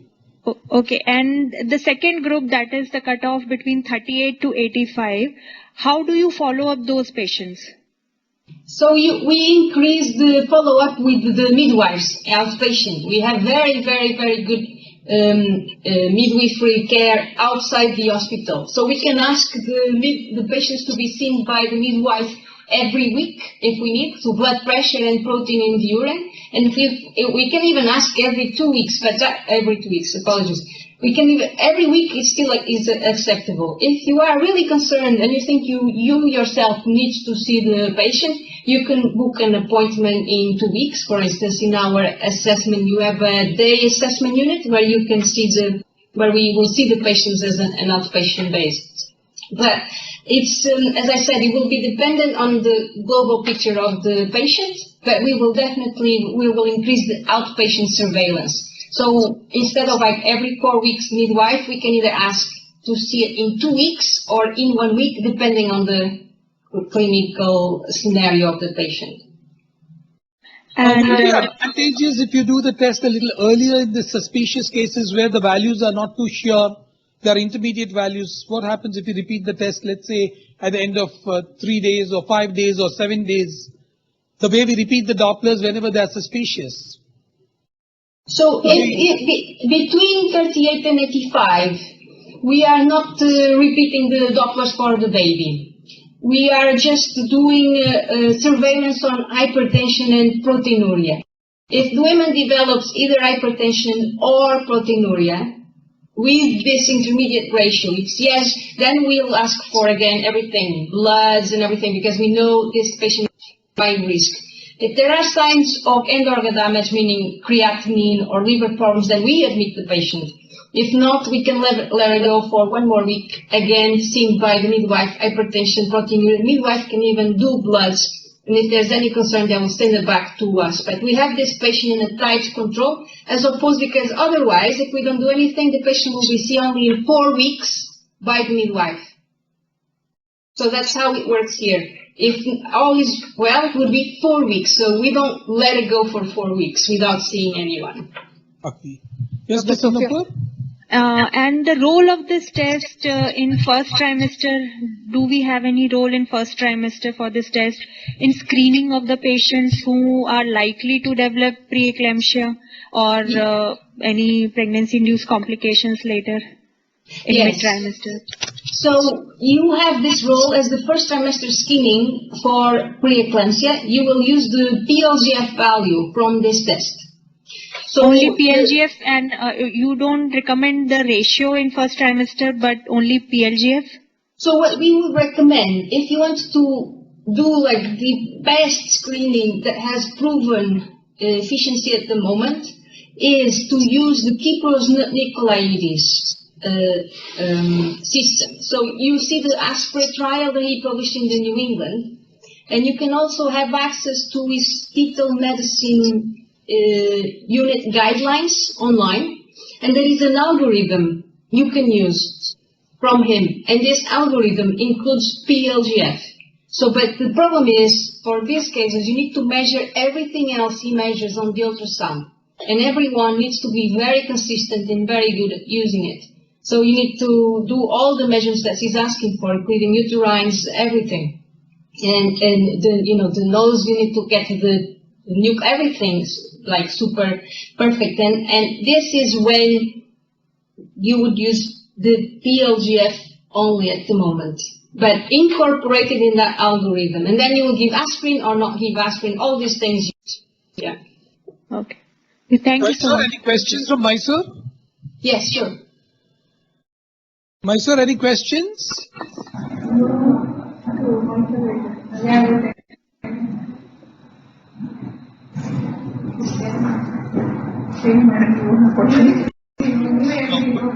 Yeah.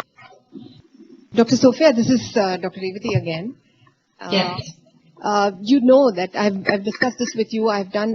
We've done a similar study in India where we've taken a cutoff of 33 and 85 and 33 and 110, less than 34 weeks and more than 34 weeks. We've been doing implementation in the real world.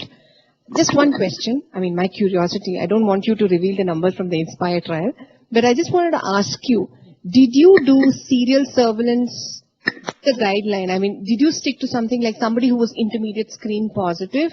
Did they necessarily get a test after a week, or they got it only when they were suspicious of preeclampsia in the INSPIRE trial? And the other and the next question that follows is, if somebody turns screen positive, whether it is 85 or 110, did you really look at what their levels were after 48 hours or something? Because when looking at the prognosis, you have those numbers of 110, 600, 200, things like that, which can probably indicate immediate delivery. So did you repeat the biomarkers in the screen positive variety? We were not able to do that here. Okay, so the first question is, we, as part of the protocol of the study, we decided to try to do 1 week in everyone independently. So that is data that we have not analyzed yet, because that is a complete different, a complete different set of data, because we have bloods, everything. So that is something that we're going to look at, and that's a very good question. So we have bloods for at least more than half of the patients, for sure, because, that means that even asymptomatic patients, they'll have to come back into the hospital, and some, as you know, just wouldn't come, because some live like 3 hours away or something. They will not come back just for a test that has no meaning for them. So that is a very good question, and that we hope to be able to answer that once we have to analyze all the data. But that's definitely what we're looking for. Yes. The second question is, once the patients are admitted, we are not repeating the test yet, but there is something that we're looking for to repeat. So we are not going to repeat in 2 days, but we're thinking of repeating in 1 week or 5 days, not immediately. But also what I can tell you is that the cutoffs, because I know that they put this 210 and they put this 210 and 625. So there has been a paper just published just now, and those values are not super accurate. Meaning, not everyone who has these cutoffs, 210, I can guarantee you, because we have experience on that, and 625, that they will be delivered in 2 days. So we have patients that went on for longer than that. So I would not, the problem is that you will never know until you do a trial. But at the moment, we definitely don't recommend delivery based on the test. Yes. Never. It's more of a clinical decision.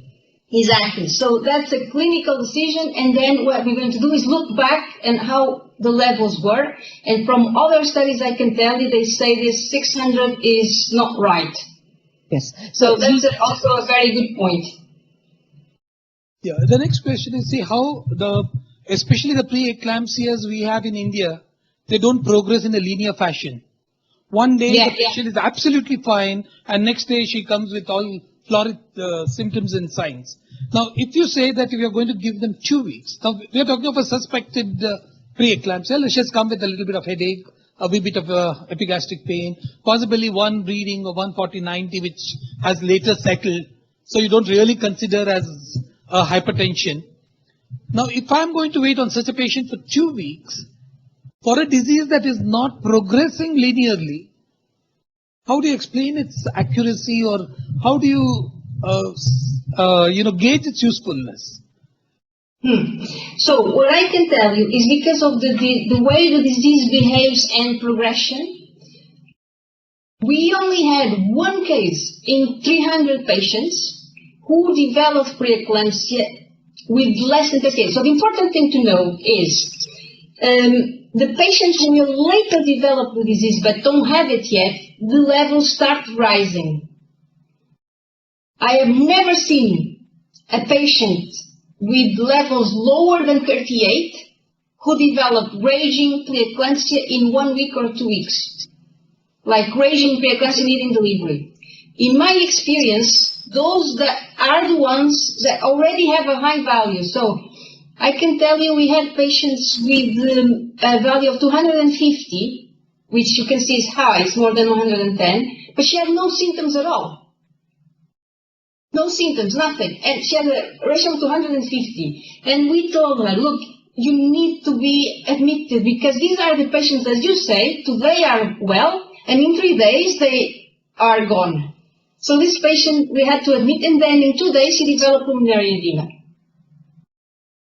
So I think these patients are the ones who already have a high ratio. I don't expect a patient with a ratio of 20 to behave like that.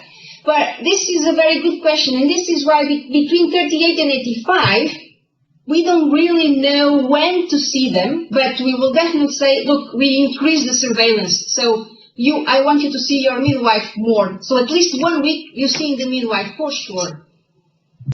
Sure. Just exactly because of that. But it will be interesting to have the values when they arrive and then later on to see how they go. Because some patients do this, some patients do that more slowly. Agree? Yes. So thank you, Dr. Sophia. One more Thank question. you. Actually, I just wanted to know, in your study, did you include patients who were already screen positive based on their first trimester screening protocol, and they were already started on aspirin, but still their blood pressure had remained low, and then during the course of pregnancy the blood pressure increased? Did you include those patients, and what was your experience, whether aspirin made a difference to this value of SFLT-PLGF? So we have included, definitely, but we have not made that analysis. So we have not done that. So that's a good, it's a good idea for us to do. So thank you. Yeah. But we have not had the chance to look into that. So already surveillance and the management protocol has started for such patients. So whether these values would have undergone a modification. So here we did the values for such patients who were already screened positive on the first trimester screening, and then we did the SFLT-PLGF when their blood pressures reached 140/90, 140/100, the values remained low. So whether these were the people, if we wouldn't have started them on aspirin, the values would have been high, and then they would have progressed. Oh yeah, I mean, definitely, that's a good point. The problem is that it's very difficult to know because the only way to know is to not give aspirin to some patients, and that may not be ethical. Correct.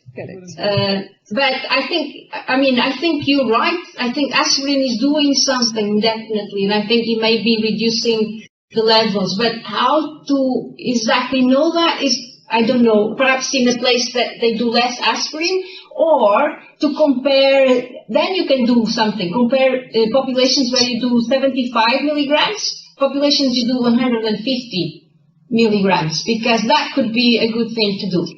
Yes. Thank you, Dr. Sophia. No, thank you. Thank you so much, Dr. Sophia. We would continue talking about preeclampsia and the biomarkers the whole day, but Thank you. Yeah, I mean, thank you so much for that very interesting session, but we have to wind up this session. And Yes. Thank you so much for collaborating. So many new ideas coming in, and we would want all the audience here, including Mysore and Delhi, to clap for Dr. Sophia.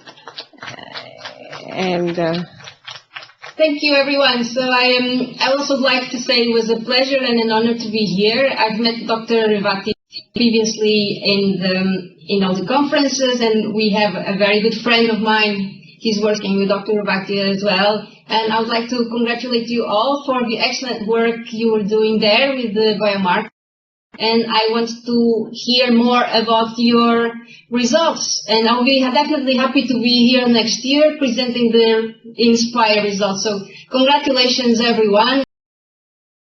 Be here. Thank you. Thank you so much. Thanks. Thanks.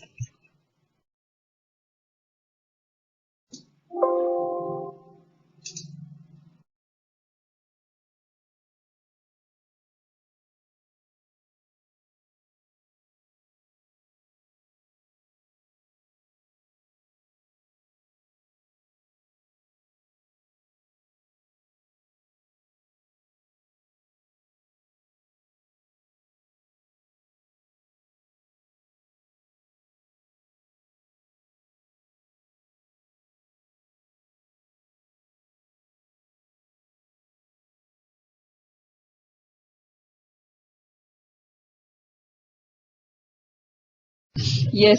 So I just got the instruction from the secretary of the society to just call her name for the next talk, and she's all there ready. So it's her passionate and the most interesting topic. And every time she speaks with so much of inspiration and as if conviction. Yes, like as if she's speaking it for the first time. So that is her dedication and passion towards this topic. So over to Dr. Revati.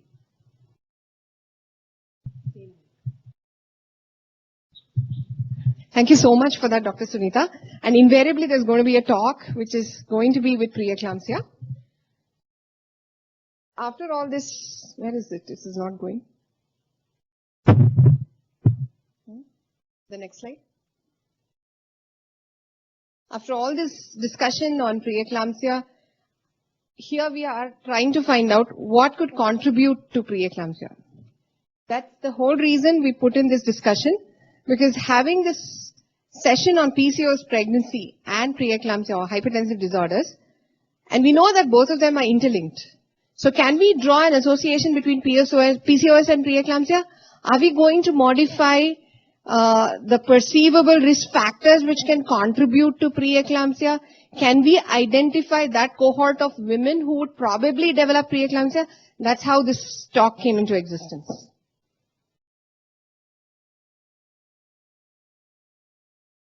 Okay. Now, why did we actually choose this talk? I was discussing with Sir, like we need to have a talk where we're looking at what could contribute to preeclampsia, any additional risk factor which can be used to modify the risk for preeclampsia. So data shows that there is an increased risk of preeclampsia and PCOS pregnancies and attributes aberrant placentation and ART. So this is the, a brief outline of this talk. So we are going to discuss what can contribute in PCOS pregnancies which can lead to preeclampsia, whether it is defective placentation which happens in most preeclamptic patients. See, preeclampsia is consequence. It's because they have defective placentation because of so many reasons. It could be diabetes, it could be autoimmunity, it could be thrombophilia, it could be diabetes and hypertension, with so many things. So is it because these PCOS patients have aberrant placentation, or is it because, my biggest question, most of these don't conceive, is it because of ART also? Because ART is an independent risk factor for preeclampsia, so it gets very, very complex there. We know this, we've been talking about these definitions, so it's not just about seeing those follicles on the ovary, it's about the metabolic issues. We're looking at hyperandrogenism, we're looking at oligo-ovulation, we're looking at consequences in terms of the phenotype. People who actually express hyperandrogenism with a, bad metabolism, with bad endothelial dysfunction. These are the ones who can probably present with aberrant placentation leading to preeclampsia. In spite of this, why are we not calling PCOS another factor for us to be screening for women with preeclampsia? Because I feel there are lots of these women who come to your OPD who is PCOS. Why are we not taking them seriously to screen them in the first trimester? That's the whole idea of this talk. Now, this is the typical PE definition. We're looking at 140/90s, 4 hours apart. So we're looking at non-proteinuric hypertension. I'm really not looking at all this. So I defined PCOS by the Rotterdam criteria. We're defining preeclampsia by the ACOG, ISSHP guidelines. Now what are the, okay, with this, now we know that a lot of adverse outcomes have been associated with PCOS. We have gestational diabetes, we have gestational hypertension preeclampsia, we have preterm delivery, and we also have that the rate of cesarean section has been, is known to be increased with PCOS. But if you're looking at one of these factors, if you're looking at each and every factor, you can find that gestational hypertension could be a contribute of gestational diabetes which is occurring in a PCO patient, and ultimately that could lead to preterm delivery and a higher rate of C-section rate and bad perinatal outcomes. So everything is interlinked. So women with bad metabolism develop hypertension and the bad form of hypertension leading to delivery. So yes. And why I want to put this across is, it's not just enough for us to enumerate these factors. Can we look at an association link? Can I say, yes, this woman is PCOS. Which of this woman who is PCOS and pregnant develop only gestational hypertension?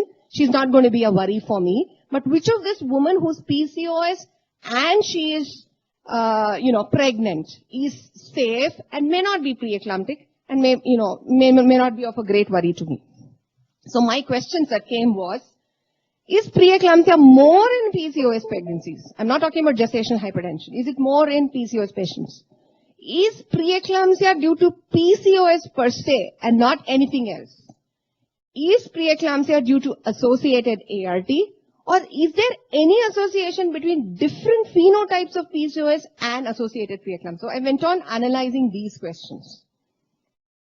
So then I found this recent fertile sterility study, but I was not able to download the full. This is a very, very, very interesting study. I have not got the entire article, but this abstract speaks it all. Now what they did, this was, on polycystic ovarian syndrome and the risk of preeclampsia. And this is again at Boston. So they were a group who were actually working with another group who were working on the biomarkers. A lot of research being done at Beck Deaconess Medical Center. Even Dr. Sophia has had a PhD at, and there is where they studied what is the risk of PCO patients actually developing preeclampsia. This is the only independent article which looks at preeclampsia and PCOS. But this study aimed to quantify. What is the objective of the study? It wanted to quantify the association between the research question was, does a PCOS patient develop preeclampsia? How much and how serious? That was the actual research question. It was a retrospective case control study of singleton deliveries. It's alright because you're looking at only association. So it was only an association study. And it was again in a tertiary care hospital which did a lot of work on preeclampsia. And they extracted data from medical records. And they compared it with the chi-square test to get the odds ratio, adjusting for both age and race with a very good class interval of 85%. So, the patient characteristics, this is cases versus controls. That is, they're looking at pregnant women who develop preeclampsia, those with PCOS and those without PCOS. So they looked at 435 versus 435. And they just had exactly 1:1 kind of a control, which is pretty good when you're looking at it. It was not historical, it was retrospective, but they compared 1:1. And the median age was about 32 years in both studies. And what they found, this is from the abstract, I don't have the real study. So they found that cases were more likely to be black race, that is about 17%, compared to in the controls. History of gestational diabetes, chronic hypertension, APLA, lupus, and renal disease, mind you, was same in cases and controls. I don't know whether it was because they were modified. Sir, I really don't know about this. But there is another I will come across. There was so many things that went in my mind when I kept reading these articles. They found that women with PCOS had more chronic hypertension and they didn't develop preeclampsia in another study. So I'll come across to that. And use of IVF was similar. It was not very different. So what they finally concluded is, yes, it was the infertile PCOS, but not because of ART in statistically significant fashion. So what they said was, yes, ART is an independent risk factor, but we wouldn't attribute the technique of IVF for PCOS, but it is the infertile PCOS who would be metabolically dysfunctional, who would be predisposed to PE.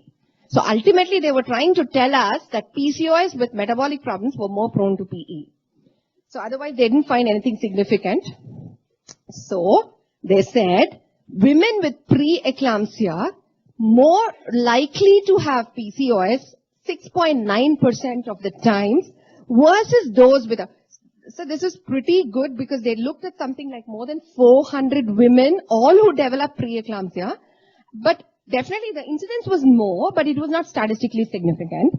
No difference was observed in the features of PCOS with respect to hyperandrogenism, those who developed PE as against those who did not, is what they have actually told. But they have also put in their limitations. Okay, I put it in the conclusion.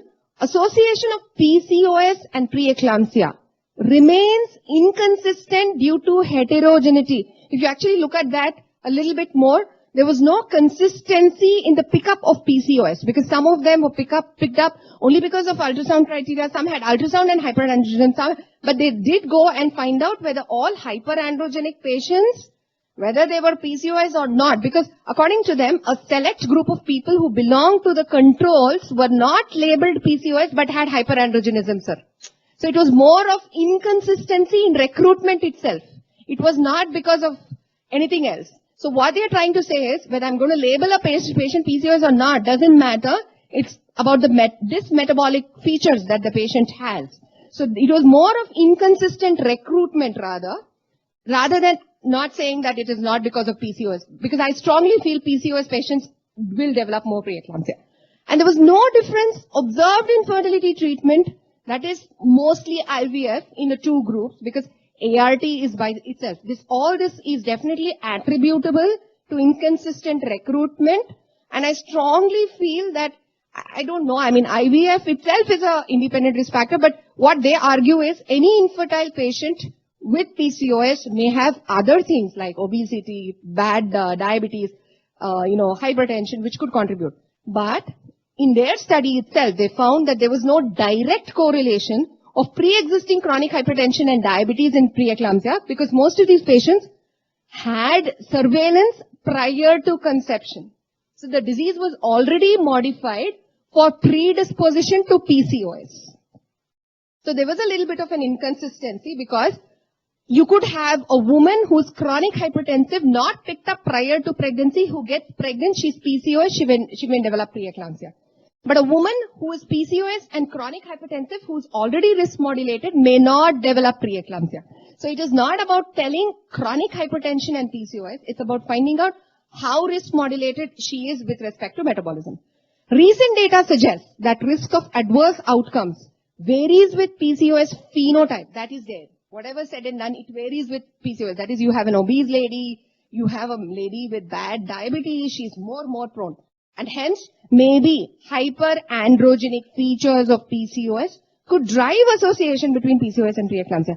I totally understand you have the lean variety of PCOS who could be difficult in terms of insulin resistance, but these are the ones who may have early pregnancy losses. That is because they have more of a hypercoagulability component and not preeclampsia. But you might have the obese variety of PCOS who might develop preeclampsia. We had that discussion in the morning where Dr. Abhay clearly said it was very difficult to have a lean PCOS. But lean PCOS are not the ones who would probably develop preeclampsia. They're the ones who would have recurrent pregnancy loss because their insulin resistance does not come down and they have hypercoagulability. So for my understanding, and then I convinced myself, anyone who has hyperandrogenic features will go into the moderate risk category for screening. I've put that into my slide. If you look at this, I'll come back to the second study. If you look at this is what we've put into the FOXY guideline. If you're looking at the moderate risk factors, first pregnancy, interpregnancy interval of more than 5, BMI at first visit, which is more than 35, in vitro fertilization, primary parity. So most of these women could be elderly. Most of these women could have a bad BMI. most of these women could have had in vitro fertilizations. So, if you're looking at the phenotypic features, they fit into this category. So, I convinced myself I don't have to write PCOS there. I'm only looking at the phenotypic features, and I'm not worried about the lean PCOS for preeclampsia. So, am I correct in looking at that? Something that, you know. Then I had another study. So, this is the only study where I got an association between preeclampsia and PCOS. Now, this study was published in the Journal of Pregnancy, and this was in 2019. And what they did was, they looked at gestational hypertensive disorders, and a very, very interesting study. So, they also looked at hypertension, all kinds of hypertension, and they gave us some important messages about chronic hypertension and PCOS. Now, that is something that you have to bear in mind. Most of these women turn chronic hypertensive. So, if you're looking at this, I mean, this is how they actually looked at. See, all the two asterisks that you see are the p-values which are significant.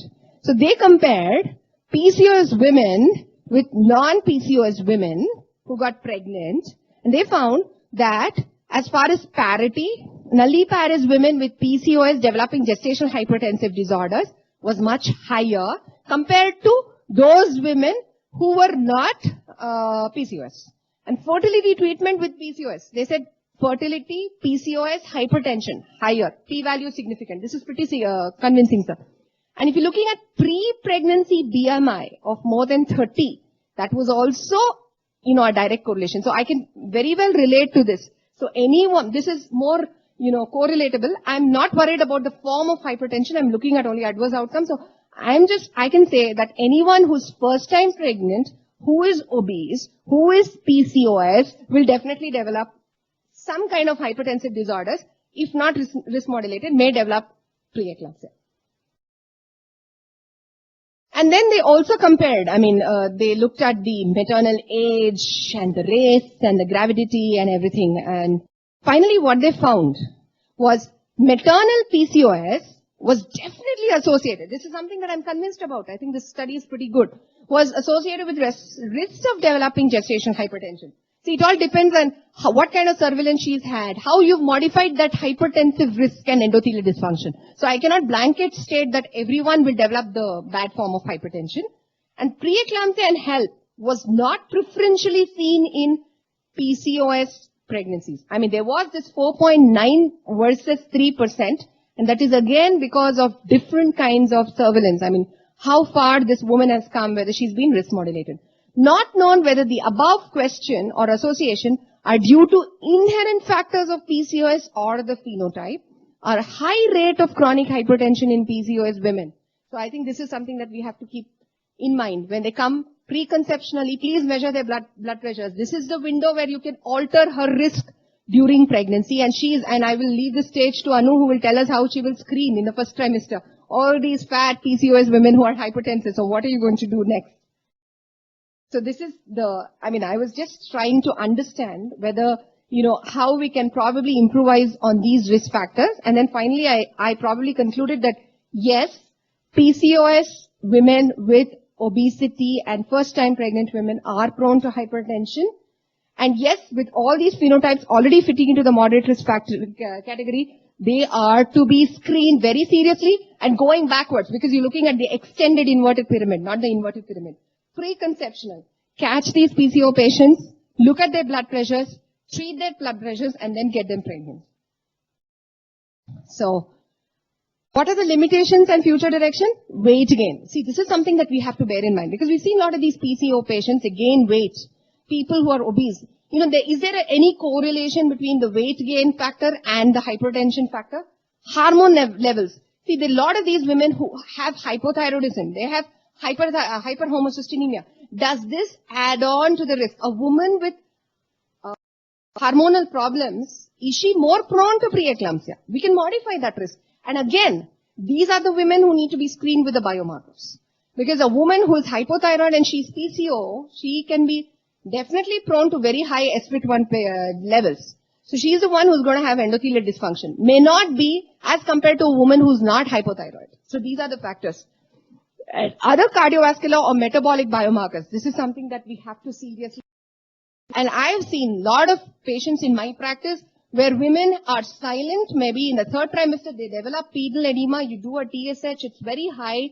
You have a 140/100, you correlate with the SPIT1 PLGF, it is also high. You treat hypothyroidism, add a small dose of thyroxine, that comes down immediately.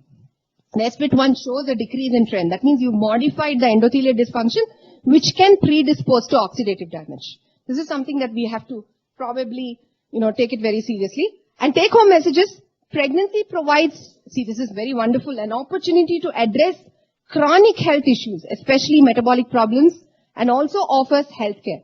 So it provides a potential period of intervention to reduce end organ damage associated with untreated disease, particularly relevant for those PCOS women with other metabolic risk factors. So catch these women early. At the pre-pregnancy level, modify all that you can. I would want to modify their thyroids, I would modify their hypertension, look at their obesity, get them pregnant, then screen. That is what I learned from, this whole exercise. So more to find out. Please keep thinking until the next annual meet. Yeah. It's time for questions now. Any questions from the audience? Yes, Savita has a question.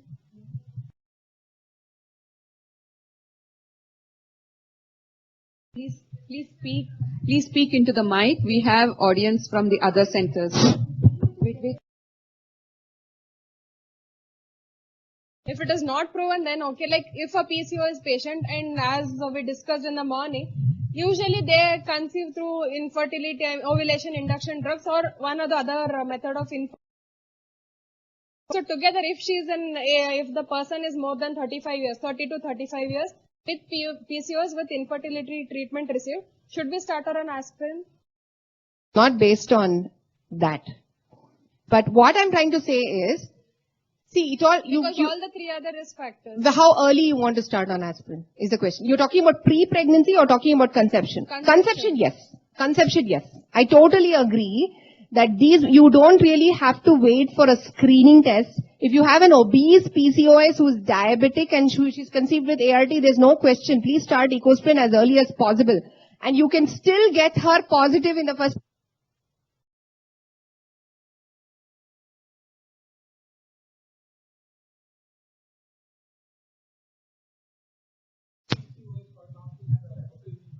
Yes, correct. Most of the PCOS have quite often an autoimmune background is there. Secondly, we really do not know which kind of genes associated with PCOS have a PCOS that could result in hypertension. I think in the next 10 years or so, we would be only talking in terms of genes which have caused this PCOS rather than any biomarker or anything else. Because there are going to be genes which causes PCOS, which causes preeclampsia. You're going to have genes that will cause PCOS, but no preeclampsia. So we are going to come across that very, very soon. A lot of work is going on about it.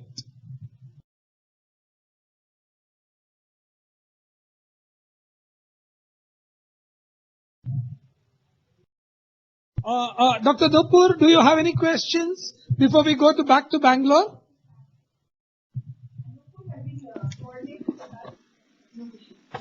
Can you hear us, Nupur? Yes, sir. No questions. No questions. Either Revati has given a very clear talk or Revati has given a talk that has gone above the head. One of the two. Very clear, sir. Every point was very clear. Okay. Yes, doctor. Did you do TSH level only when there was pedal edema and high blood pressure in the third trimester or as a routine? No, I don't do it as a routine because these are euthyroid women. This is a by chance incidental finding that I have actually found. So I feel if you have a suspicion that this lady will develop hypertension, it cannot be just like that. So I did a TSH assuming that she'd gain more weight and she had a BP which was high, which was not there before. And the modifiable risk factor that I found was hypothyroidism. Was it in all the cases? No, this was not. I have not done it as a study. Okay. This was... No, I haven't done it as a routine. No, she's talking about third trimester. Third trimester. Why should I do it in the third?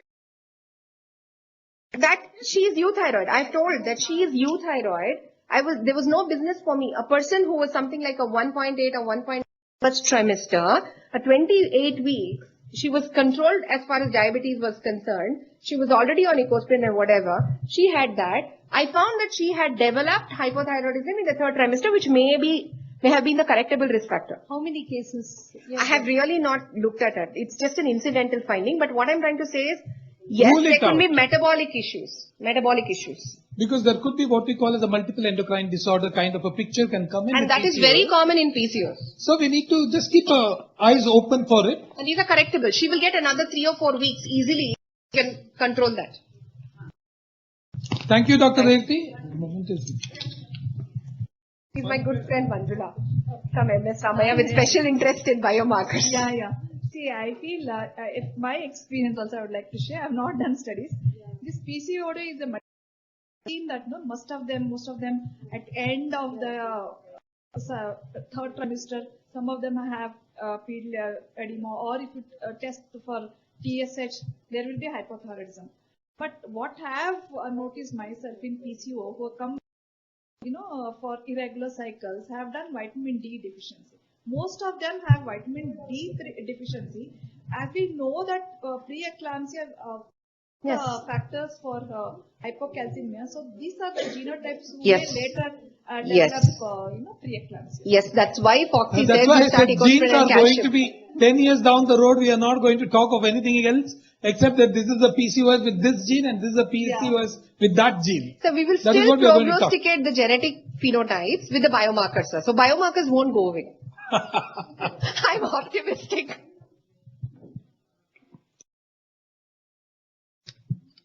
So we have Anu, who's calling you.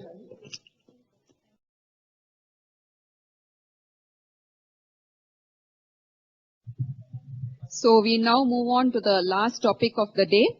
We have Dr. Anu Joseph to talk to us about the screening in the first trimester for women with PCOS pregnancy.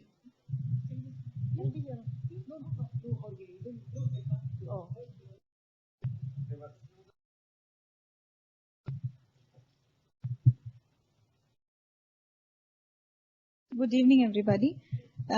This talk is on how to screen for preeclampsia in the first trimester. So we've heard a lot about SFILs and PLGFs and this and that, which can help us once the 20 weeks is over. The whole point about preeclampsia, as we know, we should do something about it. We should probably start ecosprin much earlier than 20 weeks or 34 weeks or 38 weeks or whenever it is. So that's why the whole point of screening for it in the first trimester makes sense. Like our PARC textbook says, what is screening? Screening should be a protocol which should be cost effective, this, that, that. But the most importantly, it should be a test which can detect something or prognosticate something for which there is a good preventive plan. Right? Preeclampsia is one thing like that.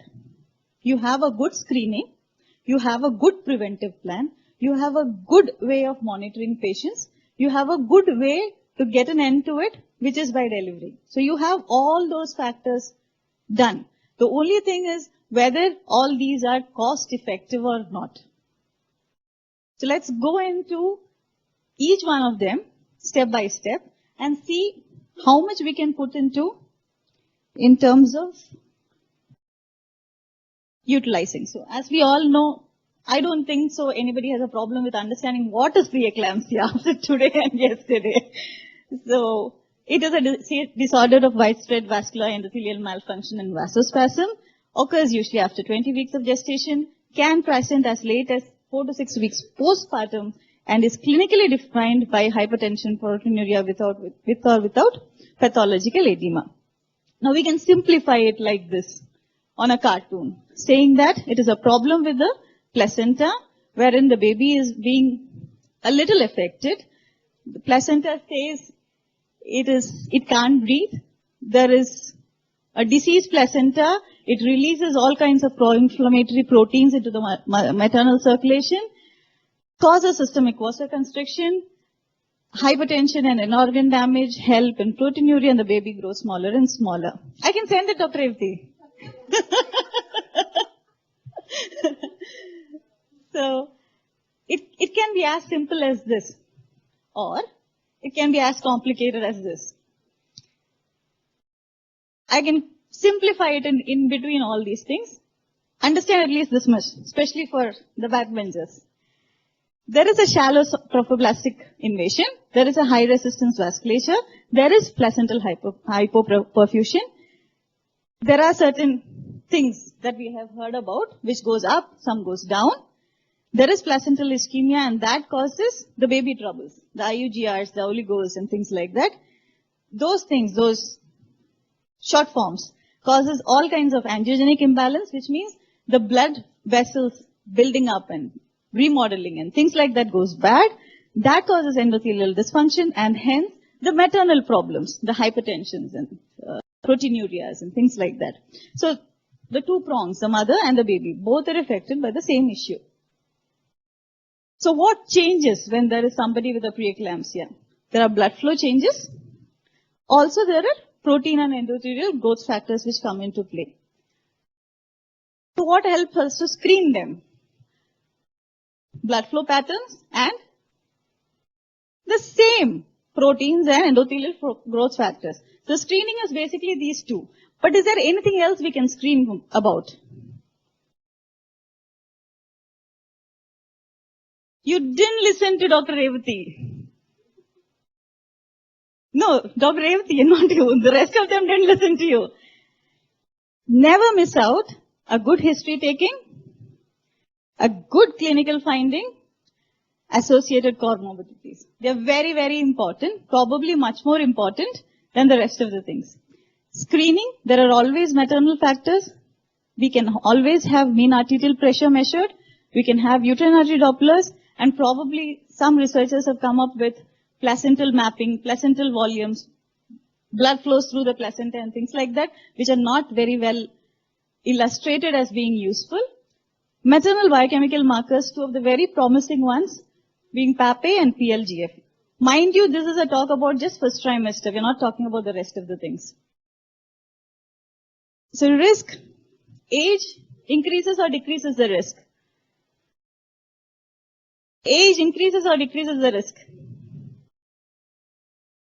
Increases. So everything on that side usually increases the risk. Everything on this side decreases the risk. Smoking actually decreases the risk. That's what researchers says. We may not be that old enough to conceive and then probably have a preeclampsia yourself. Primiparity, donor embryos, BMI, prior PI, associated other diseases, genetic predisposition. The list is long as to what can predispose anybody to a preeclampsia. So coming to the screening per se, what does the USA people say, or the ACOG say, or the American College says? There is something called as US Preventive Task Force, which tells them about what can you do to prevent any disease. They have told that history taking and diligent BP measurements at each visit should be the only way of screening for preeclampsia. According to them, you shouldn't do uterine arteries, you shouldn't do PLGFs, you shouldn't do SFLTs. They don't recommend it. Okay? So for their... Yes. Oh. Then ACOG came up with their way out to what the US PSTF had to say. So they had put in an asterisk in a very small line below, like, our insurance companies put, there are risk factors to this. So like that, the US PSTF had put up that as we build on evidences, we may add on few things to it. Now, they have not been specific about what things you are going to add. They're not specific about whether the ultrasound is going to be good. They've not told if the biomarkers are going to be good. But they have told that we might be interested in putting a few more things into it. And they have stopped it at that. ACOG says, we are applauding that you are recommending an evidence-based screening tool that builds upon routine prenatal care. I'm quoting it from their sentences. They are applauding it. But we still recommend that there are no accurate predictive tests at this time to determine whether a woman will develop preeclampsia. This is being told after all these studies have come out. Exactly the same wordings. So they have not accepted whatever research has been going on in the entire Europe. No. And hence, they therefore continue to recommend against other methods of predicting. Now that is where they have a problem, or we have a problem with what they are trying to say. Detailed medical history and routine blood pressure measurements are the best tool available to alert OB-GYNs of a potential risk, and that's it about the US. Now, happily, I'm not in US, I'm happy about whatever they say, I don't mind. Now, coming to the UK. In UK, identification of high-risk women who could benefit from aspirin is based on a checklist of maternal characteristics and medical history as defined by the NICE guidelines. Again, they have not incorporated anything else. But now, this is something that has changed. There has been a wonderful group with Nicolait sir and the rest of the UK, like from Oxford University and Boston and everywhere. One of the study has been a SPREE study, has provided definite proof to support risk-based screening for preterm PE using various biomarkers. It is now time to revise the professional guidelines and to move away from using checklist-based method for screening. This is as quoted by Dr. Poon, who is one of the associates of Dr. Nicolait in King's College. So what was this? It was screening program for preeclampsia, or the SPREE study. It was designed to compare the performance of the first trimester screening for PE by an alternative approach, in which they had a few more markers which were put in, not one, not two. They compared a hell lot of them together in separate and tried and find in various combinations and tried to put up which might be a better way of doing, or if you can't do everything else also, what can you do in a little better way by probably not adding the cost of entire screening. So incidence in their study for PE at any stage of pregnancy was 2.8%. That was their incidence. And they had a preterm PE of 0.8%. Now the detection rate, as per the NICE guideline, was 30% and 40%. If you just use your BP and your maternal history. When you use it with a test, the detection rate increased to 42% and 82%. So there was definitely an increase. Problem with that was the adherence was a little different. Now why? Yes. Effective screening for the development of early onset PE can be provided in the first trimester of pregnancy. Now that is a big important thing, because you start ecospirins early, you can prevent it in a much better way. Screening by a combination of maternal risk factors. So that is first, and that is the most important thing. So maternal risk factors cannot be in any way belittled. It has to be there. First point.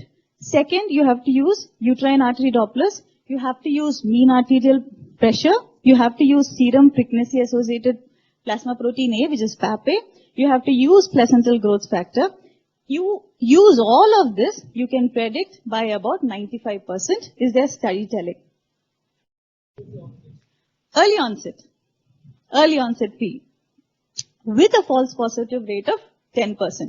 So you have almost 5 things which has to be put into an algorithm, and like how we put up for a risk assessment for Down syndrome, it would come. This is the risk of this person developing a PE at less than 34 weeks. This is what Dr. Sophia was also talking about when the question was raised whether we are using the same thing this trimester. She said, no, you use the Nicolait's algorithm. This is the same algorithm. Now, these are how they did it. So, maternal characteristics alone, we have a false positive rate and the detection rate there. Maternal characteristics were not that great. When we added on, when we did only with the uterine artery pulsatility, there was a little better. When MAP was alone used, it was a little better. PAPA alone was little less than the ultrasound, but better than the maternal characteristics. When we joined PLGF was definitely better than PAPA. MAP and PI, when was used again, there was a huge jump from around 40s and 50s, which was there, to about 80s was the detection rate at that point of time.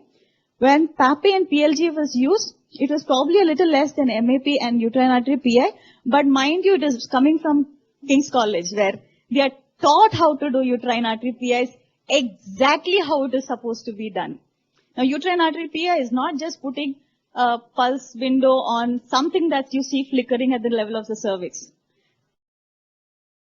So this came from King's College. So we probably cannot put this up in our day-to-day practice. But that jump was huge. So if we were to somehow train everybody who does a uterine artery PI to do it in their way, it would be one of the best ways to monitor. Now when they added off uterine artery PI, MAP and PAPE, again, it was at around the same place where we didn't add on PAPE.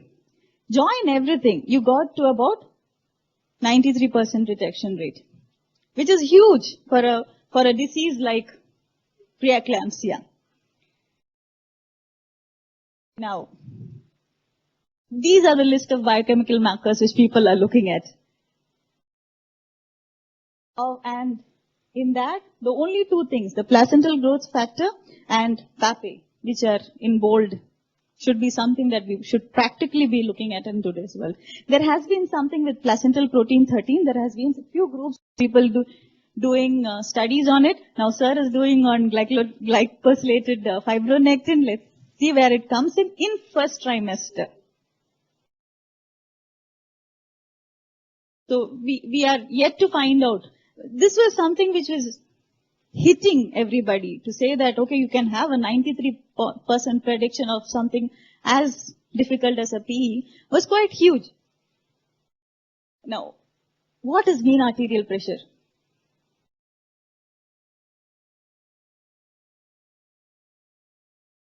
What is mean arterial pressure? Now, if you were to be in US, this is your only tool, unfortunately, and you have to know this. Yes, they want just BP. Yeah. For this, you need to have systolic plus 2 times diastolic divided by 3, and then you get your MAP. Okay? And Nicolette says you have to measure it with a validated automated devices. They are not using mercury sigmometers. They are using automated machines, but validated ones. With women in sitting position, back supported, leg uncrossed. 2 measurements should be taken from each arm simultaneously. They are very strict at what they are talking about. With each arm supported at the level of the heart, which means you should make the patient sit 2 tables on 2 sides, keep measuring the BP on both sides 2 times and find the mean of that. Find the average of that. That is how you are going to give a MAP on that FMF software. I am doing it in my clinic for my suspected ones. So it's not difficult to do. You just have to train somebody for doing that. The average of 4 measurements should be used, should be expressed as a MOM after adjusting for maternal. That FMF, the software does for you. You just have to enter the numbers. So that's not a big deal. MOM of MAP is significantly increased at 11 to 13 weeks of gestation in women who subsequently can develop PE and the other things about PE. Now coming to the next one, uterine artery PI. Just like how MAP was to be measured in that way, uterine artery PI also has to be measured in a very strict guideline said way. Otherwise, there's no point in doing that. So, you have to have a reliable measurement of uterine artery PI. Point number 1. The sonographers have to be trained. How do you do it? You have to identify the uterine artery. At least by now, everybody would know how to identify. You have to go to the cervix. You have to sweep across to the left and the right. With your color Doppler, you will find something which is curving across at the level of the internal os. That is how you understand right and left uterine arteries. Now, when you are measuring it, you have to use a proper sampling gate. That pulse wave Doppler, when you put, you will see 2 gates. two perpendicular lines. They're called the gates. The measurement of those two gates should be only 2 mm. It cannot be 1 mm. It cannot be 4 mm. It has to be 2 mm. The angle of incination, which means the artery is going that way, your angle is this way, it won't give you a good picture. It has to be less than 30% of incination angle. And to be doubly sure that you're actually measuring the uterine artery and not any of the spiral arteries, you have to see that when the peak goes up and comes down, the up should be above 60. If it is a spiral artery, the up would be less than 60. So even if you want to verify, some radiologist has done the scan for you and the patient has come to you, you can actually verify looking at those values. If the peak is only till 30, it means this is not a uterine artery which is being measured. It has to go above 60. Otherwise, in a low flow pattern, it is a spiral artery that somebody has measured for you. Not useful. So in a spiral artery, somebody says the value is normal or abnormal, doesn't help you at all. So you have to be very, very sure that it goes to 60 centimeters per second to ensure that the artery or the spiral arteries are not being sampled instead of the uterine artery. You have to always calculate the mean PI. Left is 3.0, right is 1.0. No issues. It's still 2. You're still having a mean uterine artery PI less than 2.5. At least, even if you don't convert it into MOMs, first trimester less than 2.5, you can safely say it is normal. It is not abnormal. The gray zone is between 2.5 to 3. Depending on gestation age, 2.5 to 3, the MOMs may vary. Above 3 is definitely abnormal. Less than 2.5 is definitely normal for whatever gestational age you are taking. So that is how a uterine artery PI should be measured for you to get that 90% prediction rate. Clinical use of biochemical markers. Like we said, PAPE is one of the most important ones because that is already included in your first trimester screening for Down syndrome. Not because it is better than PLGF. PLGF is definitely better than PAPE, like how we saw in that whole point. But PAPE being a test which is already being done, there is no added cost to the patient. That is the only idea. It is a syncytial trophoblast derived metalloproteinase. It enhances the mitogenic function of the insulin-like growth factors. Now, why is that important? Because these IGF or insulin-like growth factors are the ones which, by cleaving the complex, increases the binding proteins of all your other proteins, your vascular endothelial growth factors and things like that, which helps the placenta to create new vessels. So, if this PAPE doesn't work well, or if the levels are really low, it can definitely cause placental dysangiogenesis, or new vessels are not formed as good as it is required to be. So that is why a low value of PAPE is significant, because it comes in the pathway of forming new vessels. New vessels are not formed, placenta is as bad as it can be. Only 8 to 23% of the affected cases can have the serum level below the 5th centile. So it cannot be just one marker, because it is not that great being a single marker. It has to be combined with other things. At the 5th centile of a normal for PAPE, the reported odds ratio of PE varied between 1.5 to 4.6, which is quite good. So if you already have a 5th centile and less, it is quite predictive. But the problem is, if you don't have less than 5th centile, you cannot be falsely reassured that this patient will not have PE. So the negative way doesn't work. Now, placental growth factor, or PLGF, it is a glycosylated dimeric glycoprotein. It is a member of the vascular endothelial growth factor subfamily. It binds with VEGF receptor 1 and shown to rise in pregnancy as the pregnancy goes forward. It is synthesized as a villous extravillous cytotrophoblast, has both vasculogenic and angiogenetic functions. It helps with the level of PLGF, or any change in the level of PLGF, or its inhibitory receptor, which means there are certain receptors which goes and inhibits the activity of PLGF. So PLGF may be there, but it may not be able to act. So because of the inhibitory receptors.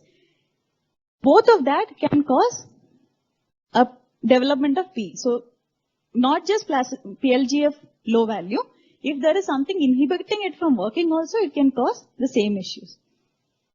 Several studies have reported that during the clinical phase of the PE, which means the patient has already been a PE, the maternal serum PLGF concentration does reduce. And we have had an ample discussion over the same thing over and over again.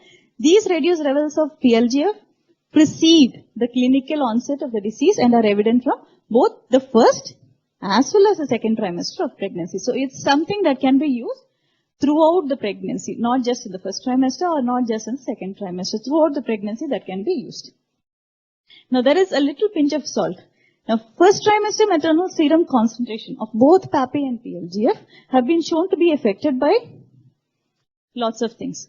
So in the Nicolaides study, what they have also done is, these factors have been adjusted to and an MOM is created for all these values as well, for the PAPI and PLGF. So in that, they're not checking just the PAPI or the PLGF values. They're not using a cutoff of 13 or whatever. They're using an MOM which they have created by putting in these conflicting or contributing problems as well. So the measured concentration must be adjusted for these variables, these all variables. There is a significant positive linear correlation between the MOM values of these biochemical markers and gestational age and delivery, which means PAPI goes down, the MOM is low, then the chance of early delivery is more possible if you don't give them aspirin and things like that. PLGF, again, the same way, can cause a linear correlation with development of PE and hence early delivery.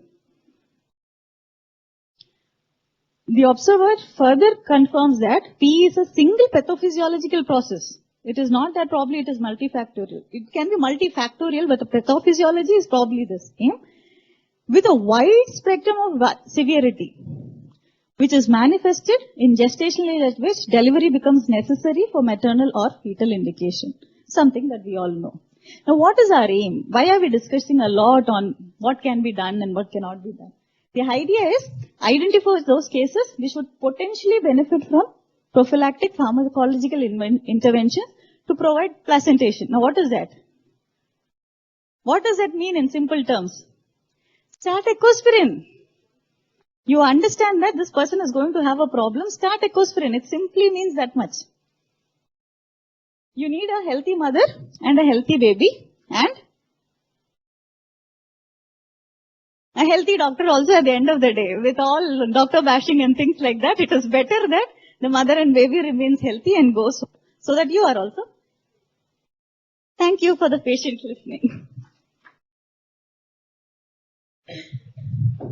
Thank you, Dr. Anu. Yes. So any questions from the audience? See, there's one thing that is very clear.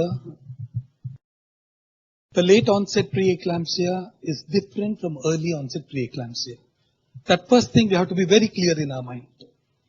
The second important thing is, if we take a 10% preeclampsia rate in India, 10% of those 10%, that is 1% of your patients are likely to be early onset severe preeclampsia. Agreed, everybody? All right. Now, a routine practice. You are likely to see only 1 or 2 early onset preeclampsias in your practice. Let's say you are delivering even 100 patients. Okay. See, my practice is different. I see early onset severe preeclampsia day in and day out because I get the referred patients. But what I'm saying is, in a routine practice, that is what you're going to see. Now, what all we have been seeing, the 90% rate, the 90% detection rate applies only to early onset severe preeclampsia and not to the commoner variety of late onset severe preeclampsia. The biomarkers may help. But, all said and done, the biomarkers will come in. There is no doubt about it. I've been using biomarkers. I'm happy to be using them. But they are not yet into universal practice. All articles still say that they are under a research protocol. Now, that is why I am a great believer of the American College. I go only by the history and the blood pressure. Okay, because you are, how many of your patients are going to have early onset severe preeclampsia? That is 90% detection rate. What happened to the late onset? Okay, it went up from 41% to 48%. That is all change occurred. So we need to be very careful. Because what is happening is most of these articles are mixing up early onset, severe onset, call it preeclampsia and give us a figure. Now, when you are in practice, when we are in a practice in a country like India, where our patients have to pay for every test that we do, I think we need to be very, very careful. And if I have a patient based on historical aspect, and if I start aspirin on her, I don't think there is anything wrong. I don't think so, because I might give to a few patients aspirin that might not be required. Biomarkers, I'll agree. Revati, biomarkers, I'm agree. Maybe 2 years down the road, we are going to have, a biomarker. Even in biomarkers, please remember, if one biomarker was so good, Anu didn't have to show us the list of 100 biomarkers. No, nothing is validated. So, we will have one day, there is no doubt about it. But it's not today. That's what I meant. Sir, I have a point, sir. Sir, actually you said about the late onset severe preeclampsia, and then we have the early onset preeclampsia. The question here is, maybe the kind of patients whom we see is different. As you said, in the low resource setting areas, I think still we have to rely on history and blood pressure monitoring, but adding the biomarker in the first trimester, wouldn't we be preventing the late onset preeclampsia? See, actually, adding ecosprin is a preventive measure. Dr. Anu rightly pointed out. Screening test with a biomarker in the first trimester, where the need for aspirin will be decided based on the screening test, and then preventing. You said about the cost factor, sir, but a preeclampsia, late onset preeclampsia with that increased morbidity, mortality to both patients as well as to the doctor, I think that value, whatever we are going to obtain by doing this small test of the first trimester screening, and as Dr. Anu rightly pointed out, I think as obstetricians, when we see the patient in the first trimester, it is the duty of the obstetrician not only for the pregnancy, but throughout her life also. So catch them when they come first. So get trained to do the uterine artery Dopplers, and then do the right way, get the biomarkers done, do the first trimester screening, and then categorize the women so that we prevent the late onset. See, whatever it is, the percentage of prevention might be less than 10%, but it is still huge, because that 10% of cost for the NICU will definitely come down. Now, one thing we should remember, that when we are doing for a late onset preeclampsia, leave the early onset severe preeclampsia. I'm talking of only late onset severe preeclampsia. If you do your historical factors correctly, if you do your MAP correctly, now Anu said she is doing the MAP. I am not able to put up that MAP because you know to measure in 2 arms 4 times with a with a patient load of 20, 30. Two times. 2 times 2 arms. Yes. So 4 times. Sir, I'm not doing it for everybody. I'm just doing it for people with historical factors. Yes. Only for them I'm putting it on an FMF software. No, then you are becoming selective. You are not doing screening. No, sir. Screening applies to every single patient who walks into your clinic. That is called screening. So if you're going, that means you're going to do 4 times on every patient. I mean, I have to confess, I cannot put it in my practice. Even though I have 10 postgraduates, I still cannot do it. If you have worked in an institution, my postgraduates are also here. You tell the senior postgraduate to check the BP. The senior will tell the junior postgraduate. The junior postgraduate will tell the final year student. The final year student will tell the third year student. The third year student will tell the nurse. The nurse will tell it to the A&M. The A&M will finally tell to Aya. And then somebody comes and gives me some value. I mean, that's absolutely practical. That's absolutely practical. I'm not...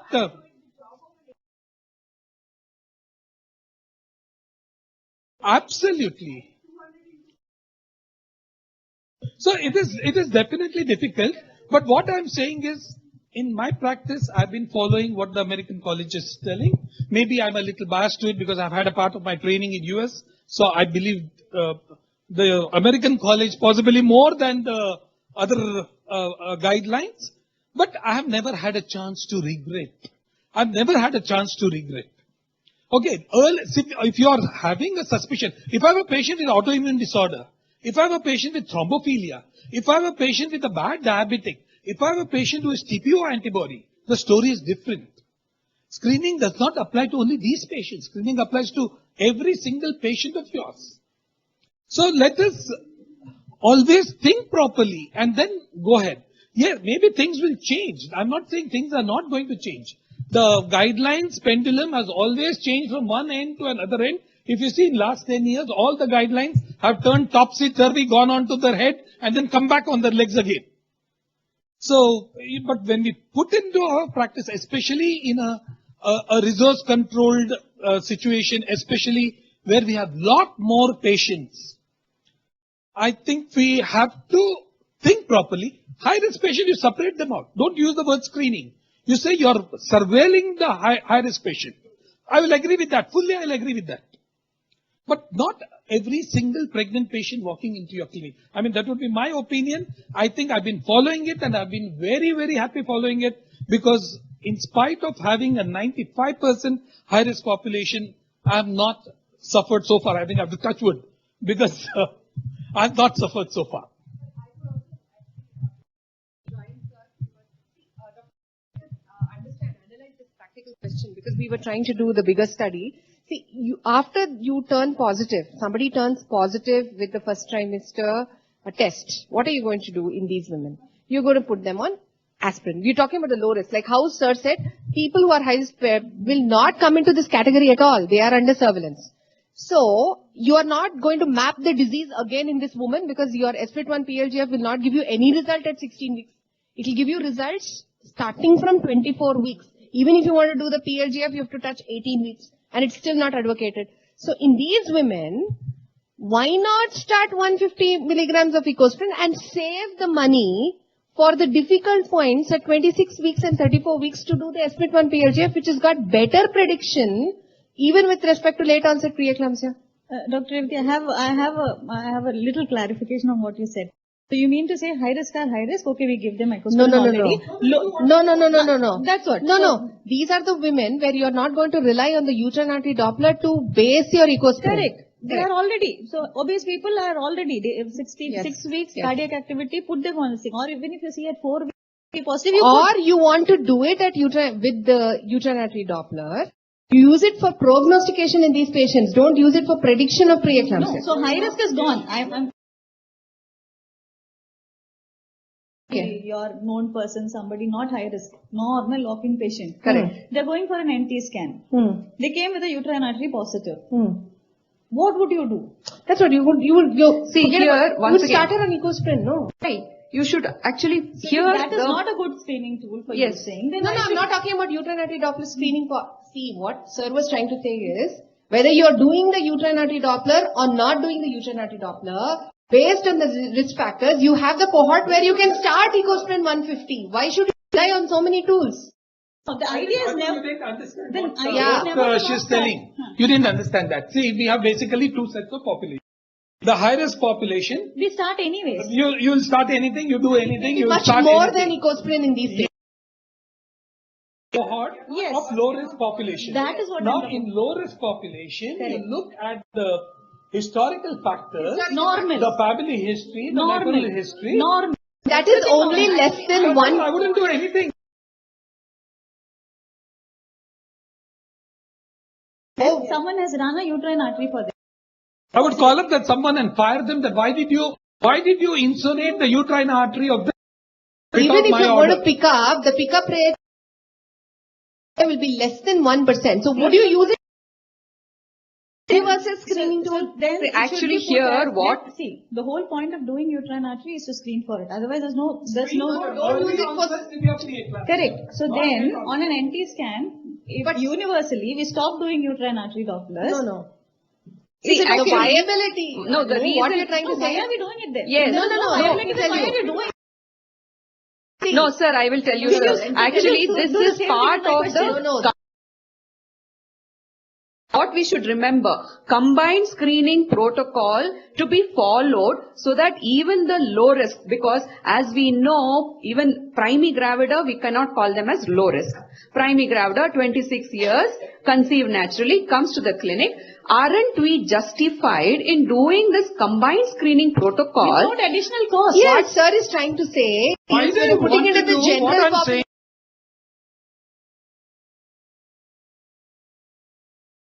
A normal patient, a 26-year-old primey, I don't see any That is for the reason, general population, any Dr. reason Sunita. who has Yes, no that risk is why Dr. factor, has conceived spontaneously, her mother has not been pre-eclamptic, her sister has not been pre-eclamptic. I don't see any reason for doing a combined screening safe. test for her. I don't, and that is why American College, believe me, if you read the detailed American College guidelines, including the one that came in 2009, it has given what we call as a black box warning for uterine artery Doppler. Sir, we are not It has given that. No, why would you want to combine if you're taking PAPE, I'm not worried. Sir, we are actually, that is I'm not worried about PAPE. Sir, what?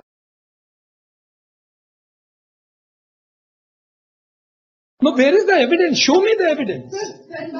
No. The evidence is for early onset. Now to pick up, wait, one minute. No, you can't say whatever it is, Dr. Sunita. 1% of your pregnant patients Can't be a universal are screening you tool. going to do 100 people out of which you are going to pick up about 30 to 35% are screen positive and make their life hell? Or else I you will don't believe in it. exactly. No, No, it is not just giving them because You can't do this on so many billions of people. I just got 2 days back a patient in a practice. They said the uterine blood supply is all gone. They said I'm going to have a lot of problems. This is the practical problem I'm telling you. See, you may be doing it perfectly. Please don't equate yourself with the people outside in the world. See, suppose you want to make it a Foxy guideline. In that way, we can't. PLGS SFLTs also. One BP goes high, people will start doing SFLT PLGS. And then what will we say? That value No. See, SFLT PLGF comes much later when coming into the picture. Lot more risk factors. Number 2, there is no screening test that is good for late onset preeclampsia. Let us agree to that point first. For late on, maybe in future SFLT PLGF will come. For all you know, our glycolytic fibronectin may come. We don't know. It may come. That is why you have to leave that line open. That we may change the guideline in future. And you should rely on those tests which will not have so many subjective variables. Absolutely. Looking at one biochemical test like You know, I depend. No, we're not talking about one. No. I depend on Sunita to do one test, which comes in with her faults. Then I depend on you to do something, which will come with her faults. Then for biomarkers, I depend on Revati, which will come with her faults. When I add up all the 3, Faults are more. faults are going to be more. Yes. Faults are going to be more. Now, we must never forget that. Let us not look at our population. Our population, all of you are maternal-fetal medicine people, your population is going to be a little different as compared to a general population. So we should not, because see, it's a good thing to do. I'm not telling it's going to be sacrosanct. I'm not going to tell you this is what I'm telling today is sacrosanct. Sir, I think we'll stop at this. We'll discuss at the team because I think we are running out of time and we need to thank the Mysore and the Delhi people first for being there with us from morning, and I hope they're not there. Mysore. Mysore in the afternoon. Fine. Okay. So Sunita, it's only us. But I think before we break up, I have to thank 2 people with the bottom of my heart. One is the hospital, and with this, our IT department people who have given us service non-stop continuously. So a big clap for those people, please. And of course, that's the number 2. I said I want 2 people. The second person is of course Prakash, who did a wonderful job. Didn't give us any kind of stress. Did the transmission very well. And I think I've got only one complainer. This is Prakash. Can anybody decide what complaint I have against Prakash? His bills are high. Sir, we need to thank Dr. Anu for the presentation. Oh yes, Dr. Anu, please come, please come, please come.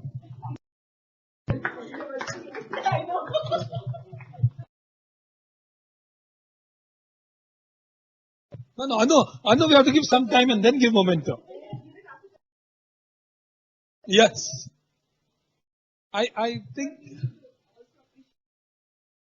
Come, Revati. Madam,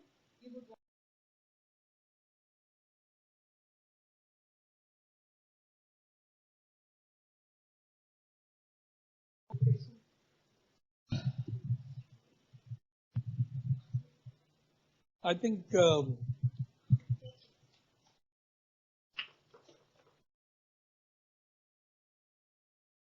think before we break, okay, Smita, please come. We are converting Smita into a shepherd. I've been looking for a part-time. No, 3 biomarkers. Thank you.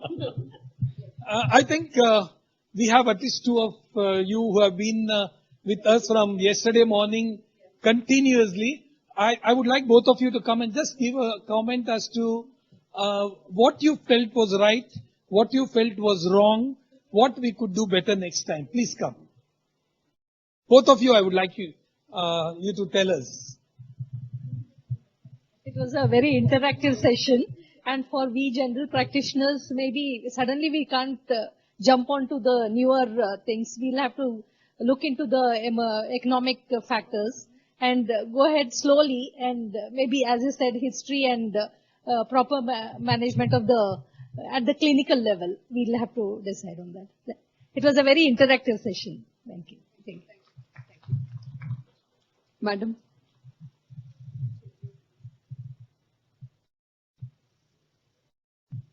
It was a very well organized CME program, very informative. So thank you all for giving me this opportunity to attend this. But I feel I'm still confused what to do now for the patients. I've been reading so many papers after papers to teach my students, but now I don't know, I'm more confused. Okay. I think we are in a state of flux still. We are in a state of flux. Maybe if we have another couple of years, I would say Revati is going to win hands down with the biomarkers. That is what my prediction says.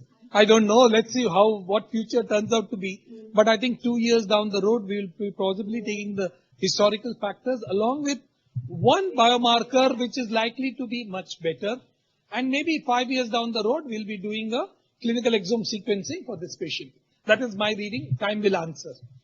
I feel it is better to do this screening for all patients because most of the patients don't have any maternal history, maternal high risk factors. So better to do this screening because the papers say late onset also preterm 75% reduction is there. So I feel better to do it for all patients. True, I agree with you. The only thing we need to take in is the advantages versus disadvantages in our own patient population. We need to keep that in mind. And we also never need to forget that these results come with their own false positives and false negatives. Okay, all that is green is not grass. That we should always remember. Because when I write a paper, for example, when I'm doing glycolytic fibronectin, I have started with the mindset that that is an excellent test. Whether I like it or not, I become biased toward the test. So that is what happens most of the time. So we need to wait for bigger series, bigger articles, and the most important thing is we need to wait for papers from different corners of the world, from different centers. Because in my hospital, if I present one kind of paper, or because Revati was my student, I tell her, Revati, this test is very good, just do a research on it.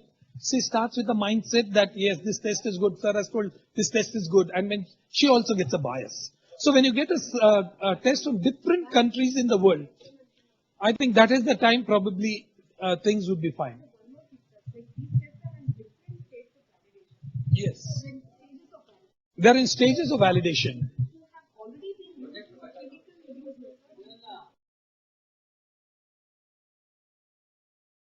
Absolutely. And the newer ones may have an edge in future. Yes, ma'am. We didn't ask you to pass your comments. Nice spaced 2 days, sir. Thank you. Same. Still, yeah. One of the postgraduates, come on. Anybody come first?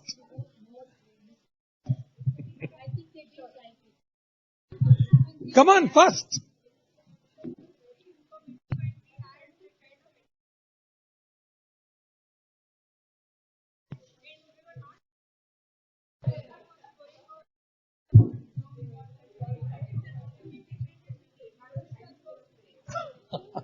Because your study is biomarker. So thank you all very much. We'll just have a...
I think we have to take special name. Yes, sir. SRL, who have actually supported us for transmissions as well as for our hypertensive disorders in pregnancy. Mayors who's been with us and they've been supporting us for quite a few meets for PCOS pregnancy, and I think we did justice to the topic. And they actually did the transmission from Mysore, so give them a big hand.